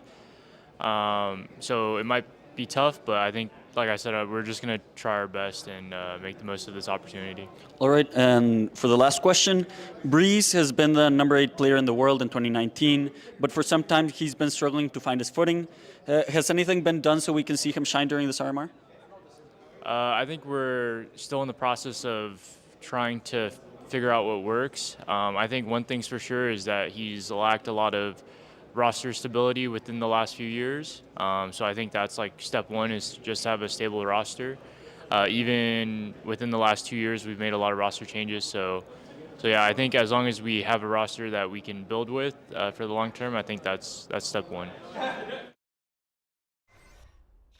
Roster changes, always a woe for all 5 of these players, let alone Wiz's inclusion. When we talk about Automatic, the potential he once had, the individual pop-offs we've seen from time to time, do you think that Automatic could be a win condition versus the likes of Imperial? Or how do we paint this in any way as an upset potential? Do you also, like Maui Snake Mo, think that this is deeply in the favor of Imperial? And it's like, you know, Wiz's best map on EG, Automatic's expected performance, Breeze's expected performance, and then they have some room with Hext, for example, and Nealon, for example. But I think those are probably the most paramount win conditions. Yeah, I mean, I would just want to see EG honestly play randomly, like like throw out some of this 2-day structure or whatever. Depending on the map, maybe you could expect them revitalize themselves. Say this goes to like an overpass, if they can, then they could get that against Imperial. Imperial are okay with playing that sometimes. So I'm kind of curious about where this veto goes. But let's see. Imperial would take him there. So yeah, I think if this goes to overpass, that's probably step one in making this work for EG. And I think they might get it right here. You get to choose it, yeah. No. Oh, they banned Overpass. Oh, they banned Overpass themselves. They went for Inferno? Inferno. Which is where, if I'm not mistaken, we saw, I mean, we've seen Imperial blow Complexity out of the water on this map. We've seen Imperial completely smother teams at Showdown on this very same map. If you are playing versus Imperial as of late, this has been some of their most lopsided wins. Dude, and some of Automatic's best maps have been on Overpass with this iteration of EG. Like, he's had like insane carry performances, but wow. They made the decision themselves. They could have played it or Inferno, and they decided to go for Inferno. All right. Well, I mean, I would have given... we don't know what their if this would have gone to Overpass, I would have given EG a 30% chance to win this. On Inferno, I'd give it like 18%. So there's still a world where it happens. And I think the one win condition is in the style that EG bring to this, which is I just want to see almost a revitalized honeymoon period, people throwing flashes for each other, people just going for random swings, doesn't even need to have that sort of structure to it, just quick 1-2 ABC plays and just try to rely on fundamentals and surprising their opponent. To build into that, there's somebody specifically who I would hope that from the EG Black success of last week at the Showdown can translate this maybe into this frantic situation. It's Hext. At the last major cycle, Hext was very, very clear the fact that he was nervous. You know, he came out, said it in multiple interviews, and I think we saw it in his gameplay. We heard it in his interviews, and then people even called for him to not get a chance at this major cycle. Well, he had his chance. There was the shortcoming. They didn't get to come to RMR. Now that they're back, he just had that EG Black win. Maybe Hex gets powered up. Maybe Inferno could be the upset potential. There's a lot of variables here that press this into the Imperial favorite, but we'll find out when the map goes live in a few minutes between Evil Geniuses and the betting favorites of Imperial.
It wasn't an arena, but remember the 1v1 I had against NAF? Okay, It was like the all-Canadian round. Yeah, okay. Yeah, that one was actually funny. right. Yeah, rewatching that, I laughed for sure. This is Canada versus Canada. Nothing can go wrong here. I've never been so apathetic to an outcome in my life. Right. I'm going to apologize no matter what happens. I'm already smiling. I'm happy for whoever wins it and sorry for whoever loses. Sorry. Oh, he's just bleeding time off the clock. Oh, he's playing twist like a God, fiddle. Canadians are so smart. No kit either. It's done. Naf. And in Canadian fashion, it's full pacifist. No one shoots each other. Sorry I had to blow up your site, eh? Yeah. Oh, no problem. It's just your job. That's wonderful. Yeah, the most pacifist clutch ever. You both survived and walked away. It was No just, damage taken from either opponent. Okay.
So we got one from Europe. So now I'm beating the game, and I think we're going to North America. So I am going to say Elish. Okay, never mind. Let's type bit. He's AK-47. Older than 25. He's not from Ukraine. So there's a big chance he's a guy from Brazil. So I'm actually gonna say Cold Zero. But is Cold Zero old enough? I'll go for shocks. Rain. I will write Rain. He's older than 27. The mystery player is older. Let's go, guess right. He played more than 14 majors. Insane, who is this guy? Actually, a European guy maybe. And he's very old. Maybe he's myself. Damn, I'm getting old.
The Blast TV CSGO Major in Paris kicks off in 2023 with a new and improved format. Teams from all over the world will battle for the lion's share of $1,250,000 in prize money. The Major has 3 phases. The qualifications phase, which includes both the RMR qualifiers and the RMRs, a playoff phase consisting of challengers and legends, and a finals phase called champions. The RMR qualifiers is the only stage at which competition is played online. For the RMR qualifiers only, the 3 regions of the CSGO competitive ecosystem are subdivided. This means that for Asia, China, Oceania, and the Middle East, including Africa, have qualifiers alongside a general Asian qualifier. In the Americas, North America and South America have separate qualifiers. It is only in Europe that competition remains continental with no regional subdivision. Teams that reached the Legends stage at the Rio Major are invited to their region's RMR. All other teams will enter either the open or closed qualifiers for their region's RMR, based on their position in the Valve regional rankings on the 12th of February 2023. For the RMR European qualifiers, the team ranked 1 to 16 advanced directly to the closed qualifier, with all others entering 2 open qualifiers. 8 teams advance from each open qualifier to the closed qualifier, which is played as 2 16-team tournaments with 18 teams advancing to the RMR. For the Americas, the teams ranked 1 to 8 in each subregion are invited to the closed qualifier, with all others entering 2 open qualifiers in each subregion. 4 teams advance from each open qualifier to the closed qualifiers, with 7 teams from each closed qualifier advancing to the RMR. In Asia, the teams ranked 1 to 4 in each subregion are invited to the closed qualifier, with all others entering an open qualifier in each subregion. From the open qualifiers, 4 teams advance to the closed qualifiers, with 2 teams from each closed qualifier advancing to the RMR. The RMRs take place in April and are played offline in each respective region. The European and Americas RMRs are a Swiss format, with the Asian RMR played in a double elimination format. Initial matches are best of 1, while all elimination and qualification matches are best of 3. The Asian RMR is an 8-team tournament with 2 teams advancing to challengers. The American RMR is a 16-team tournament with 4 teams advancing to challengers and 1 team advancing to legends. The European RMR is split into 2 16-team tournaments, European RMR A and European RMR B. From A, 4 teams advance to challengers and 4 teams advance to legends. From B, 5 teams advance to challengers and 3 teams advance to legends. 1 further team advances to the challenger stage from a last chance playoff. Find schedules, team info, articles, and the best live viewing experience of the Blast TV Paris Major on blast.tv/major. Rules are meant to be broken. Forget everything you thought you knew. This is where everything changes. New histories will be written. A major future redefined. The time has come for a major evolution.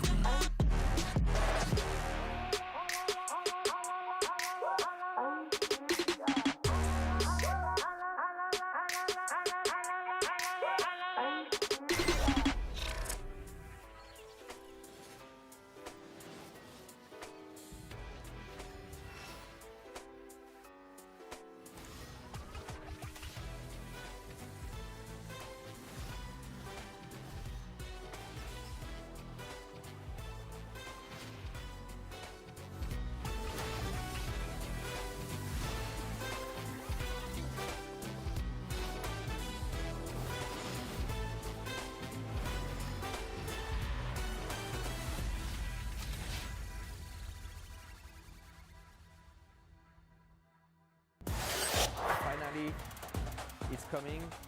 For a long time, it's a dream for me to play in front of the home crowd in Paris. The dream is coming true. the majors winner will always be remembered. To win a major would mean everything. It will be the most exciting major ever.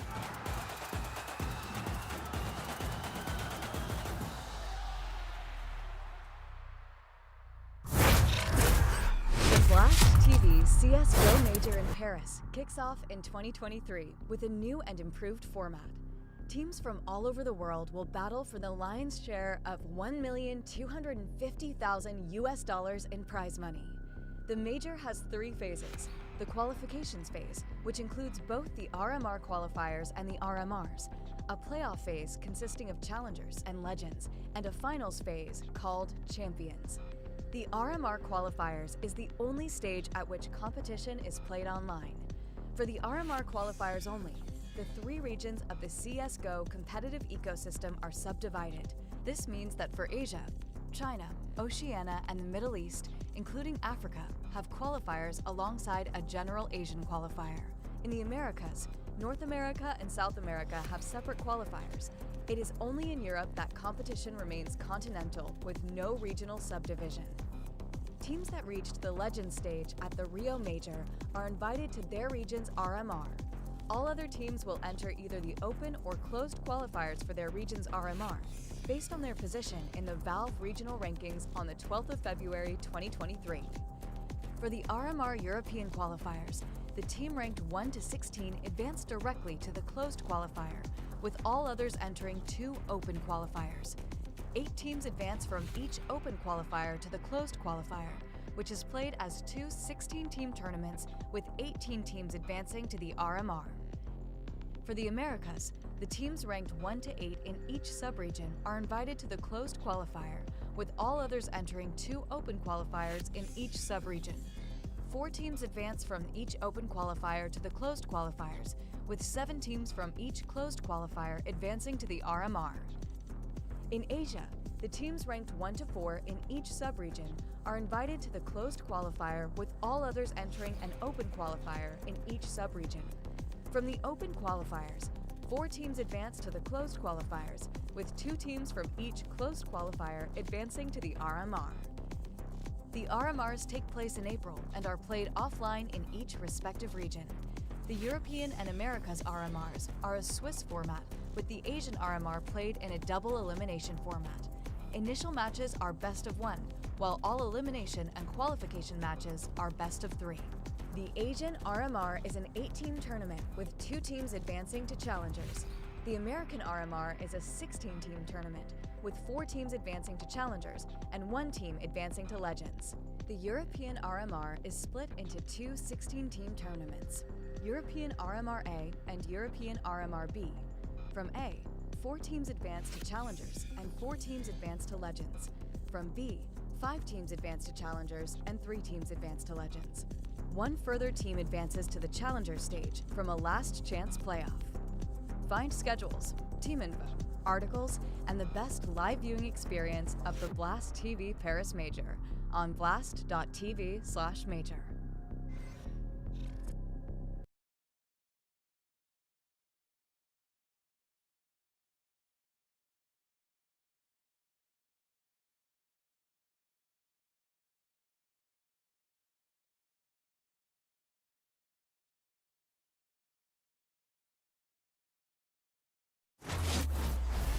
All right, folks, back at it with more America's RMR. We got the geniuses on one side in their evil genius arc at the moment. The team that shouldn't be here. That's what we got to call them. But the team that could exceed all expectations with their final chance to prove the world wrong against Imperial.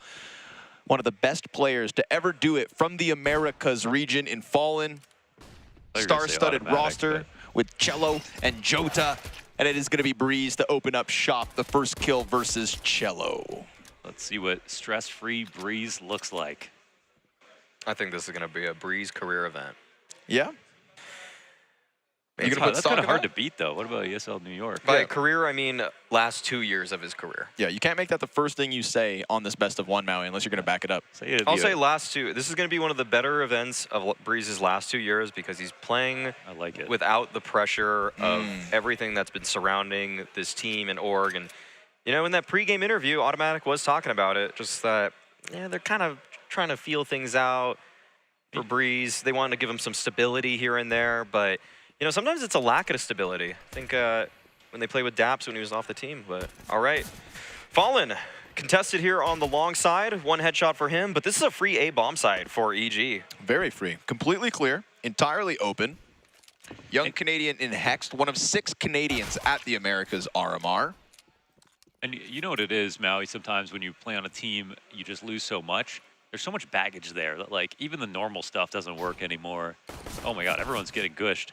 Yeah, look at the health. I mean, it's barely there for Fallen Vinny Bolts. But they're still going to try... Oh, they all turned from the decoy. It's looking good. It's looking good. Oh, wow. Nate of the round from Wiz. That's wild. Are they saving? They're saving. They're Honestly, saving. They thought it was a moto smoke and they're gone. They actually... They are saving. They actually turned away from Wiz's decoy and then they stopped trying. Yeah. That's insane. That's crazy. Yeah. That's how you use decoys. That's how you use decoys. And Fallen still dies at the very, very end. I feel like the long break before this game made that happen. Like, seriously. That felt like such a lackluster attempt at the retake. And if this were Imperial hot out the gates, starting at the time they thought they were going to start at, I think they go for that retake. That was a very weird play from them to close that round out. Yeah. That was the strongest decoy maybe in the history of the game. 4 players turned around to lose the entire round. I mean, they don't turn around if not for the decoy. I mean, there's no other way to put it. That's $50 well spent. Barely gets you a taco these days. Not over here. That's not true. We bought... Yeah, not over here. Yeah. Not over here. I don't know what I'm talking about. Yeah. LA airport tacos, maybe. Yeah, exactly. Okay, there's an investment though from Imperial. Vinny has the FAMAS and a little bit of counter utility deployed, but that shouldn't dissuade EG from finding the space in bracket. There are only 2 defenders from Imperial here on this side of the map, so it's going to be a pretty tough task for Vinny, but they don't call it Inferno for no reason. Ooh, little tag. The problem is that they moved Vinny over, you know, from Furia, from the B site where Inferno's took place over towards A. But he has been actually, I think, a little bit more consistently comfortable, but there were some problems for Vinny over on A, Connor. I can remember a couple of rounds. Yep. Here and there, kind of missed the mark. You know, and Pit is a high-pressure situation. We'll see if this is one of those moments. We've got the pistol and the FAMAS set up. We've got Nealon tagged slightly as he crossed over. Joda on the pistol is going to be set up by Vinny's FAMAS. If somebody jumps off balcony, they'll see both. But as long as Vinny distracts them, this pistol still unbeknownst to the T's. But check them out. Hext flies down, clears close. And we have ourselves a little 3v4 here. Automatic was tagged by that scout early on, but with a bomb plant, all it's going to take is one decoy, and Imperial walk away. I think this would be a good opportunity to talk about the power of a dead team and what that really means. This is a Semphis quote, right? If I remember correctly, power of a dead team. Just attribute it to him. Yeah. I think all smart things come out of Semphis' mouth. So I think this is just what he talked about with rosters and what it means to play with no pressure, no expectations to come into tournaments with. So you could just achieve a level that people never saw from you before. And I think it's just because you just shed all the baggage that you had with your roster. And again, you know, with the amount of work, I have no doubt that EG put in the work necessary to try to figure out how to win, but they couldn't execute on it. Maybe their scrims went better than their matches did, that sort of thing. But they just couldn't get their groove going in the matches. And if it does have to do with the baggage, all that's gone. You know, if you feel like, well, this is it. I mean, we don't have the actual pressure on ourselves of like everyone's assuming we're going to win. I think that's the big thing. Assumptions are gone. And that can lead to some pretty big results. And we haven't seen the power of a dead team come into effect in recent memory. That was actually a big thing in North America for a while. But we don't even have teams to explode anymore. So. Yeah, it feels like the last ones were like, you know, Liquid. We got the Vitality dead team before they went international. Right. Yeah. Those were big ones at big lands to end out the year. Real examples of it. This round wastes no time, though.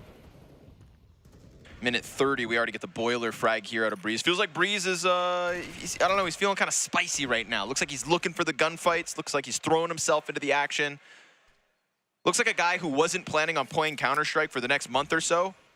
And now he's just got his chance to shine. What if? What if? Yeah, my biggest issue with the idea of, oh, we've got to let go of Breeze is like, everybody's got the problem, no one's got the solution. Like, what rifler in North America could stand to the stature or potential, you know, to replace him when the talent pool is honestly so shallow right now? But, yep, Automatic is another figure of the same stature. What? Beautiful three-piece, just reading the route over towards the other side of that smoke, and he has done everything here. Automatic should get deagled by Vinny, though. But you know what? Today, something's in the water. If I'm looking at the players on EG and who I would say should perform better in a dead team environment, the obvious answers to me are the riflers. Hex, Breeze, and Automatic are the three that I would think can go above what the structure was doing to impede their abilities. And I think that when they're loosened up, like Breeze in particular should be the guy that has the most pop-off potential now. Automatic as well, because frequently these kind of extremity players, anchors, they just want to play up for the team. They want to stay alive. They want to make sure that they maintain some space on the map so that the rest of the play can enact. But, you know, if you think you're on a dead team, you don't really necessarily even have to trust the plan. You just want to put your stamp on a round. And playing those rounds, round by round, feels like the EG formula right now. First test, Imperial on guns. You lost your pistol. Clean conversion kills from Automatic. Everything's starting off nicely. Cello down to 45 here, stuck in front of fire. We got a flash around. Oh, yeah. Automatic finds the perfect angle for that nade to dunk on him. And Bolts swaps out the weapons, falls back. We've got a 5v4 here, EG. I think he got spotted jumping in front of the half wall, and it was very clear with the car molly still up, fresh in front of it. They knew what that spread looked like. He wasn't getting out of that spot, so a great punish, great find. Oh, they're already gearing up for a B hit, it looks like. Imperial still have some information towards bracket. Fallen looks to be holding the angle along with Jota. I think the interesting thing is, okay, the arch smoke comes up, and I think ironically sometimes this can alleviate pressure on the A side, especially when you've been spotting it the entire time. But whoa! Like, see these fights that Hex is taking now? Yeah. That's kind of got a dead team vibe to me, but see what Bolts is able to accomplish here. Maybe a miscommunication between EG, double smoking off that coffin spot, but I think they've done enough in this round. 4 versus 3, as long as this bomb is planted without any further casualties, this should be a round as good as theirs. Bolts is in between it all.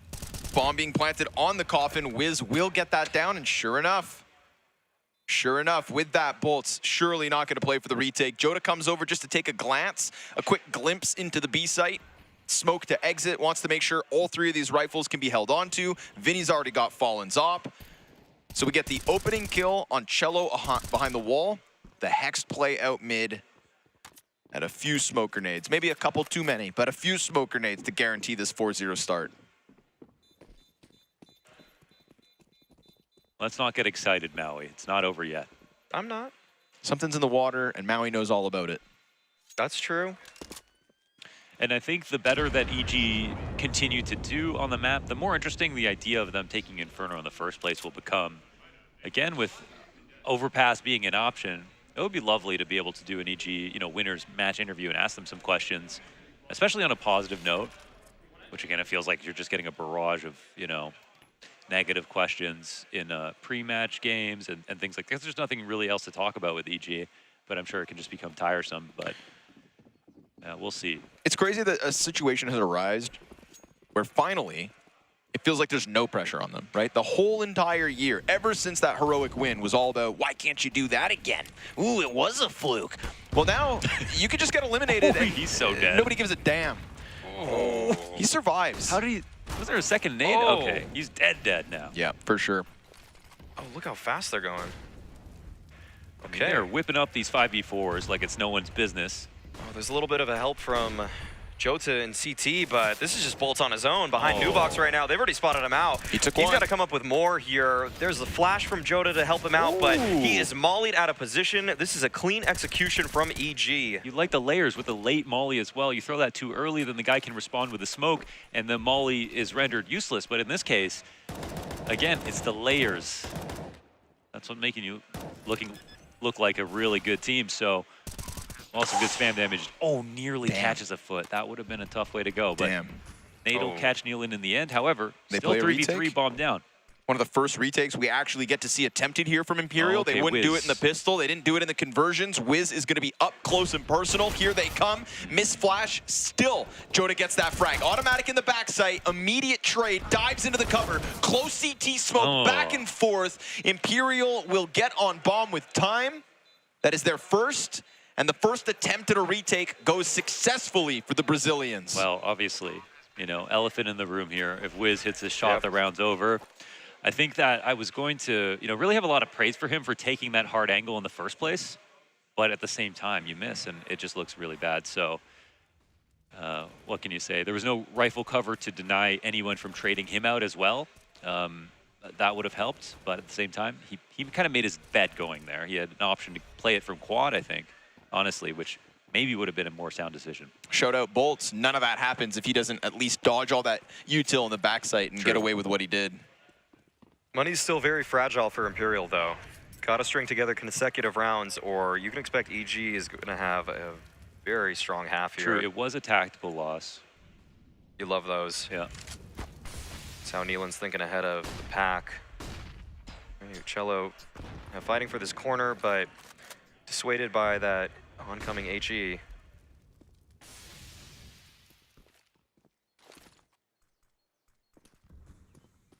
All right, a little bit more counter pressure, and Imperial keep the 5v5 up a little longer, actually. That's just been something that's haunted them these past few rounds. So now we'll see EG push to just another level slightly and test it. Nade comes out through mid. Significant chip damage. Setting up these M4s quite nicely. Breeze through smoke. Joda's in the corner. Easy backstab onto Breeze as Fallen picks up the opening pick here. So EG, they just kind of trickled out into middle. Gets stuffed on both ends. We do have the automatic versus Cello play soon to occur towards the B site. But it's Wiz and Hex looking for a way in or a way out. They've still got the time to get to the other side of the map, but they're going to have to leave shortly. And that's why automatic begins this activation. Double CT setup here inside of the site. Damn, they're going to find him with his back turn. That sucks the life out of any potential rotate. Do they chance this? Try to make contact all across the map. It's just slow crawls both ends. None of it goes well to EG, and so Imperial will string that much-needed round together and do so with majority alive. Wiz better keep this op. If he dies after that clock expires, then it's economy problems here for the T's. Yeah, they're going to try to press this. Wait a second. They let him go. That was an interesting approach. I wonder if he survived. Yeah. I'm pretty sure he did. Yeah, he was actually safe in arch right there. So that, well, I mean, that could be costly for Imperial. I mean, this is potentially eliciting another buy with an op in hand for EG. However, it's a good round for them, and I think that's what's important at this point. You know, the 4-0 start was probably a little bit worrying for Imperial, not knowing what to expect completely coming into this matchup. But they've quelled that a bit. But yeah, they got a nice healthy buy off the back of that op save. Would have almost certainly been a save. Yeah, so still a lot of opportunities in this round for EG. Fallen seemingly not okay with the timing there, so gives up the angle in apartments. Okay, this could blow up in the faces of Imperial. Yeah, this is nice. I mean, there's low pit presence, but they start to move back into it actually pretty quickly. Yeah, it feels like that window is already gone for EG. There's a window here that might open, though, again, where if they flash and jump out towards lane, depending on the pathing, okay, no. That timing's gone. Imperial start to get nervous about this. I think particular exec that will be coming. And however, the trade goes back and forth, but that's from who's kind of been lurking over on B. Whoa, that's a hefty rotation. And here's the pop. Joda knows it needs to be multiple. Breeze gets him right away. Nice tap shots out of Vinny, but Nealon still bests him from balcony. That's with a sight. Dude, they bit down so hard on that. I can't believe that, actually.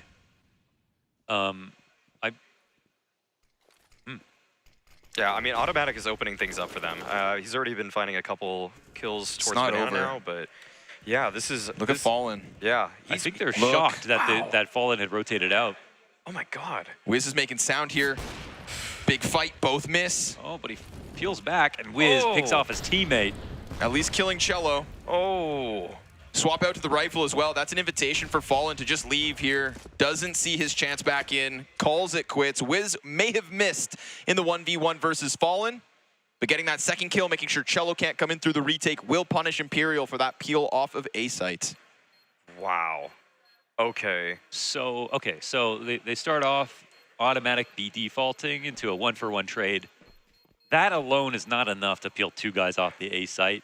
I think all Imperial are thinking is no exec is about to take place. Let's get Fallen into place on the B site because he likes to move around the map a ton. And then maybe boost somebody up in CT spawn, re-smoke Banana establish, or replace the rifler that's there on Banana, and then have 4 riflers on A, or 3 riflers on A and Fallen on B, something like that.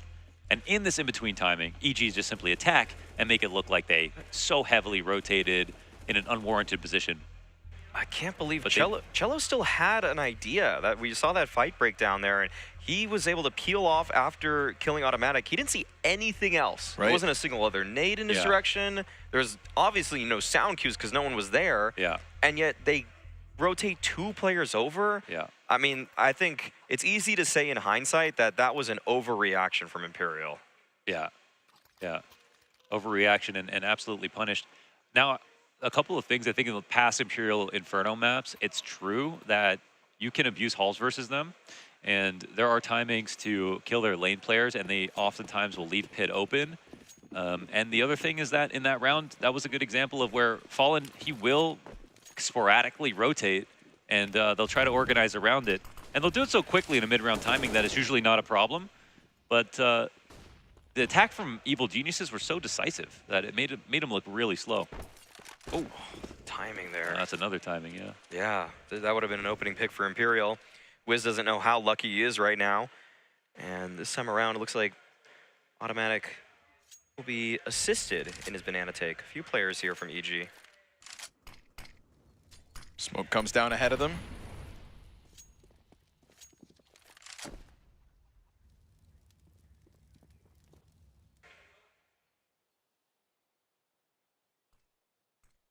So quick re-aggro to the top of Banana. Nothing special here for Imperial.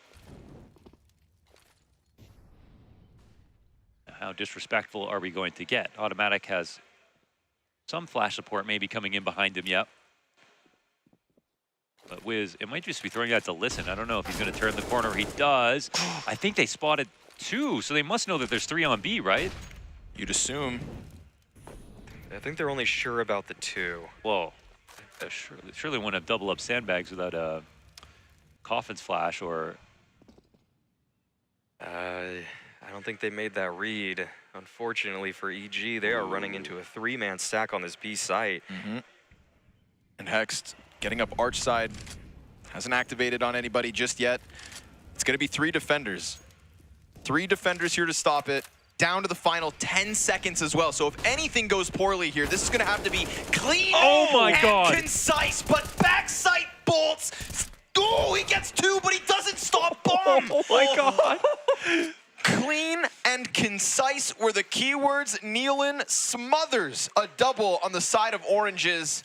That's the magic we haven't seen in years. Oh, look at those 2 CTs, baby, layered. I would love that in slow-mo. I think that was a single bullet transfer to the second guy headshot. That is nuts that Nealon was able to nail that. Things like that have only been happening to EG, not for EG. That's what we'd love to see. And then the bomb plant using Fountain to block off backside so that Bolts can't get the angle. And he's like, please let me just move just this, let me put get this freaking Fountain but there. There's so many bodies that he has to fight these other players. Okay, but they did mess up. They did mess up. Okay, we're talking about a time, 10 seconds, where everybody should be tucking as much as possible, right? It's EG who are executing way too late. And if you're doubling up on Oranges... I can't believe they double swung. The Molly? They double swung. I can't believe that. Even if there's that 1% chance that Nealon hits this 2K spray down, which he does because he's a god, should they have double swung when there's 5 seconds here? There's 2 people left in the back of B, and EG would not have execed on B if they knew 3 people were there. Wow.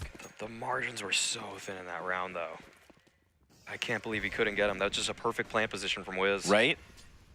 Yeah, give him some HLTV rating for that. Yeah, man plants in the right spot.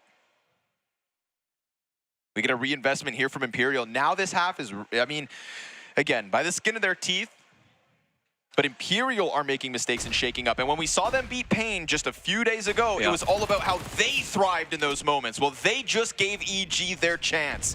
And Nealon with a headshot that maybe should not have been, but did. They do lose automatic, though. 0 damage in the round from him. It's not the 3B setup. We still got Joda floating back around CT. Remember, Hext wasn't a part of that last round because he was just late towards Arch. He didn't find that active rotation. I'm sure Imperial have already learned their lesson from moving Fallen off the site that one time. Is this going to be a snapshot from Fallen? No, misses. And Hext, quick on the trigger with the headshot, immediate pounce here onto the A site, knowing Vinny's up top, just the FAMAS, plays around, fantastic flash, but can't capitalize. However, Joda catches Nealon, that's just the wall bang. And Hex comes through with a very critical moment. This is his round right here to give EG a 7-2 lead. That was a powerful swing from Hex. And you know, he's readying it, right? With that AD movement inside a boiler. He knows that Fallen is posted on this angle, therefore going the lane flash purposefully so that he can take this confident swing. If they don't see anything, then they've got a free lane take. If he wins the duel like that, well, that's one player down on the exec they're about to go forward with anyways. And so Hext, you got to appreciate that confidence. You talked about it already, Maui. It's showing. Some of these riflers for EG are making movements that I did not see when they were playing for real. When they were playing and they were all the pressure was on them, the scrutiny was there, they would shy up, they would clam up. They wouldn't actually go for some of those fights. Automatic has already gone for some, Hex has gone for some.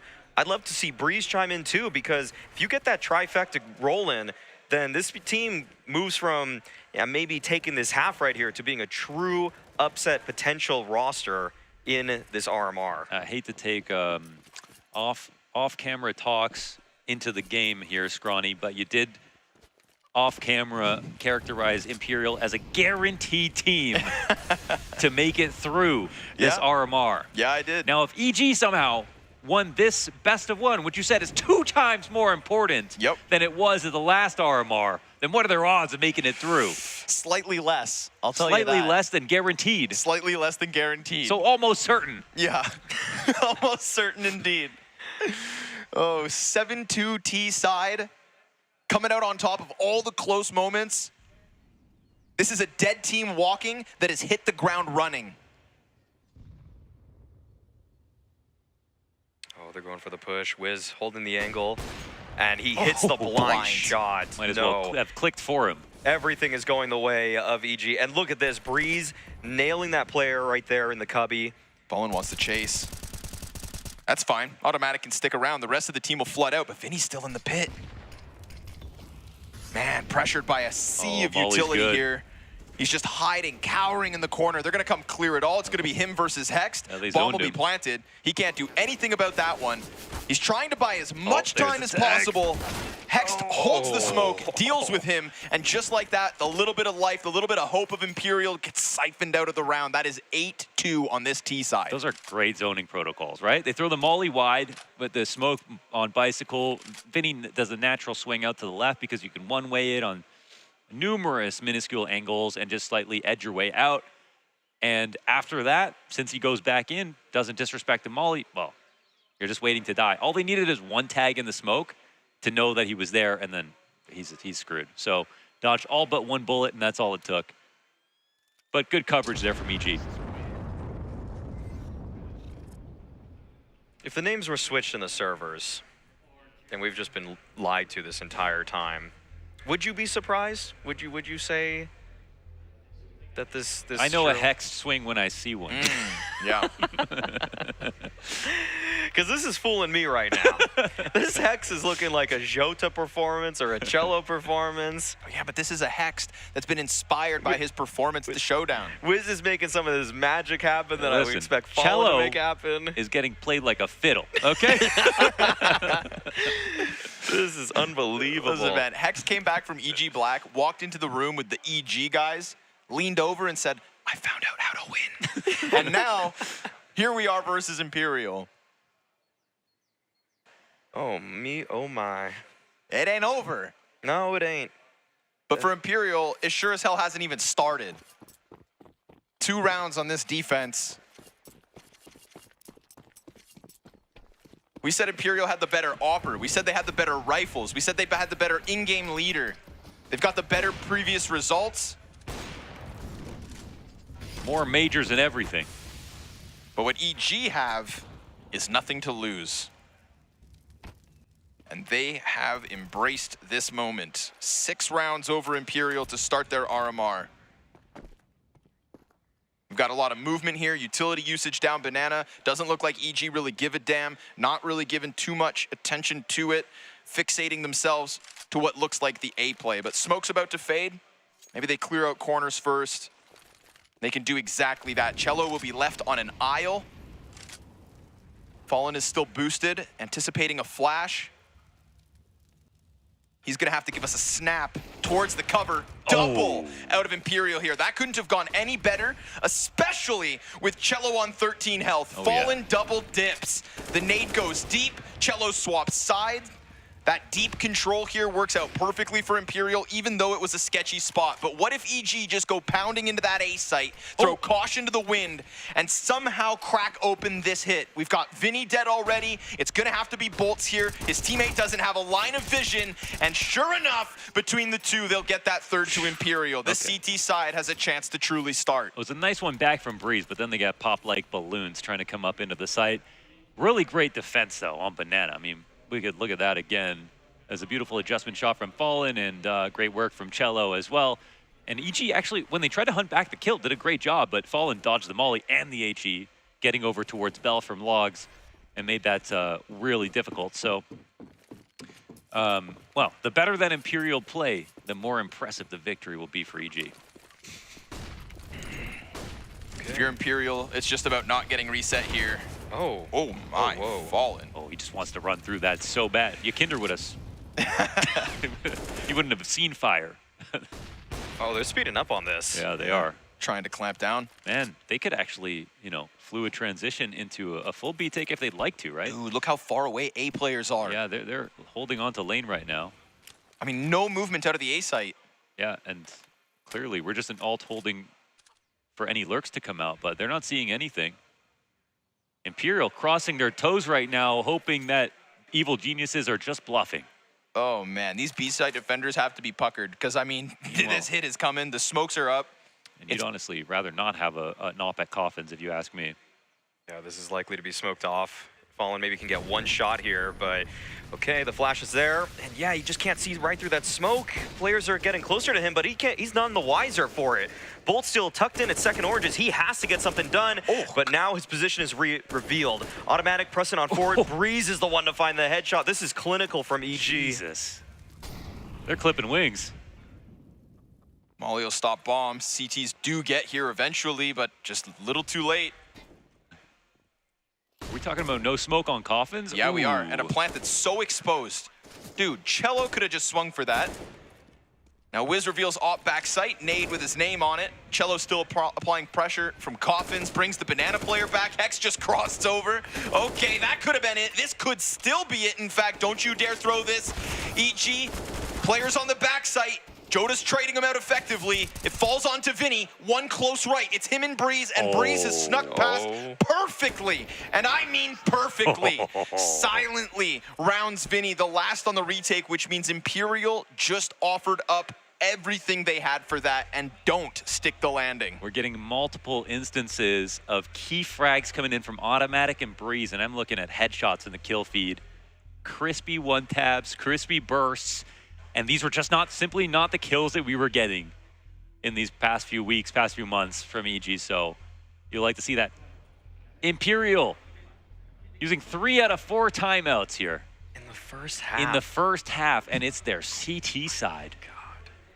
God. Yeah, these veteran riflers for EG are truly standing up right now. Automatic, finding the space right here, playing around the smoke just the way you're supposed to. But for Breeze, that clothesline shot on the bolts. Headshot. And I mean, the 1v1 against Vinny, just masterful. The way he weaved around the smoke to outplay him, just perfect stuff. This is an EG team that looks like they deserve to win. Yeah, and this is, again, based on Imperial's recent form, not something that you could precipitate at all. Like, they looked so good coming into this event. I think I said last week, here's, you know, this, first of all, they just qualified to Washington. Here's 5 players that I think at Rio, it was like, oh, maybe they could need a roster move in order to be a complete roster that won't just be looked at as simply a last dance, but actually a real roster coming out of Brazil. Now I think they had that 5. Looking strong, ramping up in towards this major cycle, but not looking like a good first day here versus EG.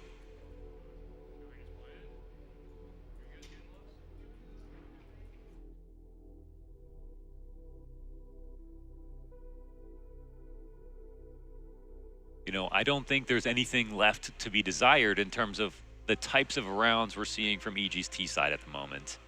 They've shown a lot of range with their different tempos, the amount of presence on B, the amount of presence on A, the levels to lurks that we've seen, whether aggressive, slow or fast or full committal.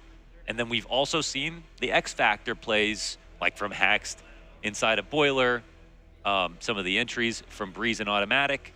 Yes. I can't see a moment where they feel like they regretted not doing something. And for the side of Imperial, they've got some great ideas in some of these, but it seems like they've just been a little bit slow to respond. EG will take space on a certain side of the map, and Imperial will just stand their ground.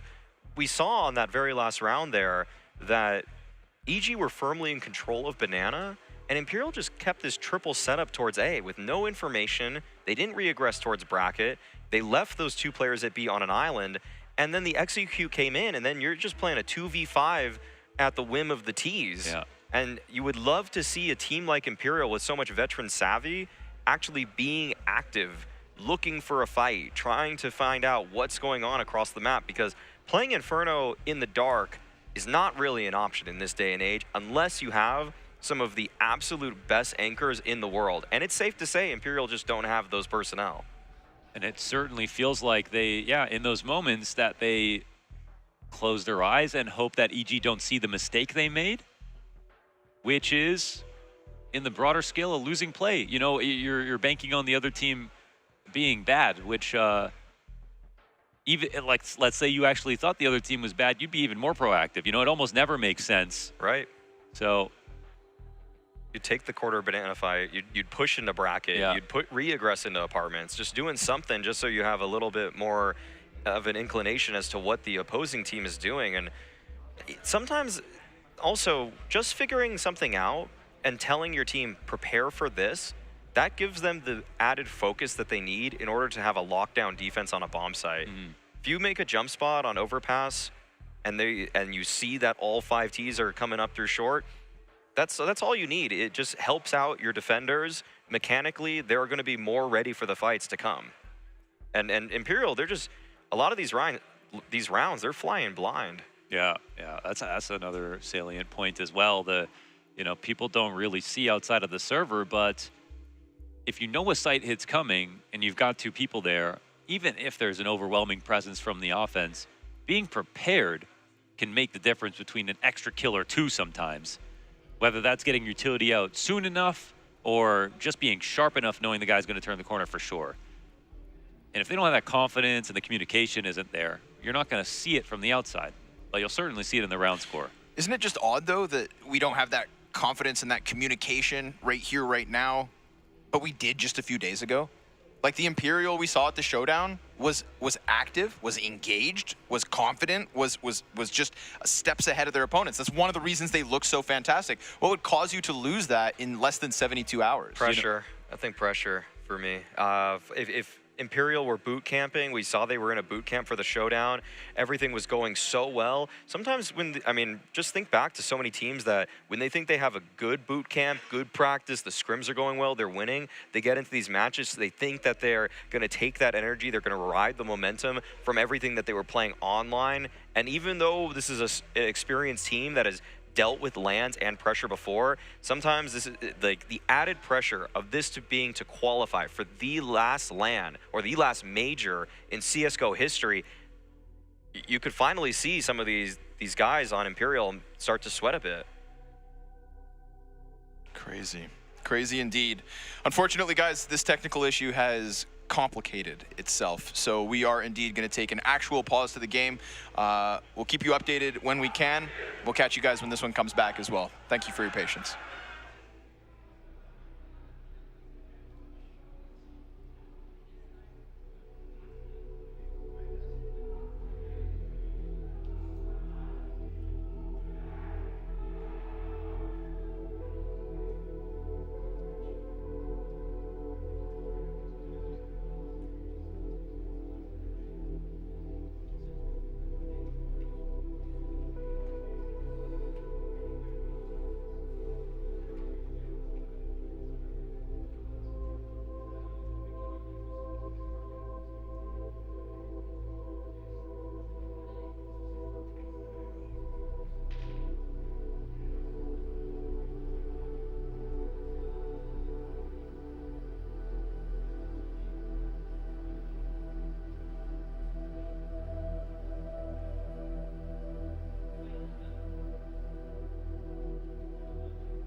Hey, yo, welcome back, everybody. We're just about to jump back into the Imperial Evil Geniuses game. Obviously, Evil Geniuses leading, and for that reason, we want to take a chance to shout out the Unicorn betting odds. That's now EG, the favorites over Imperial.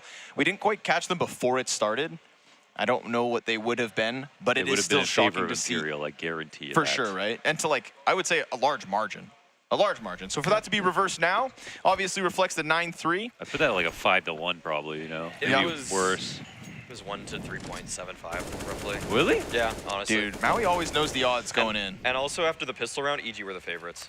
After pistol? Yeah, after pistol, because EG won pistol, EG became the favorites, and it was like 1.5. What? That's all it takes, dude? To 2.25. That's all it takes, the Well, pistol? look, those pistol bettors were correct. Yeah, the pistol bettors actually, like, they were almost sold bad odds. I think 1 round surely doesn't It's the swing that guys who much. type GG in chat after pistol round, they're all right. Or is Imperial about to rebound off of the back of a delayed tech pause? That's what we'll see. They're actually, it's this, another instantiation of this 3-lane setup that Imperial are doing. Last time, EG didn't even have to look at it. Here, they've got some of the correct nades to suss it out. Of course, that molly specifically designed for the Opper is going to be holding for mid, but at the same time covers this option as well. Vinny peels back, a little worried about balcony now. Understandable, I think. It's been a pretty key piece to some of the A plays from EG. I think that drop will actually tell them something. That drop as well. So what will EG do with this information? Hex corroborating that data. Oh, this could be a big fight. And oh my God! How does he win that? That's luck, surely. Spray from Cello, no triple. But he does at least get 2. We get the return here for Imperial. It's so fast. It's They're a actually split. taking a B.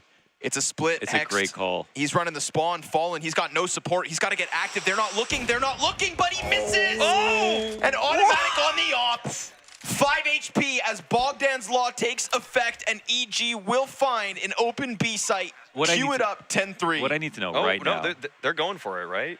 Johto, I wanted to test it. I mean, I guess he's flirting with the idea. If the shots miss, then they go, but...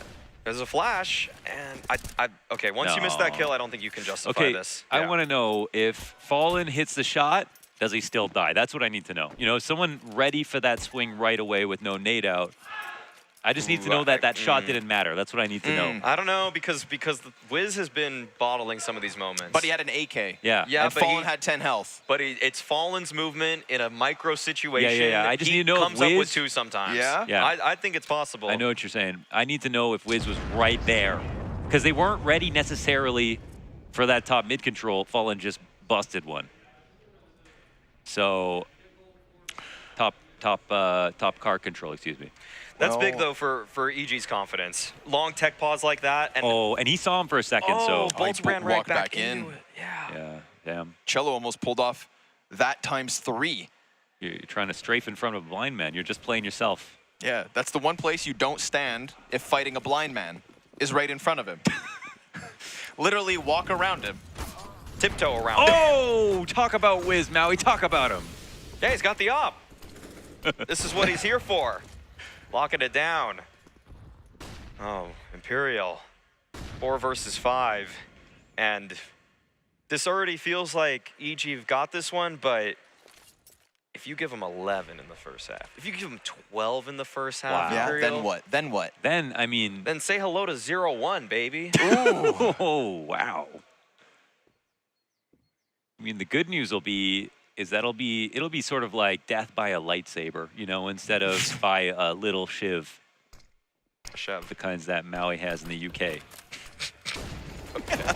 What you doing next?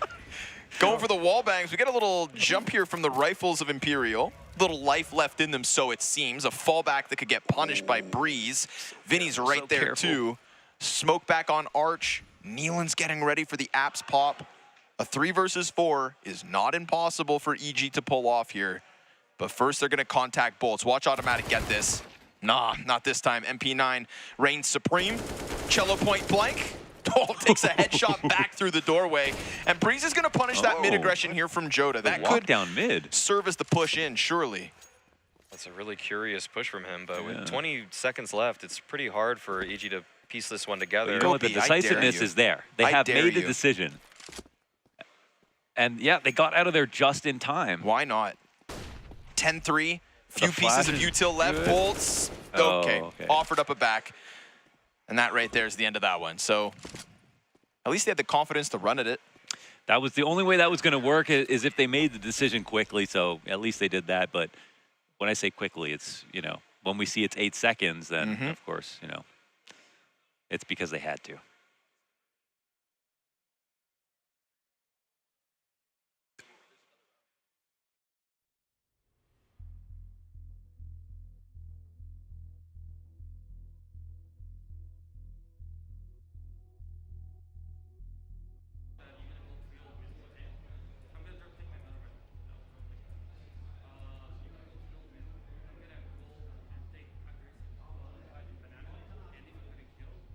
G probably a little bit discombobulated after that long tech pause. You're not supposed to legally be able to talk to each other during those, and sitting in silence for that much time, stirring with your own thoughts, the fact that you're ahead, that you think you should be closing this one out, it can get to some of these players, especially the younger ones, where they're gonna maybe slip up in these moments. And yeah, I like it because Hex right there just kind of shooting a wall, and that's not a bad spam by any means, but it looks darn silly from our perspective.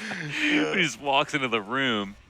Yeah, even, yeah, that's like Vsauce did a Vsauce did a challenge where he was in a room by himself for like 48 hours, trying not to lose his mind.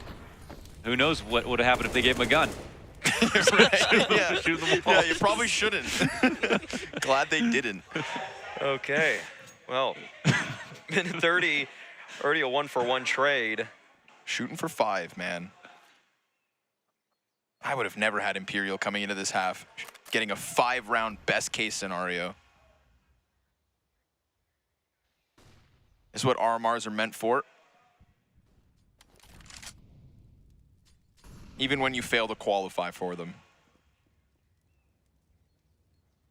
I think we just have to remind everybody what's at stake here, that if you lose one BO1, you are fighting for your life in every consecutive BO3. Insane. One more series loss, and you are out of the major. Brutal, It's not cutthroat. happening. You know, usually you can lose a BO1 and bounce back in the second. Not in the Americas. We keep it cutthroat. And Bolts drops Neil in. Automatic's looking for his chance to pounce. He's gonna dive on the pit plate. Oh, that's really nice. Insta headshot. We've got Joda stuck in the bomb site. Just cowering here in the side corner. Will get checked, but still drops bomb. Ooh, a second. Didn't think he'd get breeze in that one. Automatic makes it over, probably thinking 2 players in sight would have been enough. Can he pull off a clutch? Can he really add salt to the wound? No, sir. Fallen comes through. It is 5 at least for Imperial, but a massive road to make this comeback happen. Round 2. Let's go for a rifle, I guess. So we got 1 for Europe. So now I'm beating the game, and I think we're going to North America. So I am going to say Elish. Okay, never mind. Let's type bit. He's AK-47. Older than 25. He's not from Ukraine. So there's a big chance he's a guy from Brazil. So I'm actually gonna say Cold Zero. But is Cold Zero old enough? I'll go for shocks. Rain. I will write Rain. He's older than 27. The mystery player is older. Let's go, guess right. He played more than 14 majors. Insane, who is this guy? Actually, a European guy maybe, and he's very old. Maybe he's myself. Damn, I'm getting old.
A tall order here for Imperial if they're going to make this best of one comeback happen.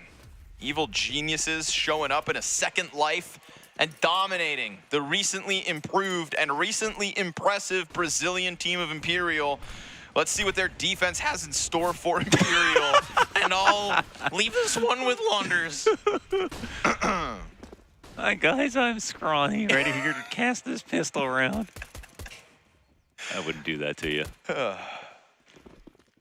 Fast plant by the looks of it. Fallen's in the corner. Ooh, oh, that's not a good sign. Not at all. Uh-oh. Kind of scary. Joda's going to get set up. The double sandbag. Oh, they cleared it. But he only gets one. They cleared it. The other two T's try to dive off site. Bolts doubles back. Oh my. Gets popped by Hex. He's coming in from CT. They know where Cello is. It's a 10-second stick with no smoke on bomb. He clears off Wiz. He goes at Breeze. That one's delayed. 2 seconds left. Gets him off the bomb. That's what matters. A headshot there would have been succulent, but this clutch from Cello's still superb. I mean, you got to stick. Yeah. I mean, it's like, it is kind of over, but there's not actually another option. You're playing for a kill and saving a pistol. And there's 1 second on the defuse. You just got to hope that he runs out of bullets and look at the just ground. Crouch. Crouch again. You have the Uncrouch coffins in front of you too. A little elevation and like turn your head a little. Yeah, I don't know. I hate that. Yeah, I hate that a lot. So much. I hate that. And I hate this fight. Yeah, this is a bad Wiz fight gave. too. Like that fight Wiz is holding him off. They have a crossfire here. That fight Wiz gave is just pure inexperience. That's the last thing you want to do is give a free 1v1 there. That's so unforgivable. That's the EG I remember. That is the EG that we've been watching. There they are. For half this year, you know. Okay, well, that breathes life into Imperial here. They got Galil's, 4 of them, a single AK on Cello, but it might not matter because Breeze stepping up with the 5-7, but it's still just a 4-on-4. Damn, he went to smoke boiler right away.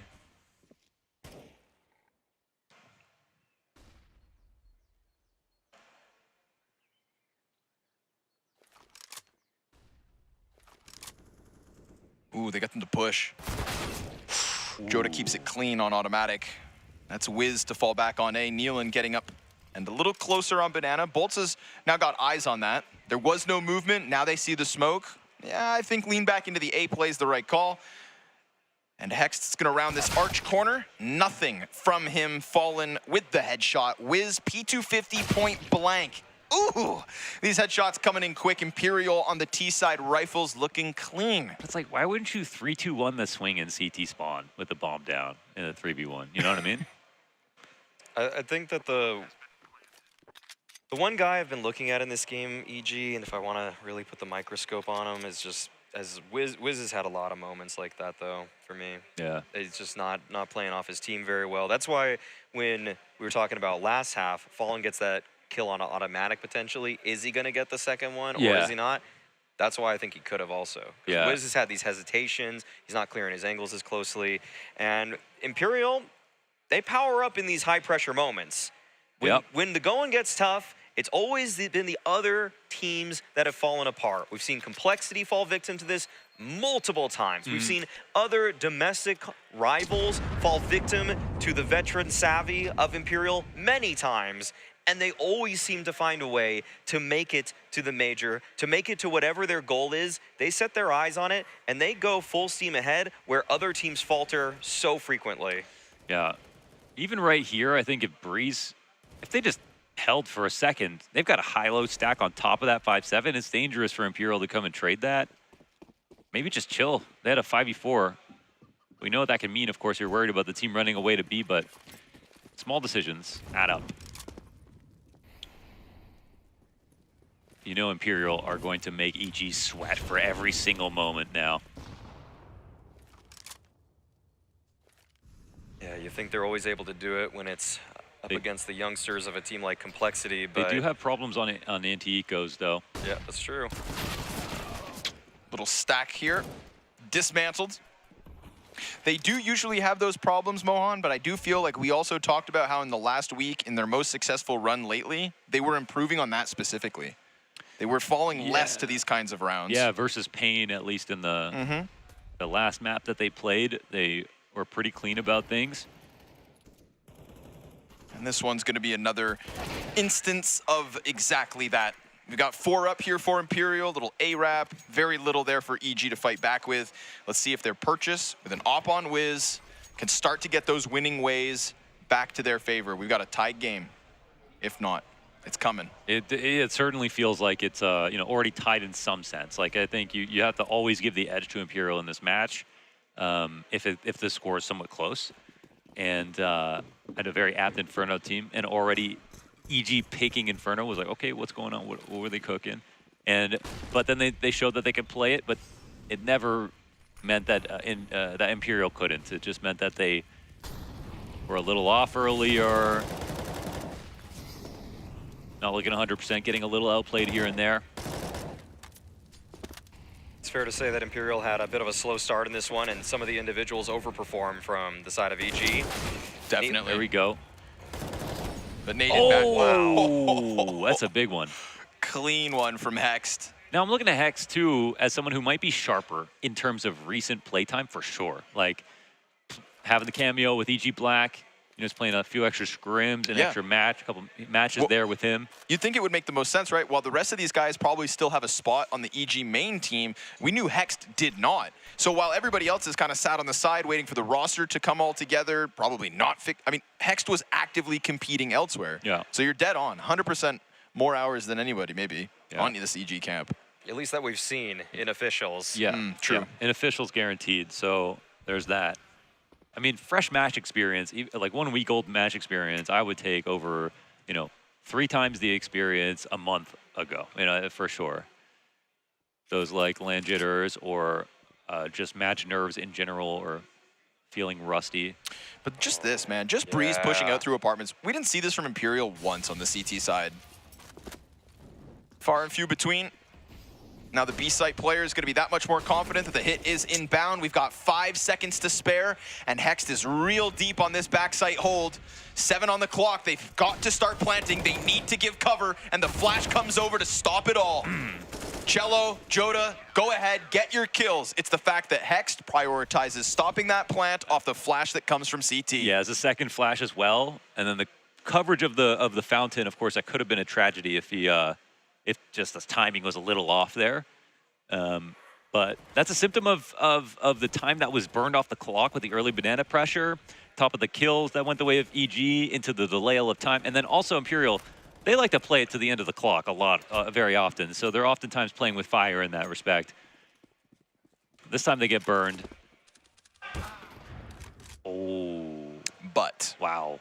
Okay. Greetings, Fallen. Yeah, that fight was going the way of Wiz in the first half. Yeah. But Fallen, better time now to power up than ever. And you don't often even see fights like that. Top of the stairs from T-side, swinging out into mid. I don't think Fallen would have wanted to run into that. He was definitely more ready. See that EG are just gearing up with this 3-man B-side lean, and looks like Hex, he's going to want to flash Nealon and automatic forward, but there's a lot of counter utility at the corner, so it's dissuading that sort of push. And on the other side of the map, it's Breeze, who looks to be challenged here at Moto. Swings out, finds the dink onto Cello, but let's see how actually Imperial react to that, because there's a push at the top of Nana simultaneously, and that's it. Imperial, they clean house. Damn. Okay, those are some headshots right there to close. Sharp stuff. That was very confident from all 5. And we're getting it out of Cello. We're getting it out of Vinny. We're getting it out of Bolts towards Banana. That's going to damage the money, isn't it? Especially the back and forth, right? Win the one prior with a couple players left. I mean, I feel like, yeah, that's even Fallen. Yeah, I don't know. Well, he wanted it. He got it. It's just generally not even favorable for him. Yeah. He just went for it. I think he recognizes he has the edge right now in the op, and that's going to actually make him feel practically invulnerable. If you can just peek into every angle confidently that the opposing op isn't going to beat you, you can take so many different fights, but okay, EG, yeah, this is getting a little bit hairy, but it looks like Imperial are doing a pretty good job at slowing him down. Bolts keeps his I was like, head why down. are you tucking away from this? Yeah, right, why are you hiding, bro? Let the artillery strike do its job. Still, right. USP kills come out. And buys up next. That's just a real grind here for EG. They get, like I said, even more impressive if they're able to win it versus Imperial that looks strong. We don't want any flukes here at the RMR, okay? Well, we have Fluxo. That's about it. Yeah. I'm gonna think about that one. What's that? I'm just gonna be thinking about that one. Think about that sometimes. Oh.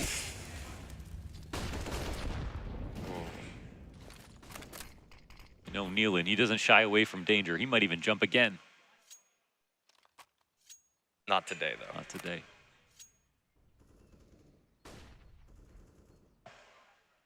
Just a little skirmish there at Banana. Nealon opting for the boost now. And that puts Hex on his info duty, jiggling there. And at the same time, Imperial, they've got pretty good map control in this round. Jello's already passed that Molotov. This might be worrying for EG, and it had to get that one. Needed to clear that space out. Mandatory. But the search was good with the molly still up, you know?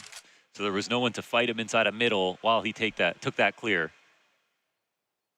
So I don't like the immediate tactic for like Nealon to just, or for them to use their banana presence and then just immediately like, it felt like the plan was to take some damage and then just fall back into this boost instantly. But with the 5v4, they're obviously in a much better spot. We're looking to see if Imperial want to make this an arch split or to go up lane. Molly's missed. Falcon player ready for it. See if Wiz can hit another critical shot. Automatic while smoked off, catches Vinny. Good tethering. Bolts gets the cover though. Then the next guy's in. Automatic also falls in that moment. And it felt like when he got his kill on Arch, that the two in sight could have done enough to just hold on. He gets struck down. And we've got a retake queued up here between Nealon on 34 health and Hex. We've got no utility here for the CT retake. Fallen and Bolts, with Bolts committed to the pit, and Fallen playing the same angle that Wiz was able to get one kill from when the T's came up this avenue. He misses his shot. Bolts comes through, turning his back. Turning his back, but turning it up is Hexed with the snapback double headshot. Wow. Okay. Full credit. Okay, I want to say full credit to Nealon for going for the full swing. Sometimes I hate when people jiggle the op and then they just get smoked, and then there's no space for their teammate to cross. But Nealon went for it, swung to pit. He got info on both players instantly and left it to Hex. Hex did his job there. That was beautiful. Honestly, the one rifler this round that looked real confident. Automatic really struggled on this third kill. Breeze couldn't grab that second. There was just so many moments here that it felt like it should have been easily, sweep him from the legs. And instead, Imperial just got clutch kill after clutch revenge frag. And it was just like, well, this is going to go bad once again. Yeah, Hex is looking like the strongest player for EG in this half. Good stuff from him. Gotta keep it up, though. This is a big round for both of these teams. Not too much money to go around between both of them. So pretty big implications here. Man, scaling fast, but the bodies are all here, right? We're talking 4 CTs. Breeze, great distraction. Every single one holds the line. And it's Breeze with the double kill. They got stuffed on that approach. Both teams with numbers. Imperial deciding with vigor to try and press that into the A site, but no whiffs from EG. Joda's gonna try to take it back. Doesn't really have the health to pull this one off, unfortunately for him. Unfortunately for Imperial, who did enough at the start of this T side to make us believe the comeback was real, but now the defense is here. Hext comes through, strikes down the last, and we've got Evil Geniuses in a good spot. This is a moment for me that, I'm kind of critical of Falling's calling in some rounds, because I think his T-side game plans can be really good, and he's actually solid in mid-rounds, and his teams are very good in low-number situations. But in the 5v5, here's a moment where you can almost see clear as day that the money is better for Imperial than it is for EG. And he makes a fast call in a round where you would get a lot out of it, even by losing and also getting 3 or 4 kills. Yeah. And he makes the snap judgment to take it up lane fast. And if they win, it's great. It's huge on the confidence, and you smoke the team, and they have no money left over. But it also just gives them the worst chance to run into a stack. And also, if they lose, they have no chance even getting those extra 2 or 3 kills. And so now EG's economy's totally stabilized. They know they've dealt with a really fast threat that they don't have to think about for a second. And I think it also is something that can be read sometimes, that Fallen's going to make a call like that. Yeah, the long, drawn-out round would have favored them in the war of attrition for sure. And that actually does very much so help EG. Money's still not actually as good as I thought it would have been for them after that sort of victory, but let's see what Neelan's able to accomplish. He's been taking a lot of damage towards the side, and the flash is good, but he presses on forward. Wow. And Bolts is right there for the trade, right through the smoke. He was gray screen, didn't see anything there. I said it earlier, Mohan. Neelan loves a little danger. He does. It's a good example of it. He's a bad boy. Hex caught with smoke out, not a problem. Falls back, lays it down, calls for rotate.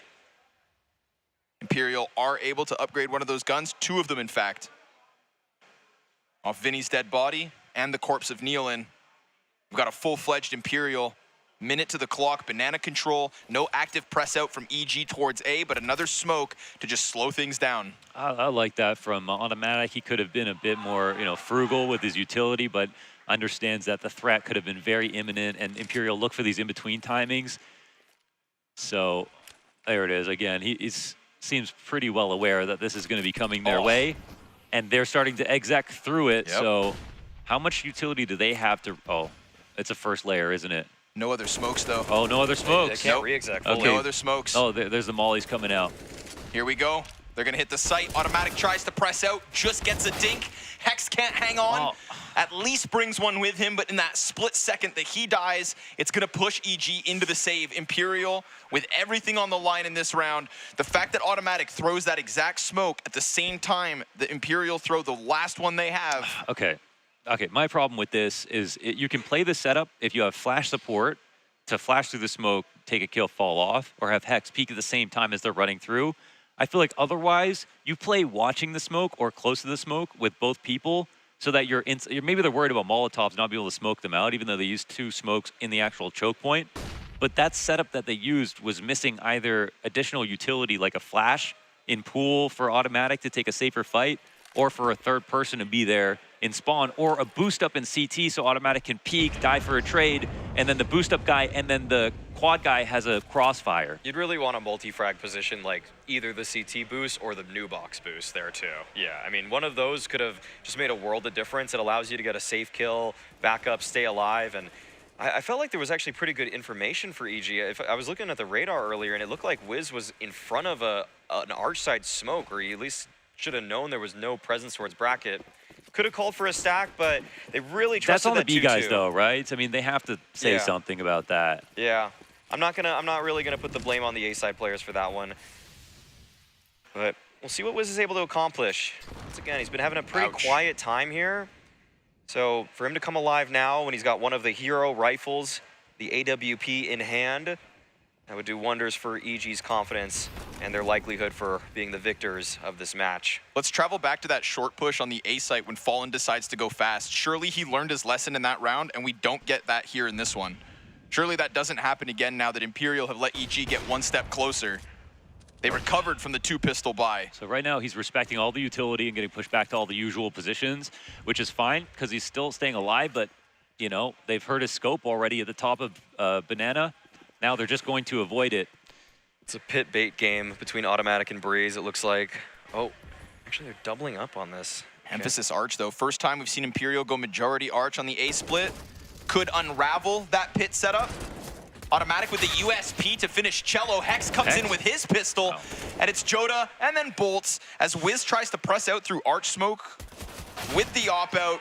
Dies with nothing to his name, as could have been expected.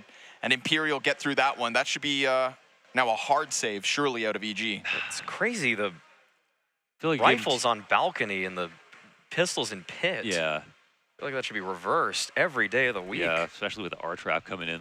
That's insane to me. Yeah, also Wiz gave him a lot of info with his, his shot. They sussed him out. I mean, they did everything to try to suss him out. And if they were trying to swing really fast on Banana, which they could have been, then he gets a frag, but oh my god. Oh my gosh, the same play. God, yeah, but it actually got him to eat the flash. Oh, okay, draws him into the utility. I mean, this is, looking a bit better here. More of it to come. Wiz dies out. What was that? An Apps cross? Apps peek. Apps peek with the op. Okay. At least Nealon burns Vinny, the little that was left of him. Hex floats around top Banana, but that is still a shuffle back from EG to focus on A. Now, this is like a match-defining round here for both teams. I think Imperial, they can tie up in this situation, empty the bank accounts of EG, take a lead for 14 potentially if they grab this. They know the opportunity at hand. EG, on the other hand, are looking for no more disasters.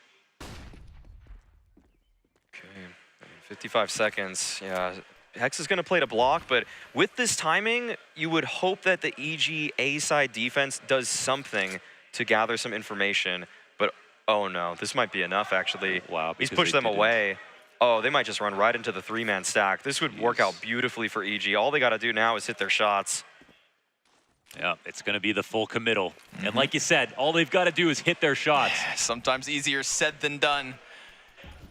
Big Pit not going to be the problem. Let's see it inside of the bomb site. Graveyard Stairs still hasn't popped. Flash for Breeze. There goes Fallen with the op to automatic. Nealon's on the sidearm. Here comes Fallen swinging with the op. But they lose track of Breeze in the back site. And so there you go. EG3 on A pays off. It is getting scrimmy out here. Oh my goodness. That play, okay, that play, of course, is EG, I mean, it's simple as Hex throws a smoke on Banana, they run from it. EG beyond that don't have any information.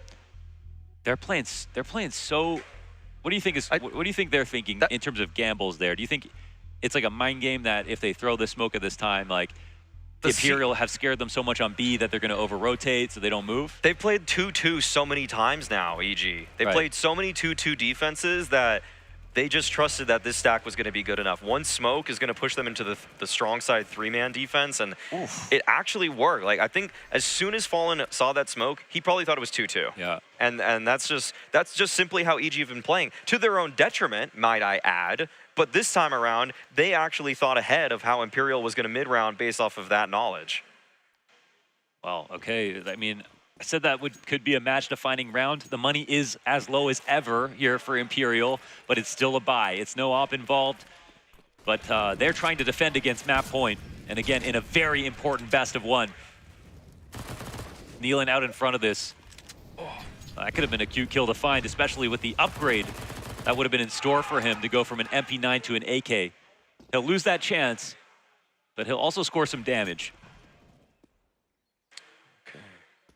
Let me back it up. I'm wondering if there's a cache of nades and spawn or something that he's reaching for. Yep, there it goes. Molly, smoke, and nade. And now he's back for this defense.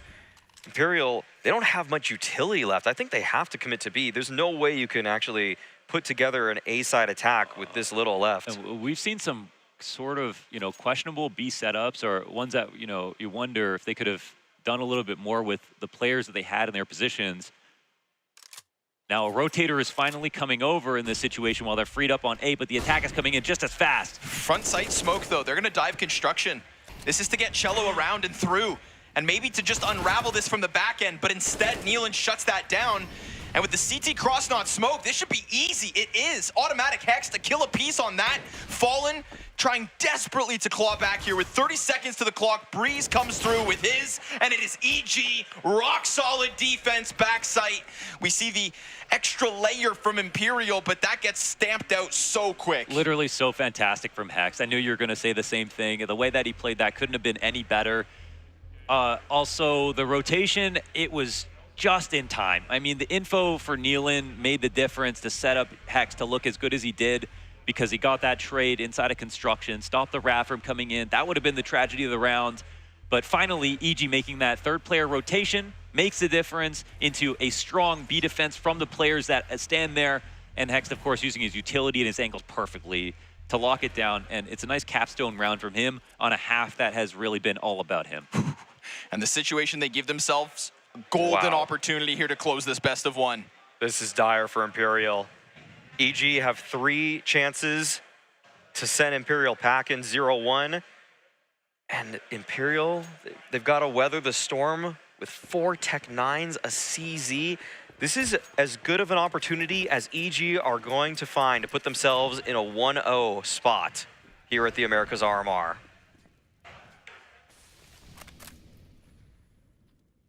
Eliminated from the closed qualifier by Team 1. Sat at home and not expecting to be playing any sort of official. Definitely not trying to fight their way into the Paris Major. Still many wins in between this and that, but automatic. A little awkward. Wiz at least picks up that slack. Sometimes things get weird. We get the Tech 9 pop back, even with that automatic death. Does it really mean this B site falls? It shouldn't.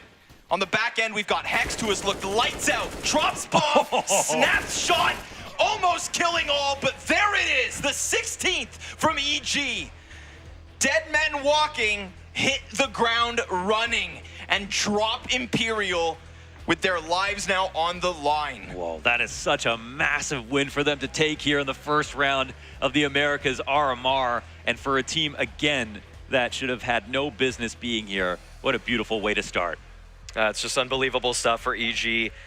16-12. When Imperial were finding a way back into that game, it felt like the pressure was going to be too much for EG to withstand. And for all of the people on EG to stand tall in that second half, Hex. I mean, the latest officials that he's played with EG Black, I mean, that has instilled some new confidence into this guy. Yeah. And even though he was going to be undoubtedly removed from the main roster, it's hard to overlook him now with this sort of performance. 100%. I honestly, I was always super against Hex being removed from the main roster as the player who was the most talked about player who wasn't on a top NA team, to get the call up, to not be given a real chance. And you could say, oh, real chance is like 6 months these days, but on a roster that have a lot of question marks, why wouldn't you take some on your endemic talent? Why wouldn't you give them the longest runway possible? And he's really shown, you know, why people talked about him for a long time. And, you know, to punish him for being honest about being nervous at Rio or having worse performances over this long period is one thing, but it's great to see that he has a chance to show what he can do, because he was really a part of the second half. And I mean, he recovered his scoreline from the T side as well. Surely. So that has to be brought up. And we can say for sure that Automatic and Breeze, as the two, you know, most tenured riflers on this team, were right there in the first half, even if they weren't there in the second. But that's what this team is all about, or what teams should always be about. Yeah, the headshots that Automatic and Breeze were swinging with at the start of this map, that just set the tone for everything. I think without that huge first run in the first half before the delayed tech pause, I mean, that is those two players. They're the guys that kept this in this. Hex picked it up. With Hex picking that up, I just think to myself, like, it truly embodies his tweet from earlier today, which was, never did I expect to have this chance, but me and everybody on this lineup want nothing more than to have this opportunity and to just leave it all out there, right? Leave it all out there. And that's what this best of one really embodied. Yeah. So we can credit Automatic for having a number of notable rounds. And I think him and Breeze were absolutely cleaning up shop in that first half. And they were looking like leaders as individuals. And they were fragging like we've seen them frag at their best. And that was really impressive. So there's still stuff here, of course, for EG, as, you know, especially with Wiz. Even though he had 9 kills, but it wasn't like an impressive 9 kills either. I don't know how else to put that. There weren't like any clutch rounds in there. I think there was a lot of things that he needs to watch back. And if he had played well as well, I mean, who knows what the scoreline would have been in that circumstance. I think, sorry, go on. I was just going to say on the other side, as for Imperial, because that's also a massive story here. It's you know, very expected to win their first round, very expected to go through completely, and now who knows what's going to happen to them. But come on in. Get on in here. Yes. We've actually got an Automatic interview. Just waste no time. Yes, an Automatic winners interview here to talk about our first round. Welcome to the show, bro. Great to have you, and congratulations on your first round win here at the RMR. Obviously, we've got so many questions. I was getting sick of the losers interviews. You know what I mean? It's never fun to have to answer the same question over and over again. So I'm sure it feels great to have to take a win like this. So like, I'm going to ask you the most trite question possible. How does it feel? Feels great. Yeah. It feels great to win. Does it actually? Yeah, I mean, it kind of sucks because obviously Hex is on the EG Black roster now. So in a sense, it doesn't feel real because, you know, he's no longer our 5th for now. But at the same time, it's been a while since we won anything, so it still feels good. And also Imperial, they just, you know, qualified to Washington through the showdown. They, coming into this event, are looked at as, you know, one of the top 4 teams of the event, possibly. So like, as taking them out here in the first round, I mean, how does that make you feel looking at some of the other competition that you might go up against? I definitely think that, you know, even going into this event, we felt like we had a chance, a good chance.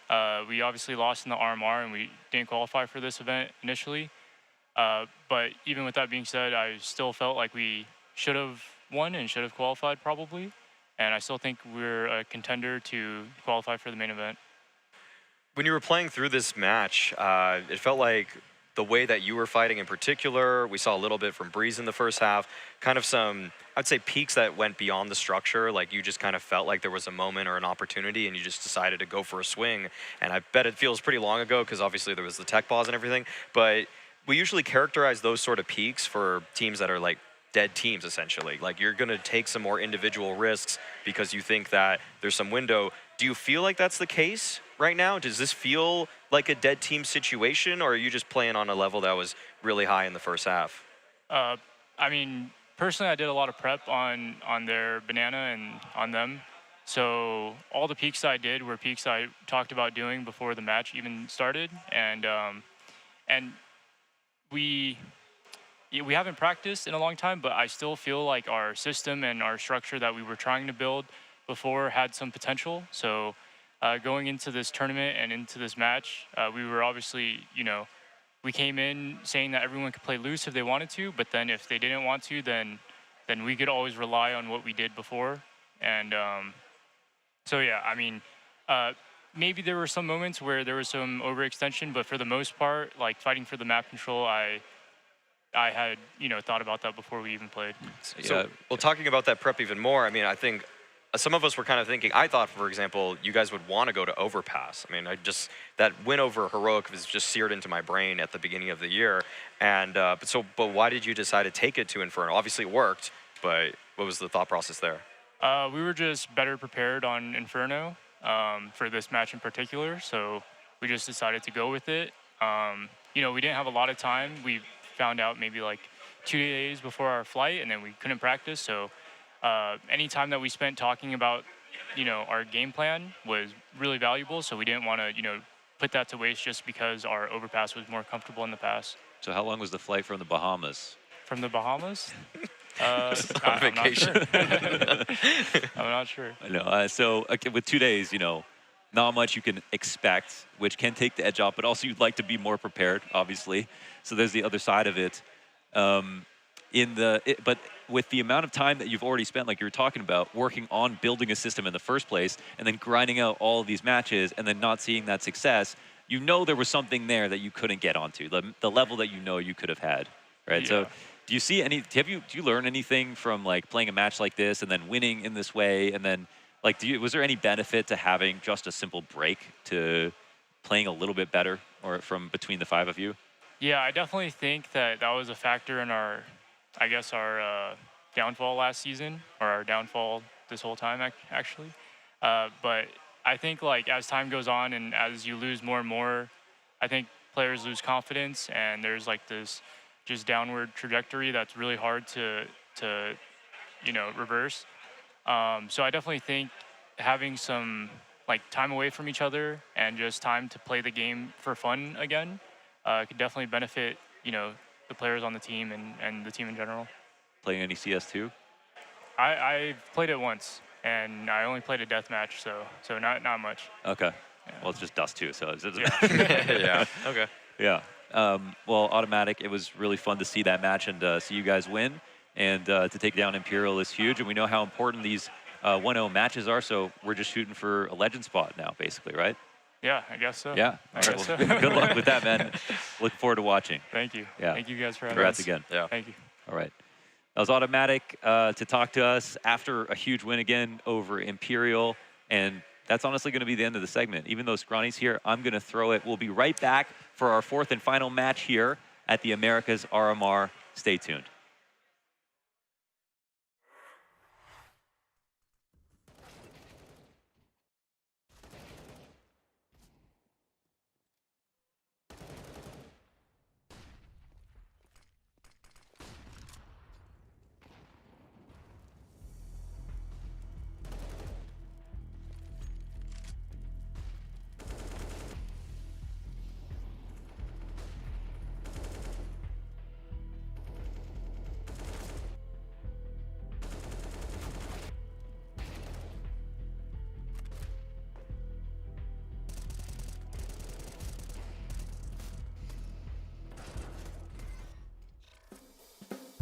I remember more Monesi clutches. Right, yeah. You know, Yeah. it was weird. It happened in Abu Dhabi. Obviously, last year he starts with that like MIBR clutch. Yeah. But you know, in Abu Dhabi he had like a similar clutch from the same position and nearly the exact was same against kills versus outsiders, right, yeah. Yeah, I thought that was so weird. Where I was Yeah. like, I've seen this exact moment before, right? He had one good clutch against FaZe as well. For me, that one is the best because he played it out the best. Okay. I think it was last Lisbon groups. I'm also thinking of like the Inferno clutch as well when he stole bomb from outside of apartments. Yeah, it was against outsiders as well. Yeah, right. Same. Okay, two clutches, same maps. He's just never ends. crazy in clutches. Yeah. Like even practice what he pulls off, it's, I don't know how, but he just somehow makes it work. You can't talk G2 clutch without bringing up Monasin.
What's going on, everybody? Welcome in for the fourth and final match of the day here at the Americas RMR Day 1.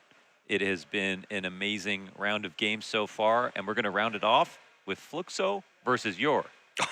Oh. It's me, Launders, Scrawny joining me, and Maui coming in as a third. Yeah, you might have messed the order Ready up to there. analyze the match. Can you do a Maui impression at least? He can't impersonate me. So there I made sure that I lifted, I don't know. It's hard to imitate. Honestly, he's so Doing a one of a kind. Maoism, He's yeah. so genuinely one of a kind. A Maoism would be like when she Fluxo on my Yor. Until I Darty Montana. Oh, okay. Yeah, we got the lineup here for Fluxo. This is a kind of, this is the story I want to tell for Fluxo. You look at some of these names on paper, VSM, Phelps, Lucauzi, and you're wondering, why is this team not the second best Brazilian team by a very large margin? And they were for a second. They were for a split second, Yeah. for like the shortest of seconds, Yes. maybe a millisecond. Yes. And yet they've even brought in an opper for history. They took Woody off of the opping duties so that Yeah. he would just be a rifler, and his stats aren't even that bad as a rifler IGL. I've got the answer. What's that? I think Woody's in-game leadership is leaving something to be desired. Oh. Mm-hmm. Wow. That's my take. I feel like sometimes I've seen Fluxo in T-sides make questionable decisions, rush when they shouldn't, collapse. So if the question is how do guys with these kinds of stats not dominate, I think that's where the answer lies, Maui. So it's like, are you saying Woody is the Brazilian Nafany? That's your fight. That's your fight, Maui. Well, Yeah, I he's see smarter high than stats that. players. I see high stats players and an underperforming T side. That's like the one comparison I have in Tier 1 CS. And you have Lucauzi, who has the best T-side rating of any pro player in history. Like any human being on the planet, actually. No, there was one point where his T-side rating was higher than his CT side and also higher than like anybody in Tier 1, and at a point where the game was very CT side a few months ago. So that was very impressive. Lucauzi, we got him, got him to qualify to sorry, which was it? The fall final? Fall final 2022. Yeah. And in that qualification, I mean, he was a demon. It was crazy to watch Lucauzi go. I mean, the same praise that we give kind of Insani after Kato was the same way we were looking at Lucauzi a few months before that. And I talk about it like it's a historical event because 6 months in Counter-Strike is, that's like 12 months in dog years, which is like 20 years in human years. You know what I mean? So anything can change in 6 months. Yeah. Just ask Hawka and Stewie 2K. Here comes Lucauzi. Ready for the hut hold. Ooh, Berettas. He's got him a few. Dude, I love this. Yours just like, what's up? And fly out onto this A site. Been waiting hours to get this one underway. And they straight up shred the A hold to try and kick off this T side with a little bit of oomph. And if you're going to try to go tit for tat with Fluxo in terms of aggression, you better be ready. You better be ready to fisticuffs this entire 30-round affair. VSM on the retake kills the first. We've got one above, so it's a tough one to play, but they're respecting him. They're letting him make his move. Rek finishes it, and Yor will get first blood. Just so everybody knows, Yor, just like Evil Geniuses, they're the spoiler team here. They're a team that nobody should consider to be good because they're not really a team. They just really signed up day of for this RMR, said, guys, you want to play this closed qualifier? They all said yeah, and here they are. Yeah. Boys, we got insane chem. And then, yep, and within a 72-hour period, they had qualified to the RMR, and we're finally getting to see against international competition some of the rising talents in North America who we've only kind of just heard of here and there. People like Clacia, who is known to be one of the best riflers in the North American space right now. I'm a Clacia fan. But he has had so many issues staying on rosters. Yeah, I heard he's toxic. That has actually become public information at this point. He is definitively toxic. But when he plays, man, I like how he plays. He plays well. Yeah, he makes sick individual decisions. So it's okay if he's a little toxic. Grow out of it. You know what I mean? We have other teams that play around this caliber in NA who are more toxic. So I'll take Yor. I'll take Clacia, who's now just trying to creep in behind Vent. The moment Phelps turned his back, that MAC-10 comes down the ladder. Like the second he turned away. Look at his timing. It's kind of nasty. Yes. Woody, though, history with him. Couple kills back. Lucauzi's going to make him meet the Deeg. Darty Montana from the back of orange boxes, ready. That's never going to get old. Oh, no, sir, it won't. He's sitting back. Can't manage all the kills, but with a bomb plant on the B site, they'll take their second round. It just comes at a pretty massive cost. I think that's the kind of fight you can expect out of Fluxo right now, and one that you better be ready for. If you make it through this, I'm going to sign him to Boxer. Who do you think Yor practices against? Like, what caliber of teams are reaching down to? Yeah, I wonder. ECL, I wonder. EG Black. Yeah. Definitely, yeah. I mean, yeah, like most of the teams in this RMR actually. People hate to say it, but like there is. Like people are getting better in NA. There are more teams starting to get a bit better. I think the player quality is just getting higher very quickly. Yeah. Like Clacia and people like Clacia have been around since before, the last few years. Like they've been around. So some of them are just starting to blossom, even though they were already there playing. And sometimes putting it together for a team is what eludes some of these North American rosters.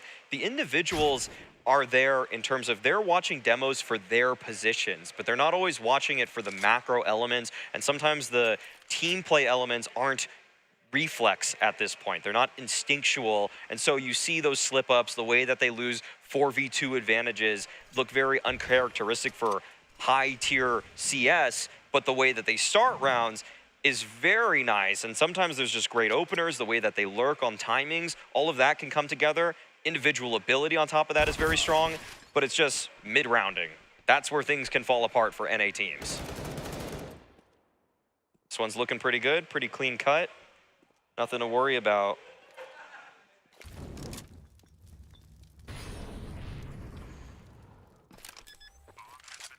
at the end of the day, North America is hyper-individualistic, just like the UK, and that's why we'll never be overall really good at team sports, except for ones that we have exclusive rights over, like the NBA and NFL. But that doesn't mean that will stop us from wanting to win more than anybody else, even if that means only on an individual level, so we could take our individual practice to heights that people in the world maybe will never match us on. But we got our major and our Grand Slam, so shut the hell up. And the only double Grand Slammer. And the only double Grand Slammer. But that's Canada. That's specifically and the US would can't never take... happen to America. No shot. No. He's just slightly less hyper-individualistic. Twist. That guy, he's a little bit more of a team player. That's what we are as Canadians. Yeah, we're just a little all less of my toxic. Canadian teammates have just been that little bit easier to play with. I will say though, I think you would be a good Canadian. We can claim you, yeah. I'm Hawaiian. It's because you travel. Close enough. Yeah. Phelps wasted no time diving into the secret. That's like a normal play to make, but like he's so late. Yeah, He's so late on it. Okay. It was like, wow, double it's rotation. already over. He did that. Okay, this is a bit much. Oh wow, I don't know how Woody just got 2 kills because he is supposed to be a weaker rifler than that. Supposed to be, and yet holds the line. So we've got the first recovery round here for Yor, trying to bounce back into 2v4. Darty did catch somebody just coming out from hell last time he contacted Vent, but... We sticking with Darty? I'm going to do Darty, I'm going to do Montana, I'm going to do... I'm saying dirty sometimes. Dirty Mon... Okay. Yeah. Are you using it with an accent, no accent? Do we know where he's from? It's Dirty Montana with an accent, Is he from Montana? Dirty Montana. Questions to be answered. I do know Halzerk now has competition, I'll tell you that damn much. Yeah, that is an impressive mullet. I mean, world class. That is authentic. Yes. Yeah, there ain't nothing like that. That ain't store-bought. Yeah, no Europeans growing something like that. Hate to break it to him. All right, well, round on the board for Fluxo. They went for the double rotation on the vent dive. Actually a bit of a risky play, but they just fully committed and trusted that Eur's positions were well known to the Fluxo defense. And yeah, otherwise a pretty good cleanup there, but this is really where the true challenge begins for both rosters. First real gun round between them.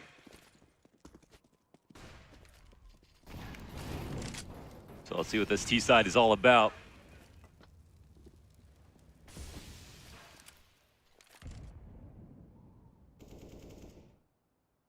Going straight off into a default. And maybe a feel out round here as they try to find out where Fluxo want to take their fight. Do we already have that squeaky push? Mm-hmm. Yeah. You know, not shy with the smoke as well. Fluxo using Lukowski up in the front has always been a great idea. He's just such an aggressive rifler, so great in openings. And now going to get counter boosted back up into heaven.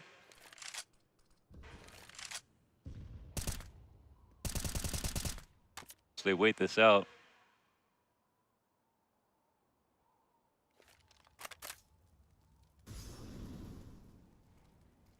Let's see how quickly they can organize their split. I don't know. Oh, they get caught. Damn.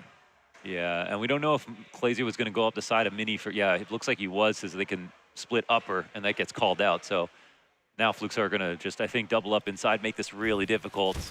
Especially with that follow-up smoke on Squeaky. Yeah. Late round Squeaky is a great option, but when it's smoked, it's tough. So they turn tail and go towards ramp. 25 seconds. Mm-hmm. Classic emergency protocol. Montana gets caught in the fall over. Jitter doubles back for a second here. Walker's trying to throw his util out. VSM's just sitting back. They get both kills. They catch the flank, but the decon push. There's still time for that to be picked back up. Rek catches timing. Last CT could stop it. Does Lukowski press his luck and come out through that smoke? No one's watching. Jitter's dead. A 90-degree flick that's just off the mark. Wow. And Yor survived that test. Fluxo really threw that one away, man. I mean, that was really good from Yor to, like, punish every step of the way.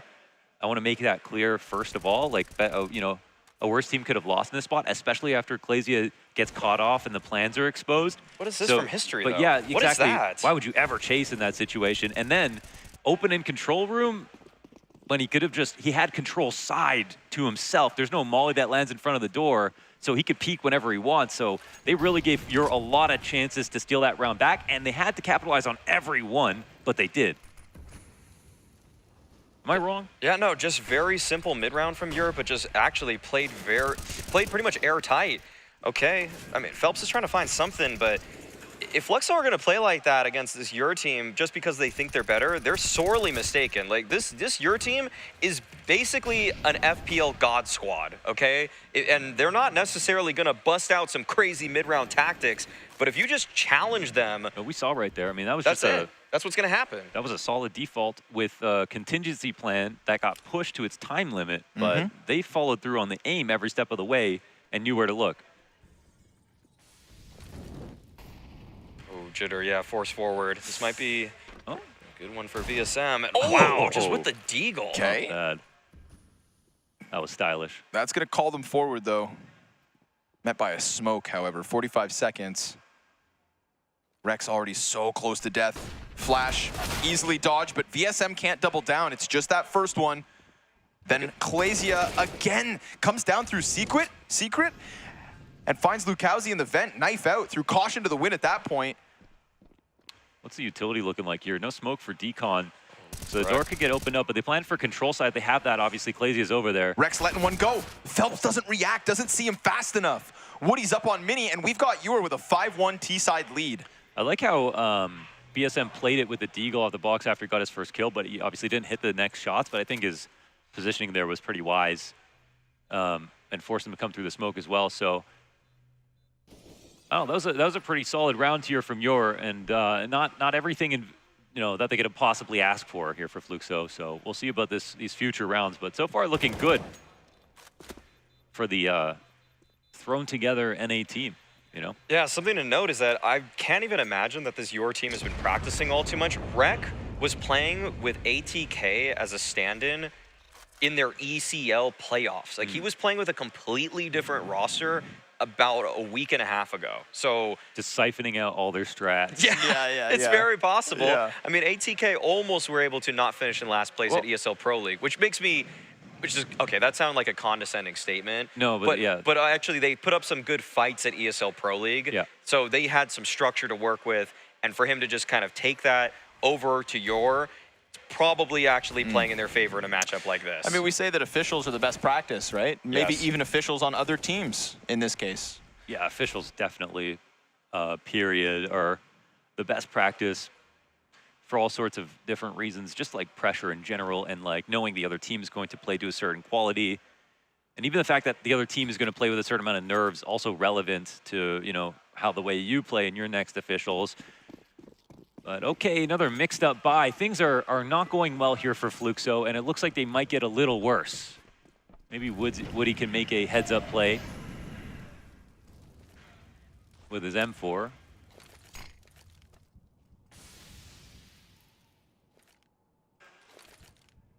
Okay. Fluxo, I mean, I feel like they got to shape up real quick. Yeah. Like, this Euro team also, okay, we'll see. VSM just tested a ramp a little bit, has to deploy a defensive smoke. You're not going to be overly ambitious with that, but actually Jitter just he peeked it. He actually just peeked it, okay. No secret play. We've always seen this vent to be usually from somebody outside vent, but right now Phelps is just controlling secret. I mean, because they went through that smoke, I mean, they scored their 2 lower rotations already. Now the map's opened up in the same way it would be if they tried to hit outside or if they got the vent drop off. They've got what they wanted. But that M4, that one M4 here that the CTs have to work with. He falls off vent, makes sound. VSM gets caught in the meanwhile. Those B rotates looking for fights. Clasia, insta headshot on history. And so then all of a sudden we get this re-aggression back at B because they're catching players emerging from this anthill. Rex sizing up sight. There's nobody else here on full HP. Lukowski's already gunned. Running. Sort of feels like Fluxo don't know about these aimers right now. Well, let's contrast this to Furia coming in, and yes, okay, it's online, yes, okay, it's EG Black, but Furia started that game by saying in their pregame interview, yeah, I'm not even sure what 5 players I'm up against. Do you really think there's a chance Fluxo knew who they were jumping into the server against today? Like, this is one of those cases where for sure you'd write off Ewer. How many teams probably wrote off Ewer already? No doubt. Yeah, that's... And that's a dangerous game to play. I think in anybody's power rankings, Ewer would have been second to last, if not dead last. Sure. Yeah. Just because they have no officials experience. The only time that they've played together was during the RMR closed qualifier. They got there in 4th place. They actually went 3-1 in those groups there, and they took down Nouns. They took down Evil Geniuses. They took down Mythic, which I saved for last on purpose. But I also think that, but like nobody knows what Ewer's been doing for the last month and a half. First of all, how dare you? But second, two of these guys are on Strife right now. One of them is not on a team at all. Like I was saying, Rek is just playing with ATK as a stand-in. Like these guys have more or less probably just been scrimming in the dark and then just playing FPL. Yeah. Molded in the darkness. And when I said that, like, you know, of course they're not going to know Ewer, but it's mostly about the way that they're playing versus a team they don't know in general. Like the mistakes they made so far are kind of like, you shouldn't be doing that even if you're just even having good practice. You know, like, you know, we know Fluxo are better than that. So, well, surely they'll shape up, but you know, it can be too late. Already 7 rounds deep, best of 1. Yeah, I mean, we saw Imperial start to shape up too late.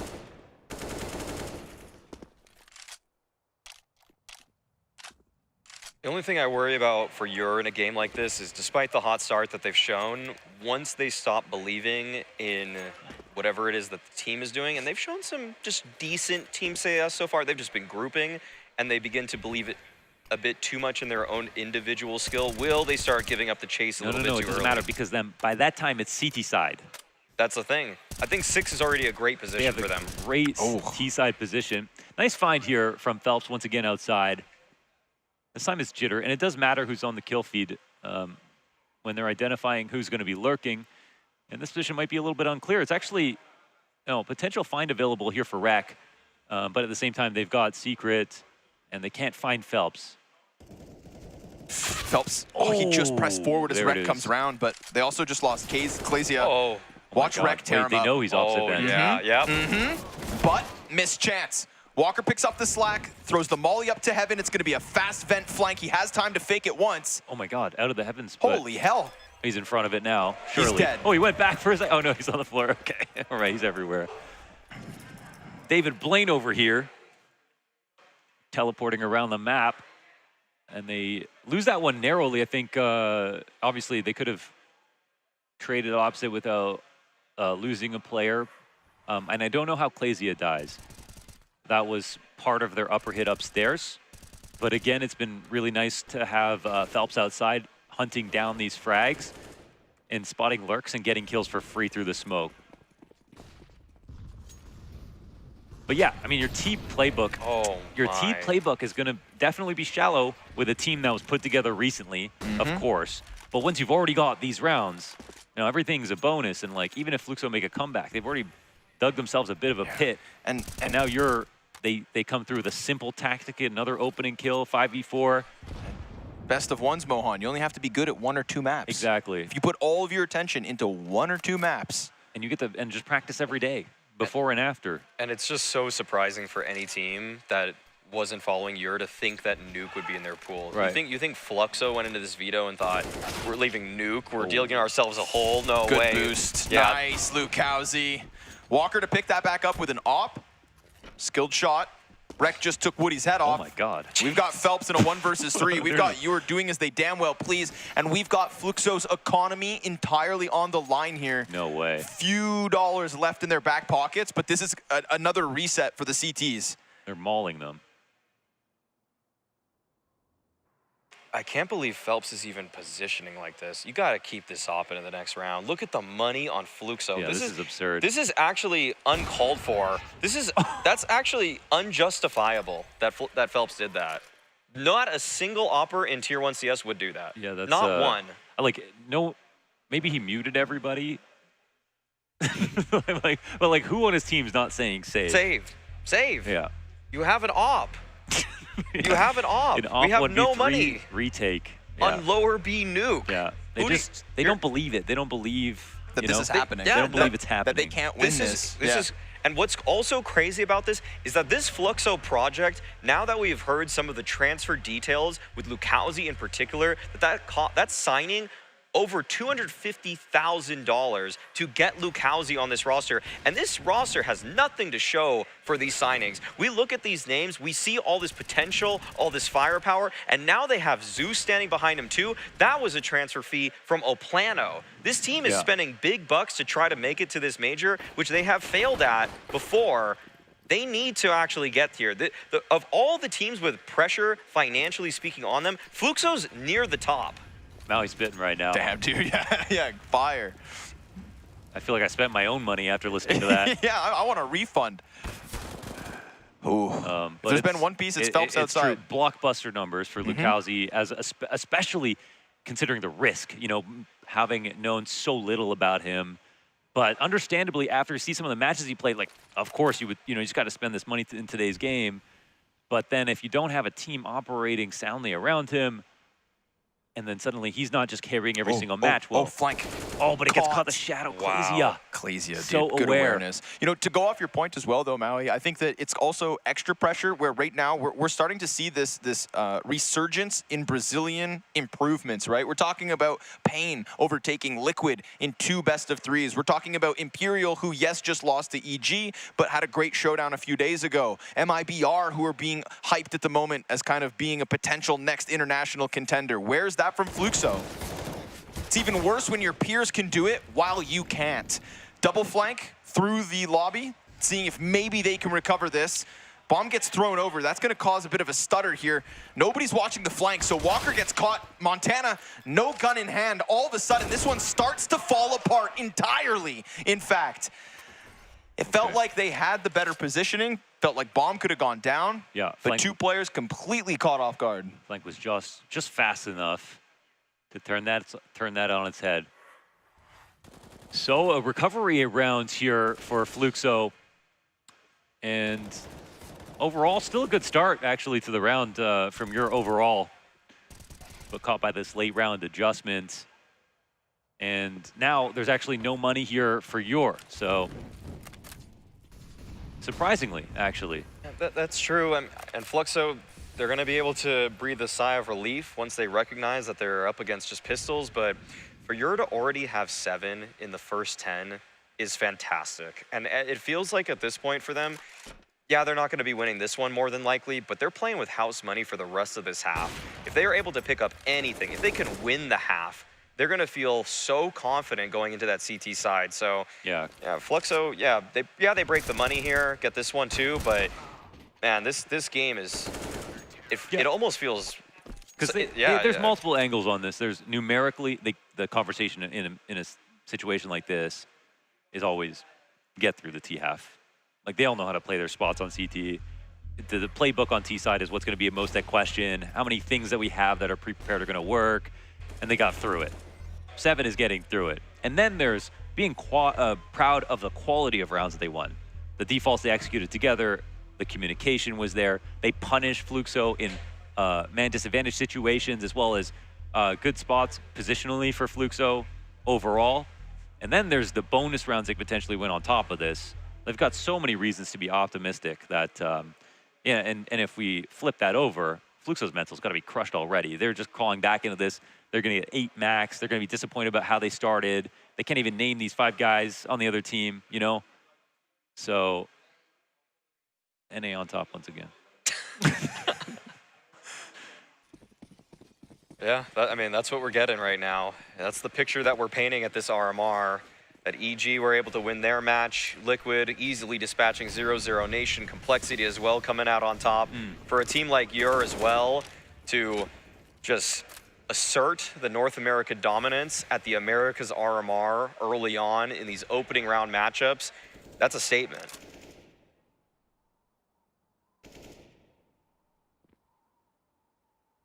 It is. It is. And then 16-7. It's not going to be 16-7. Okay. It's not going to be 16-7. Per se. However, if it were to be it would start here.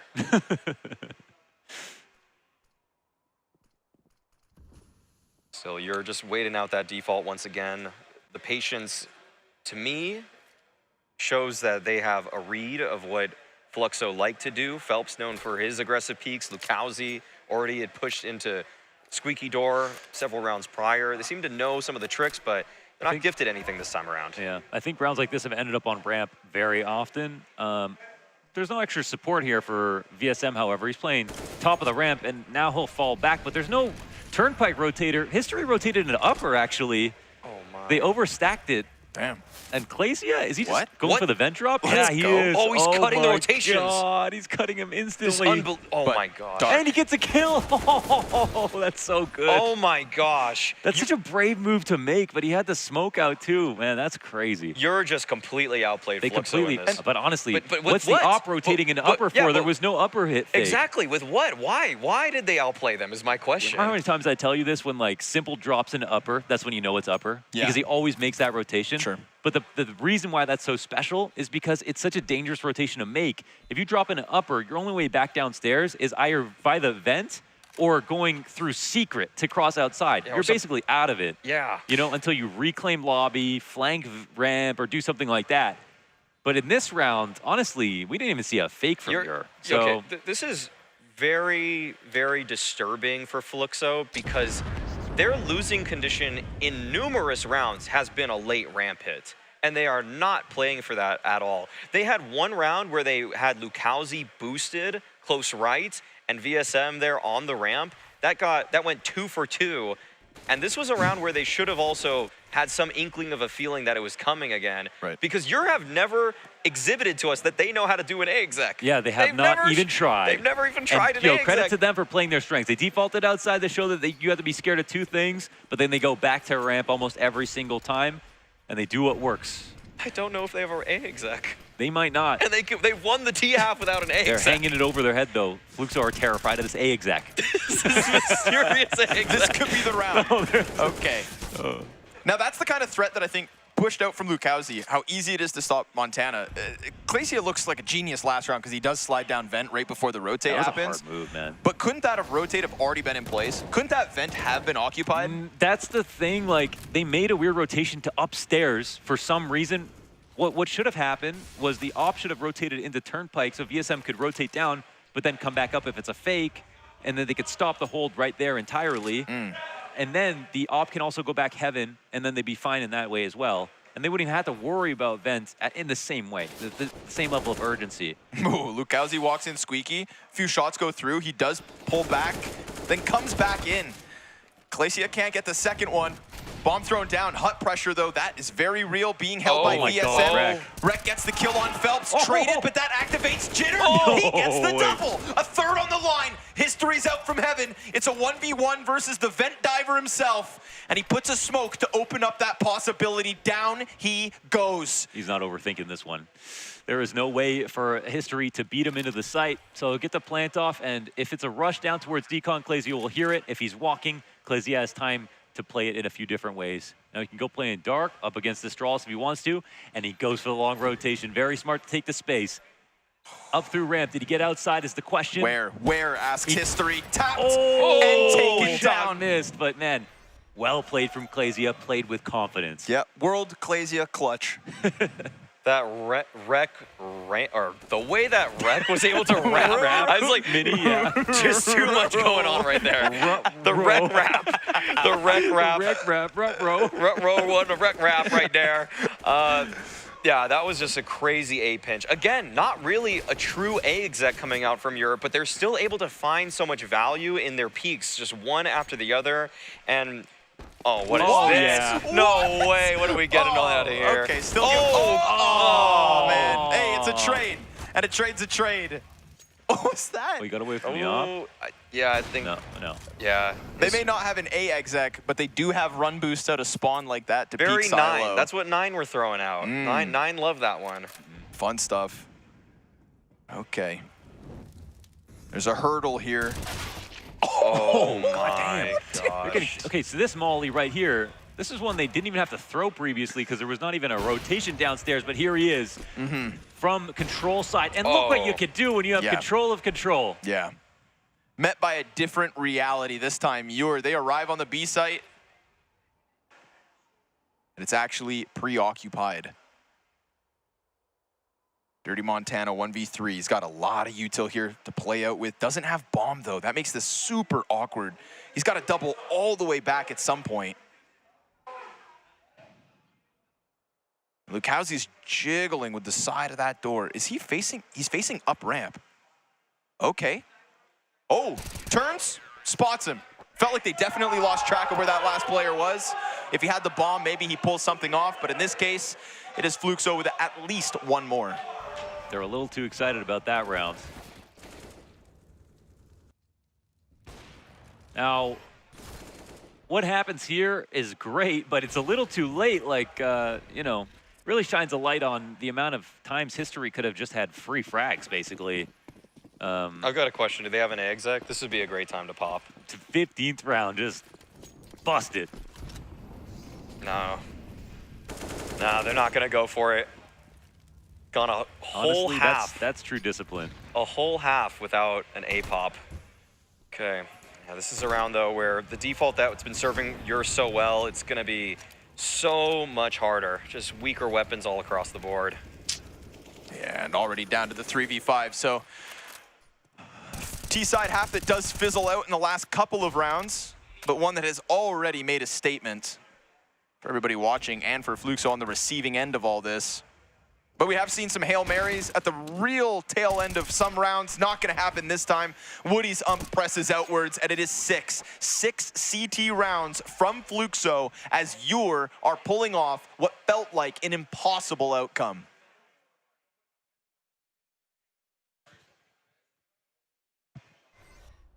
That's the first guess. I'll do one of my teammates. Let's do Brokey. See what we get. Nico. All right, now I'm going leash. Let's try. He's older than Sortuan. Another European player. He's been at more than 10 meters. Cold Sarah, let's go. Cold Sarah, get this one. Nope. I guess from my team, like Rain, Carrigan fit that narrative. I'll try for Rain. See what happens. Has Cold Sarah only been at 9 meters? Carrigan. So he's from Europe. He's older than 32. Guys, we're going for Swedish legends or Polish legends now. I think it might be Taz. Nope, but it's one of the guys. Yeah. I'm trying my best. Freiberg. No, he's 30. I think Neo is playing with Taz, so it will be Pasha in that case. Okay, let's try. Pasha beats it. Yes, easy. Let's go. I knew it, I don't know. I had a feeling. That's so clever. Pasha beats it was on point. Not close.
So, believe your eyes. We are back. We are back into the server right here, right now.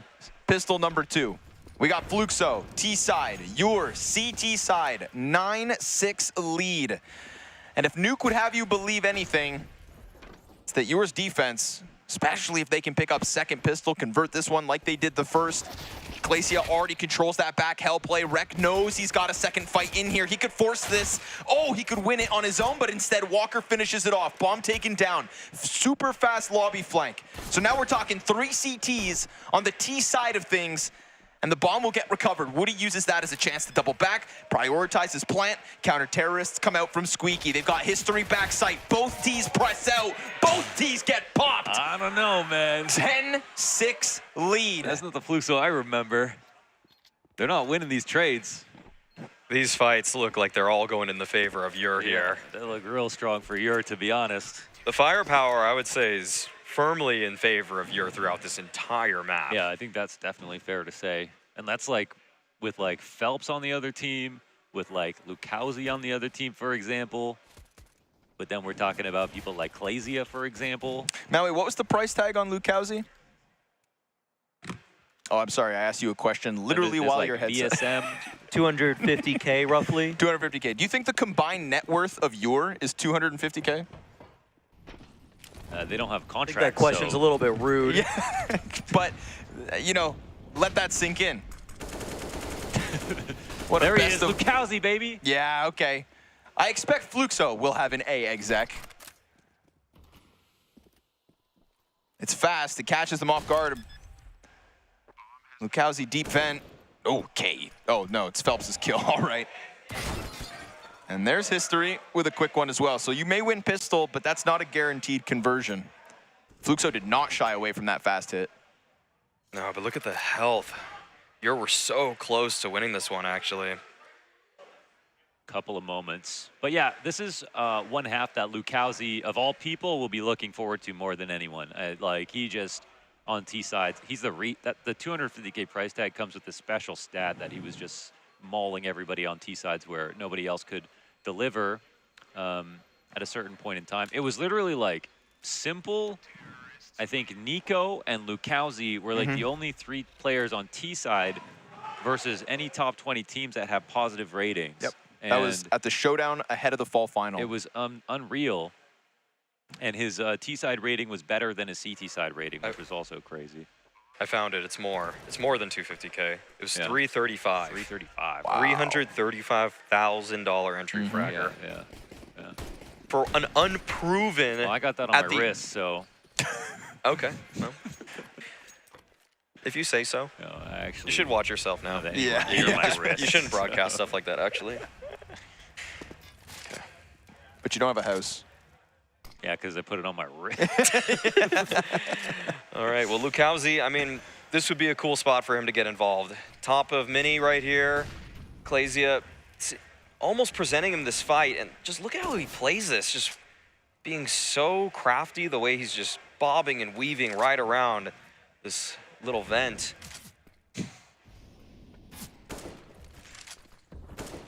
Jeez.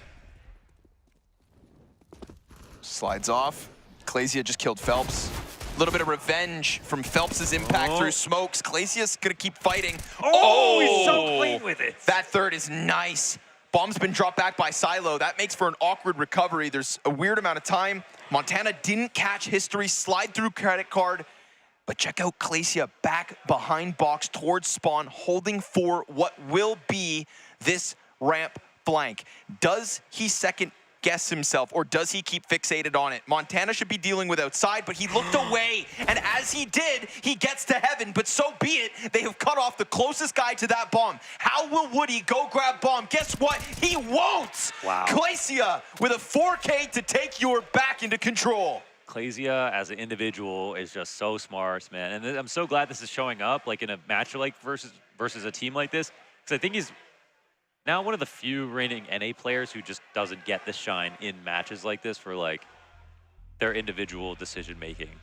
I feel like who still should. And his interpersonal relationship skills have done such a massive disservice to his ability to produce at the highest level. Because everybody, it's a very similar story to what we got with Infinite in years prior, where we knew how good he was, and the endemic North American space recognized his talent, but because of what they're doing outside of the server, it is halting them, preventing them from really seizing these sort of opportunities.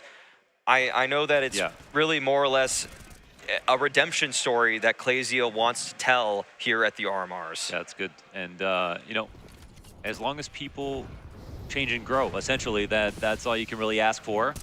And it would be a shame for that to overshine the Counter-Strike skill, of course. But here he is, Lucauzi, once again up to the plate. Klazia stops it for a second, but the molly going, the two other players coming out of Huts. Walker. Things are getting ugly until Walker steps up to the plate. 3 kills in an instant, clears out that bomb site. Phelps, no!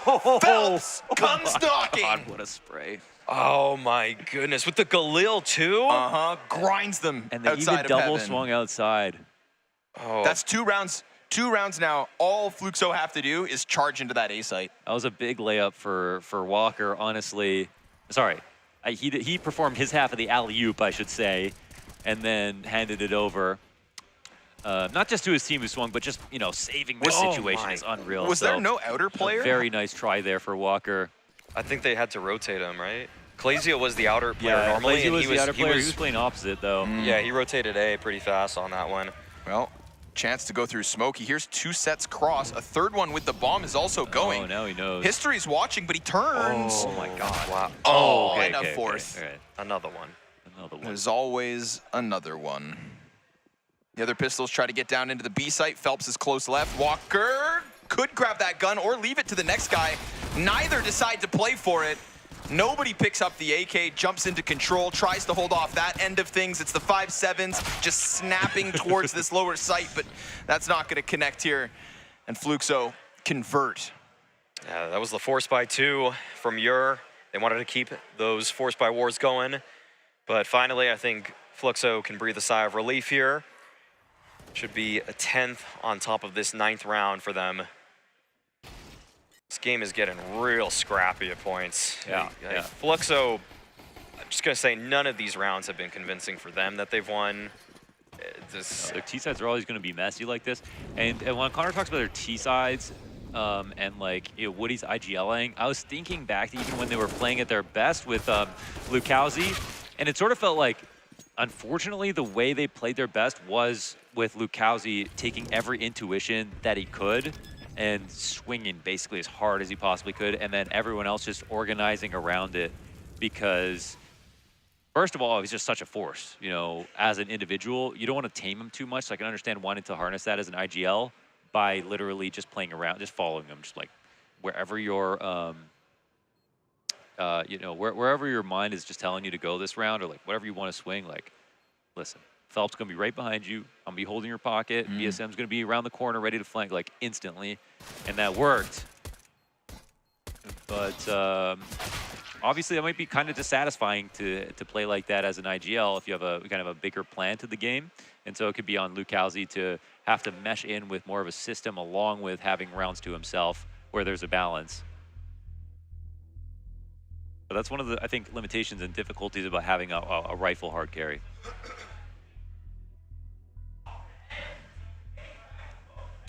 All right, for a team, which, I mean, yours using timeouts better than a lot of top teams. Just recognizing momentum when they need to get back into these ones. Yeah. It's good to see in that regard, that they're just here to iron some things out. Seems like the fast A plays that Fluxo have been throwing at Ur have found a little bit too much value, so just deploying the proper counter utility at the beginning of these rounds, or finding whatever setup they need to go to in the first 15 seconds is probably top of the priority list. And ooh, there are some concessions, though, that have to be taken from Ur. A couple FAMASs here.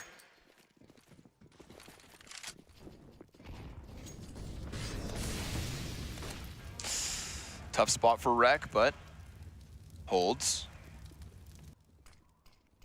It's a vent hit, or at least the squeaky pop. Glacia's up above them. Montana got the first, traded, but oh, they jumble up inside the squeaky door. They had to get the bomb back. They would have seen another for sure. Hunted down. Claysia does not let off the pressure. History smoked away from it. Doesn't want to try to press that issue. And poor Lukowski now, he's just stranded downstairs. Walker's taking the chance to press around the trophy room. So now Lobby gets held onto. History just must feel so squeezed right now. Yeah, yeah. Well, they've got time to let Lukowski work, but I think they know that one slip-through vent for sure. So they basically just got to watch everything. And, yeah, all their options are sort of locked off, so they can fight their way out. This will help loosen things up maybe a little bit, but Walker turns the corner on trophy room, and Claysia finds the last remaining player. That angle for Claysia is just never going to be hard clear. Yeah. That's just such a crazy off angle. So protected from an outside backing from History if he actually slipped the net there away from Walker, but just so clean in terms of that's going to be a free one and done every single time. Great late round positioning there from Claysia. So last timeout. Last timeout. For Fluxo. Last timeout here for Fluxo. With potentially many more rounds left in this game coming off of a loss, but probably still a good time to call it. I mean, if it gets worse than this, I don't know. And I think they're going into an eco and then potentially another buy after that. I'm not sure if they have enough money to spend here. There's a little bit of a mini game here now for Ur with the timeouts where they missed. Sorry, just right here though. They missed. Yeah, they missed getting into the vent, right? And then this was a game getting back to bomb and then getting into the vent with the next guy. But these rounds are grouping up so fast into upper, into the squeaky drop. I mean, I think we're going to need to see another level here from Fluxo. Well, they're going for that door again. Or maybe not. A hit. Rex slides out. Wow, maybe not, man. Clean second kill there on VSM, ready for the next wave. Wow. And that's exactly it. The utility causing this to can't be even find the vent. A rippled effect. Oh, what a mess. They sent Lukowski gets that front spawn. They just send him out squeaky every single time. It's like they're rolling unlucky because he's getting it so often or something. Yeah, definitely could be dictating where they're going in the playbook just based off of those spawns. And this already feels like a save. They called a pause to do that. Yeah, and what I was trying to refer to there with the mini game is just that if you're Ur now, you just don't want to call a pause again. You don't have a coach behind you that's going to help you out. Yeah. If you call a pause, you let Zeus's voice back into this game. Yeah. Yeah, keep him on the sideline. When I talked to Daps about when he played against Na'Vi, he said, I just stopped calling pauses when they run out. Why would you give Blade a pause? Sure, because he just know Blade's gonna be better in the pause than he is. You have to not only call the pause, but also know you're the better coach. You have to make the pause with confidence, and you're knowingly can't take a pause and say we got another voice that's gonna chime in all of a sudden. Like they already hate this 30 seconds right here. Yeah, this is giving this is giving Fluxo time to rethink things. Yeah, looking at the kill feed, though, it is pretty lopsided for Ur. That might be the only worrying sign for their future. It's been the Rec Show, Walker, Claysia, Jitter, and Dirty Montana have had a very tough going in this one. But, geez, if this is not a reason to look at Rec, because actually, in the ECL playoffs, when he was with ATK, every single game I was watching, he was top fragging, making the proper moves with them, as a stand-in. Like, if this guy is not making it to one of the best 3 Tier 2 teams in NA soon, like, people are just not doing their homework. Yeah, for sure. The outside plays that he was making in that first half were absolutely helping the A site collapse. So, saw some great shots being hit from Rec. And what's the play here from Fluxo? Like clockwork, they blow open that squeaky door. Of course, they finally don't hit in the first 10 seconds. Yeah, but that's what's been working. Or at least once. When the Force Wars were going. Okay, that was getting a little ugly. Yeah, those weren't great jiggles. But Jitter, just the one. However, Claysia. Wherever Claysia is, there are dead terrorists. That's how it's been happening. Walker's concerned with the ramp play. We've got Fluxo inside A site. Mini smoke fresh, lobby control secured. One down beneath heaven. and a flash up top to try and deter them. Second flash finds its home. That's a few more seconds shaved off. We've got the incendiary here from Glacia. No, excuse me, nade. Now he's gonna burn out Hut. Up drops, desperate, so incredibly desperate to get that retake in. They feed themselves to Fluxo. A is a success story when they just take a little bit more time. Was that the deeper paint can smoke, or like the one that goes a little bit farther towards sight, or was it just the paint can smoke? I think it just was the normal one, but like the latter one, you know? I'm just disappointed in Rec, unfortunately. I mean, we were just singing his praises, but those jiggles were just obviously way too wide. Yeah, to be honest, like even if he stopped at any point, he was still fully exposed. So it's like yeah, when he was doing his jiggle back into the fray, it was like you were already peaked. Yeah, because they throw the right side Hut molly so they can like try to get down the vent afterwards. In this spot, they finally don't try. But I feel like it's empty conditioning at this point for Fluxo. This is a huge swing round, though, in terms of money. Both teams pretty dry. Okay, and something a little new here. So they walk across with many. Rec getting into position lower early. Rampler looks to come out. A lot of pressure on Rec here. I think Rampler rotation might be a little slow. Glacia's outside. If Rec can slow him down, maybe Glacia activates a secret flank. Oh, VSM gets the headshot. AWP fixated on the doors. One jumps, two cross, third one's there. Lukowski takes the headshot. Woody's just lurk outside. It's yet to find its home. Glacia comes around the side. But even if he tries to go back up, remember, Woody's here on Mini. And surely you are just hoping for a save. I am surprised Woody wasn't going for that mini fight, but at the same time, they still were able to find the kill onto Jitter. But yeah, this is really looking pretty good for Fluxo. Just the cross smokes outside, which we have not seen in this half, or at least to that effect. It's never been that many players down. And Dirty Montana, just kind of caught with his knife out, not really ready. Oh, that's a very strong hunt for Fluxo now. That round there was nothing left in the tank for Ur, and this should be now a freebie for Fluxo. No win conditions. So I guess they just want to dissuade anybody from trying to re-clear lobby. Oh, wow, nice shot, man. Okay. And they can hit these shots for sure. I feel like for sure you're hitting more overall, but hey, when it matters, here they come. Lukowski gets that one, key entry downstairs as well on the op, who lingers a little bit too long. And this one, they can kind of do whatever they want. Instant rotation downstairs from the CT side. Good to respond to what they know. Oh, Woody has the bomb. Oh what the hell? God. If there was anybody playing close door and Woody just died right there, that'd be so inexcusable. Yeah. Because Fluxo is just pushing in 4 different directions at the same time this round. I don't understand this anti-eco at all, but... Yeah. Okay. Like this one's not. Oh, look at this, Lukowski. Okay, they're taking just some liberties, casualties. Yeah. Some creative liberties. They don't want to give away too many guns. I mean. Okay. When they control it. But look at the health here on Woody. Yeah. Second teammate too, man. That was unnecessarily risky. Did they think they had guns? I don't get what that was. Yeah. Okay. Whatever. Yeah. They got a majorly simplistic.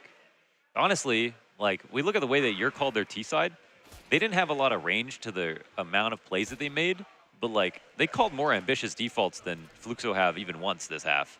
Yeah, that's true. Fluxo have called a 5-man cross into lower. They've called an upper hit 3 times, 2 of which have failed, I think. Phelps, though, feeling it. Look at the pace, right? It's when the pace is there. Through Squeaky. Squeaky. Oh, man.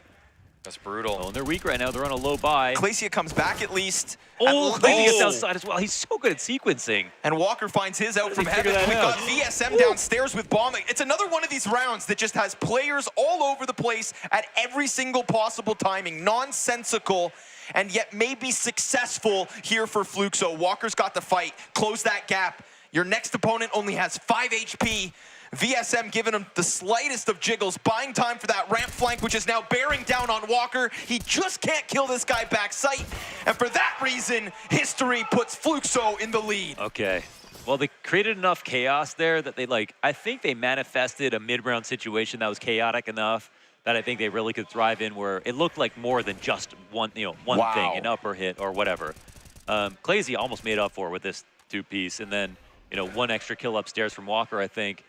But that was a massive opportunity for Yor, and it also might be the fate of them if they, considering now the bye. But that was one with low utility that ended up being a pretty fast round. And they won't have that opportunity again. Oh, Clazy, yeah, just wants to press on forward. Good flash setup, at least from the teammate, though. Yeah. Okay, 5 versus 4. This is something for Yor to work with. To start. Fluxo, they've always sped up in these kinds of situations. Oh, what? Oh my gosh, yep, okay, there it is. Just a charge through smoke and ramp. Wow. And there's a 1-for-1. And Jitter's through. Oh my god. They may have seen that vent drop, but they did not see the hut push. There are layers and bombs dropped. They've got man advantage. Dude, these last 3 rounds have been insane. And they've been so back and forth. And this one will be the same. A minute. I mean, there's Woody, who is so low. They have good, decent control of the bomb. I mean, they still have to watch their flank and lower. Afraid to reach for the gun. If Fluxo are smart here, they wait, a while, because they want to make them think that they could come from lower, but they're not doing that right now. Walker hasn't found that timing. Rec could get caught peeking. At least that smoke. It's a distraction on one side and a missed chance. They run away. And history's right there to hold it. Rec tries to give chase, looking to recover what could have been the kill on Woody. Imagine history grabs bomb. He's got way more health. 5-7 won't stop him. Now Walker comes out from heaven. That Deeg shot right there could have changed it all, but instead, while on fire, Fluxo take 15. That was not supposed to be that close, but Yor know that just slipped through their fingers. They had every single reason to win that one. You could see the panic in Fluxo's mid-rounding there. They jumped through it. They trophy smoke at a minute 20. Yeah. Versus what? That is just so many uncalled for movements between both of these teams, and you can tell they're both rattled right now. But Fluxo, opportunity here to just end the madness and to walk away the victors. And again, it's going to be fast, and again, they're going to find the A site, but Rec reacts. And here comes Montana through the ramp, denied by history. Quick Jitter again out from hut. We've got 2 down the vents. We've got a B site under question. VSM hands busy, Walker and a teammate already going for the ramp. Woody's gonna fixate, and there it is, the kill back site, fighting to keep this best of 1 hope alive. Woody though, no, excuse me, Lukowski takes his time. Dude, these lurks, but this one doesn't pay off. Back to the 2v2. Woody pops the window. They know Lukowski's far. Jitter's on top of the bomb, but it's exposed to this. And Woody just gonna go ahead and take them all down, denying Yor what would have been a best of 1 upset. Instead, it is a shaky start for Fluxo, but a win is a win. I think that's the best way to put it. At the end of the day, a win is a win, and they got through the first round best of 1 matchup in a game that started, honestly, it even ended really sketchy there for Fluxo. There were so many opportunities for Yor to, even those last 2 rounds for sure, but very easily gone towards Yor. And honestly, by the almost errors that Fluxo made, and not even the, specific plays that were made that Yor made, but that was just such chaos. I mean, I think there are going to be, moments of regret here for Fluxo, but at the end of the day, they're the ones who won the map. I will say, if Fluxo are going to keep playing like this, though, they're not going to make it. The teamwork there in mid-rounds was not acceptable for a team at an event that is actually proving to be more and more challenging. Even the composure that I've seen from other teams that have lost in just other games where they were stomped out, they showed a lot more in terms of mid-rounding. So for Fluxo right now, they're just wiping a lot of sweat off their brow. Like, it is collected, it's almost just condensed to a point where they need multiple towels because, I mean, it's just dripping down their faces at this point. I couldn't imagine what Zeus was feeling in those moments there. He was probably having just the worst time ever watching as his team was falling into utter chaos, but still surviving, of course. They survived, right? At least this best of 1.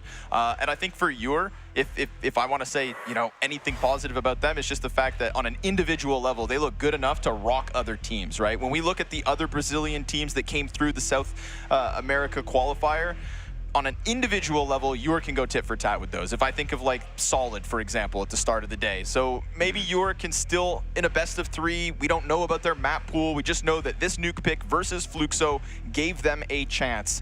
And there are the ingredients for nightmares this evening for them with some of the moments that just slipped through their fingertips. That 5-7 that couldn't stop the bomb jumping back. Oh my goodness. That was, yeah. I mean, they smoked it off and they took the risk that they had to in the right way, but like, yeah, it was just a matter of timing and one missed shot or whatever, but man, yeah, that one's crazy. That it is. Of course, we've got Woody coming in for an interview though, so send him on in. Get him on over here. Let me take, you stay. Me? Yeah, you stay. Why? You stay on this one. Okay. Oh, come on the side. Now he's changing stuff up. Sorry, but the chairs. Yeah. Oh my God. Okay, congrats on the win. The first round here, it's the hellish round because it's worth so much. You know, one best of 1 loss, 1 best of 3 loss, and you're out. Are you feeling relieved? Yeah, I think it's a hug win for us. It's a close match, and I think all the team is very happy now. Yeah. Do you have anything to say about your as a North American team that probably was hard to prepare against, didn't know a lot about? They are a pug team. We study then, but when I don't speak English very well, but I will try. But when we are in CT, we don't have information outside, and every round they punish us for it. It's really hard to play against them because of this. I'm curious, on your T side, your aggression seemed like they could not compete. Is that something you expected from the start, or did you realize in this T side, the faster you took it, with those mini splits, you were just finding something on A site almost every time? It's our style. Okay. We play very aggressive all the time when we are in terrorist. Sure. It's our style, and that's it. Do you try to play around like Lukowski for that for the T sides because he loves playing T sides, obviously? Yeah, we play with Lukowski and Phelps. They are our playmakers, and they fit very well together.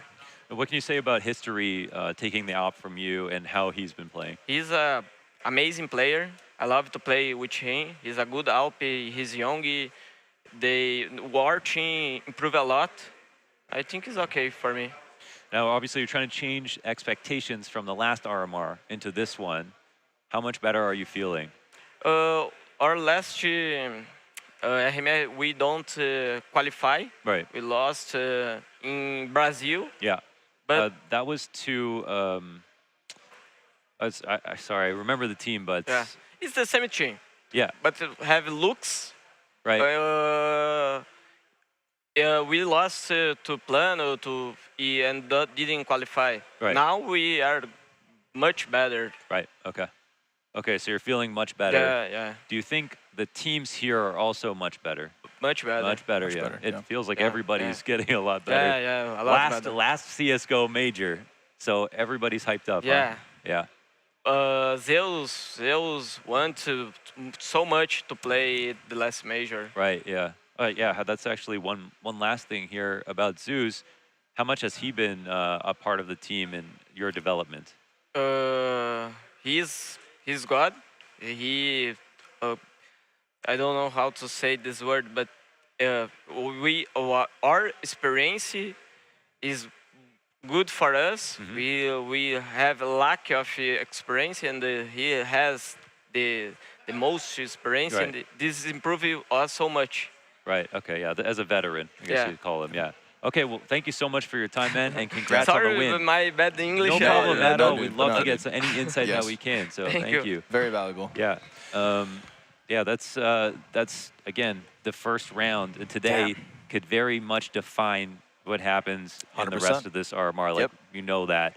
it's easy to forget once we get to the last day and we talk about the last match, but sometimes it's this one that mattered. Yeah, the best of ones that mean twice as much. That's the tale of the RMR Americas this time. Having lost that spot at the major, we now have that one extra added level of pressure. It's like it gets worse because we have less representation, and it gets worse because you can't choke on the opening day. So we didn't get through all of our expected best of ones this evening. We will be, of course, officially moving the 1-0 games to tomorrow's broadcast. 4 best of ones divided between the 2 streams move forward to tomorrow. So there's a lot of TBDs, obviously, with tomorrow still. We don't have that next draw yet. It's all TBDs, in fact. Can't wait for that second game on the A stream. Yeah, me too, man. I almost want to switch to B stream for that 3rd and 4th one, though. Those are going to be great.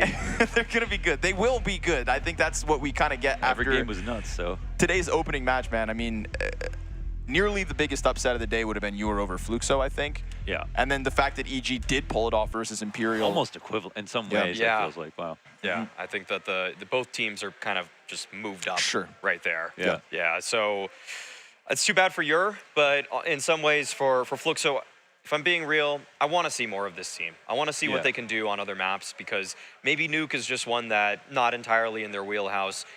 The way that they wanted to play so aggressively, so consistently, I'd like to see them play maybe a map like Ancient or Overpass, where they have to draw the rounds out a little bit more, bait out some more utility.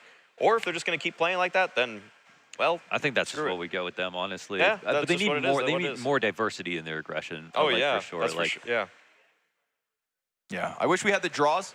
I think that's my final words. We are going to wrap up our stream today. We've got a lot of action for tomorrow. I know everybody here is going to be working throughout the night to make sure that we have improvements as well for the setup. So we know that the delays today may have been frustrating, but we thank you guys for your patience. I can guarantee you everybody in this room is working their absolute hardest to bring the best product possible to you, except for this clown on the end. But we're going to bring him back. One more chance for Maui Snake tomorrow. Thank you guys for tuning in, and we'll see you all in a few hours to get this America's RMR back underway.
Rules are meant to be broken. Forget everything you thought you knew. This is where everything changes. New histories will be written. A major future redefined. The time has come for a major evolution.